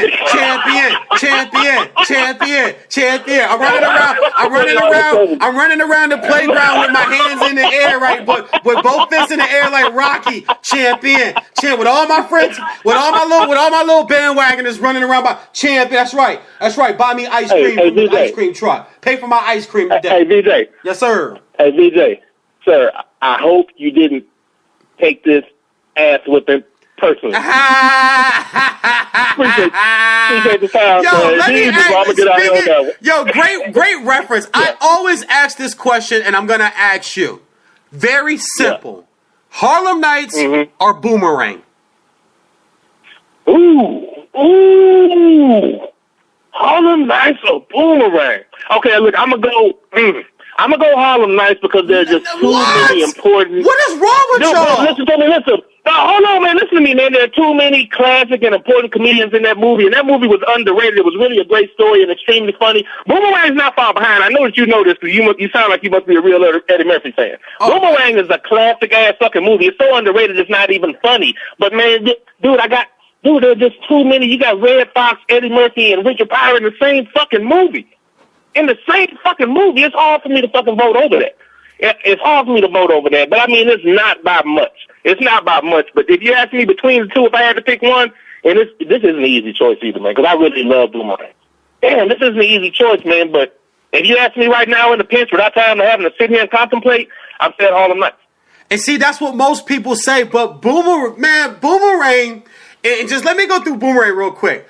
Boomerang is the best black date movie ever made. Better than Love Jones, better than Love and Basketball, better than Brown. And Brown Sugar's my joint. Even when people ask Brown Sugar or Love and Basketball V, I always tell them Brown Sugar, dog. Brown Sugar by far. Love and Basketball was good, but Brown Sugar was my joint. Like, I watch Brown Sugar over and over and over. That's my black dating movie. But Boomerang, not even that. Star-studded with Boomerang. Star-studded. You're talking John Witherspoon, Eddie Murphy, Martin Lawrence, David Allen Greer. I forget the lady name, but David Allen Greer that played his mama. She done been on Martin. If you remember, she was in Dwayne Wade's first commercial. Remember Dwayne Wade drove the SUV? He was driving through the hood. Everybody was waving. There was the old black lady up in the window. She was like, Dwayne Wade. That was her. That was her in that commercial. And we go to Halle Berry. We go to Robin Givens. We go to Grace Jones. I mean, dude, even my man Nasty Nelson. Cherry and Banana. My man wanted them to have the Nasty commercial. Cherry and Banana. He wanted them to have the Nasty commercial. And I know Harlem Nights got their stars too, man. But Boomerang, I thought Boomerang was funnier. I thought I laughed more watching Boomerang. And I like to do these things with black movies. I always go, this or that, this actor, that. Like, my favorite one's also like Denzel or Will. You get a good debate with that one because it makes people do what you just did. Ooh, Denzel or Will? I'm like, yeah, Denzel or Will. And it's hard. It's like... Woo, because Will's got Fresh Prince to back off of. And then he's got a slew of classic style movies. I'm a fan of Ali, one of my favorite Will Smith movies. I think was super underrated. Legend was the shit. And he's got Independence Day. He's got Two Bad Boys with the rumors of a third coming. I mean, but then you got Denzel. Denzel's got his movies too. But I just wanted to, being that you went with a Harlem Nights reference that I can appreciate with my man, what was his name? Jenkins the boxer. Yeah, I said every time I hear Harlem Nights, I go, I always gotta look at people and go, Harlem Nights or Boomerang? Like, I got another one for you, and I'm gonna leave you on this one right here. You an older dude, so I know you'll know this one. NWO or Cobra? Bam. Who was harder? Who was more ruthless? Yeah, exactly. Who was more ruthless? I'm talking about WCW, NWO or Cobra? Cobra was hard. They tried to kill Duke. See, man, you asking me shit that I really need some time to debate on, man. You put me on the spot, and then I say some shit, and you tear me apart for what I say. I need time to think about this shit, man. See, you got me thinking about the Harlem Nights reference, too. You know what I'm saying? There's so many classic fucking lives, you know what I'm saying? Hey, all right. I'll leave you with another one. This is, I'm gonna mess your head up with this one, too. Meteor Man or Blank Man? What? Yeah, I got a list of them, bruh. I got a list of them that make you go, you know what? Ooh, damn. You know what, man? See, this is the thing, though. Damon Wayans was underrated as a comedian when he was doing it, even though, he borrowed from people everybody kind of did. But, the Blank Man was corny, but it was funny as hell. It seemed like it was corny from the outside looking in, but that was a funny-ass movie. Funny as hell. I'm a huge Robert Townsend fan, though, man. I'm probably a bigger Robert Townsend fan than the average person. I used to watch him back in Robert Townsend and his Partners of Crime on HBO back in the day. I don't know if you remember that shit. No, come on, man. I'm older than you think, brother. I grew up on. That's why I'm a comedian, dog. I grew up on all. That's why I do my comedy the way I do. Eddie was the legend. I know Richard was there, but Richard was before my time. Eddie was the guy I snuck in the basement with my cousins to watch Delirious. Exactly. Or I hid around the corner where they couldn't see me and listen to Raw. Mm-hmm. Like the stories he tells about the Richard Pryor albums and the Red Fox albums and sneaking and listening. Mom said, my mom used to tell me, don't go listen. You ain't supposed to be watching that. I was hearing jokes I wasn't supposed to hear. That translates to Martin. Exactly. Bernie Mac's one of my favorites. Tracy Morgan's one of my favorites. I think Kevin Hart, for however he got to where he is in Hollywood, when the man goes on stage, I'm all eyes and ears and I'm all laughs. I think the man is hilarious. He just knows how to do it. I agree with you with Damon Wayans. Damon Wayans' stand-up to me was always like, that was a funny joke. But there's not a special he had that I can remember and recite. So when you talk about Robert Townsend, Hollywood Shuffle and all that stuff, man, oh my God, hell yeah, I'm with you. But I just always thought that was a good black movie comparison. Meteor, because you got the two black, the Meteor Man was just as corny. Like, that was just as a corny movie. But it was. But you know what? You had Eddie Griffin in that movie too. And that's another very underrated comedian. You had Eddie Griffin in that one too. I think Eddie Griffin is extremely funny. One of the best specials he did was when he had all those biblical joke references. Absolutely. One of the best specials I've ever heard. I saw that on Netflix. Not only that, people may not notice, he actually toured for about 8 months last year with Cedric the Entertainer, Charlie Murphy, George Lopez, and Mike Epps. They had a tour going for and D.L. Hughley. They had a tour for like 8 months last year, bro. Yeah. You know what? I remember that because they came by Huntsville. I actually missed that because I heard about it last minute. I had so much shit going on. They're all over the internet about it. Yeah. So, okay, because that's the thing. I'm real big on comedy. I love comedy. I love stand-up. Now, Kevin Hart, his first two were pretty damn good. But when I look at him, I think a very funny actor. But I don't think of him when I think about stand-up. Not necessarily. I don't consider him one of the best that's out right now. Not in my humble opinion. Now, he doesn't suck or anything, but I think he's much funnier in movies. It's reversed with me. I think his movies are horrible. I think his movies are horrible. Wow, And dude, I've given them all a try. I actually went to Walmart and bought Get Hard. I actually bought Ride Along. Like, I support the dude because I remember all the way back to Paper Soldiers. I actually performed on the same ticket Kevin Hart did about 15, 16 years ago in D.C. at a place called Teddy's House of Comedy. There was an audition there. There was an audition there when BET was looking for some new people for Comic View. Kevin Hart was there. I remember him. He was very monotone. He wasn't near the comedian that he is right now. But when I watch his movies, like I said, I go back to Paper Soldiers. Soul Plane was what it was. It was like, it was like black people. It was like a black thing, man. If you didn't like Soul Plane, then, you just don't get it because you're not black. It's a black thing, man. You know what I'm saying? The movie was corny, but you understand. But Get Hard, Ride Along 1 and 2, The Wedding Ringer, Think Like a Man 2. All the dude, just my opinion, they've all have been corny. The funniest movie scene he's ever done was 40-Year-Old Virgin at the part where he's in the store arguing with homeboy about the stereo. Oh man.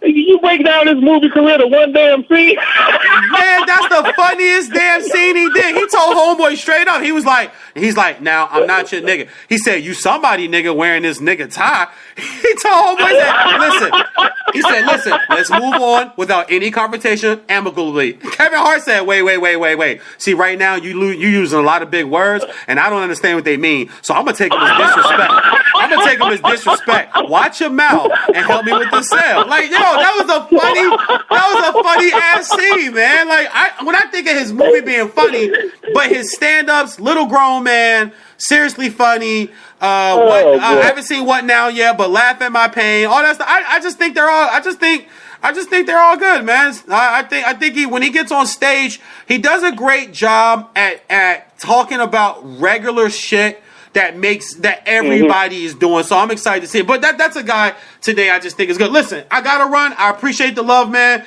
Damn, man, you was on for about a good hour. Like I said, I'm sorry you had to take that L like that, but that's what happens. If you don't know, normally people that call in and debate, they don't win. So, they don't beat me. I don't understand what's wrong with y'all. Sir, this L you took is the same L that school up north is going to take at the end of the season. And I'm going to get on out of here on that one, man. Appreciate your time, bro. No doubt, man. God bless, man. Enjoy the rest of your weekend, brother. That Ncaa finally called in, man. Great show today, guys. I appreciate it. I went over 3. What did I do? We do 4 hours today? I started at 10. I told y'all I had a lot in me, man. 4-hour show. My man Barbershop Sports Talk Podcast in the chat room says, even better than the Best Man? Yes. Yes, Best Man was cool, but Brown Sugar and Boomerang are the 2 best black dating movies of all time. In my opinion, those are just my 2. I'm watching both of those back to back. And then I watched, but Love and Basketball was still dope. Love Jones is still a great movie. I just think Brown Sugar was more of that grown-up love. Like, you know, people was married and cheating and all that stuff. Yeah, Mos Def and his aspect in the movie, and Queen Latifah, and you had the hip hop Dalmatians, Ren and Tid. We a new group, son. We a new group, done, son. They did the song "The Hoe Is Mine." Like, come on, man. Brown Sugar is the bomb, man. Listen, man, I gotta get out of here. I love y'all. I gotta get ready for the show tonight. You guys wish me luck tonight, man. Sal's Comedy Hole. If you're out here in LA, I might run my set live on Facebook. Not sure. We'll find out when I get there tonight. If I get somebody to hold the phone, run it live on Facebook. I don't like putting my material out like that, but I might do it for y'all. Who knows?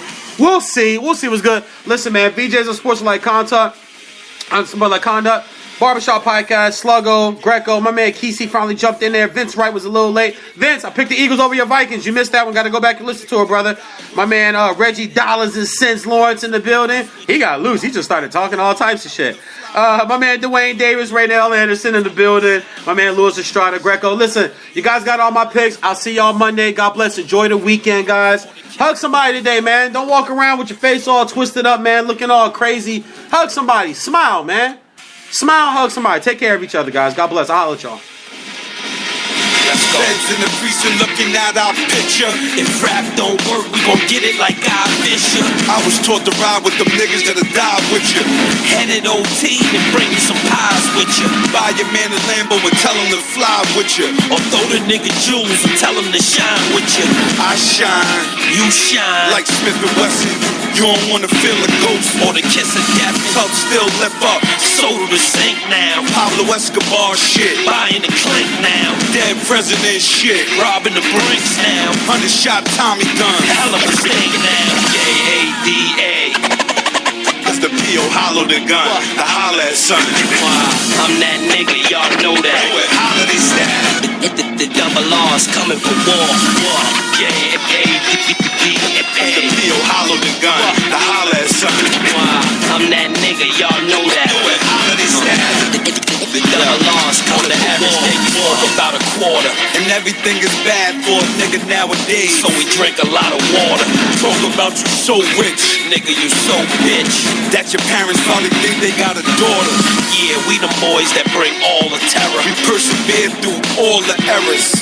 Lay niggas down with all Berettas. Everything in the bag, chains, watches, all your leathers, so you can act funny with yourself. I'm in the hood with dope sacks and still 20 after 12. A sign of the times. Kitchen cook 38 trays. That reminds you of dimes. A-A-D-A.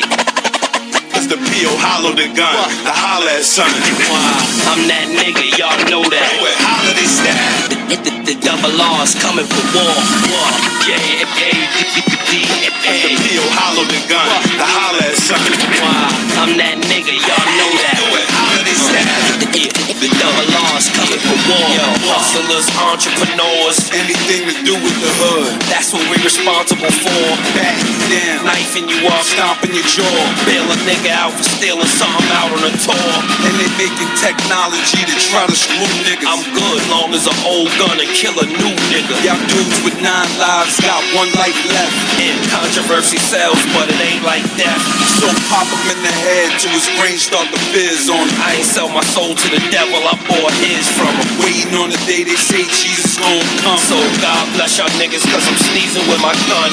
Head you, bless you. You ain't D-Block or double R, nigga. No doubt I'ma stretch you. I'ma shoot you back 10 feet I'ma catch you. Real brutal shit. Make sure I snap your neck. That's the law, the Aston Martin. Lamborghini or the Porsche with the crashing bars. Iced out All wear no ice at all. 100 G's on a dice game. Life's a ball. Listen up, if you real, get real estate.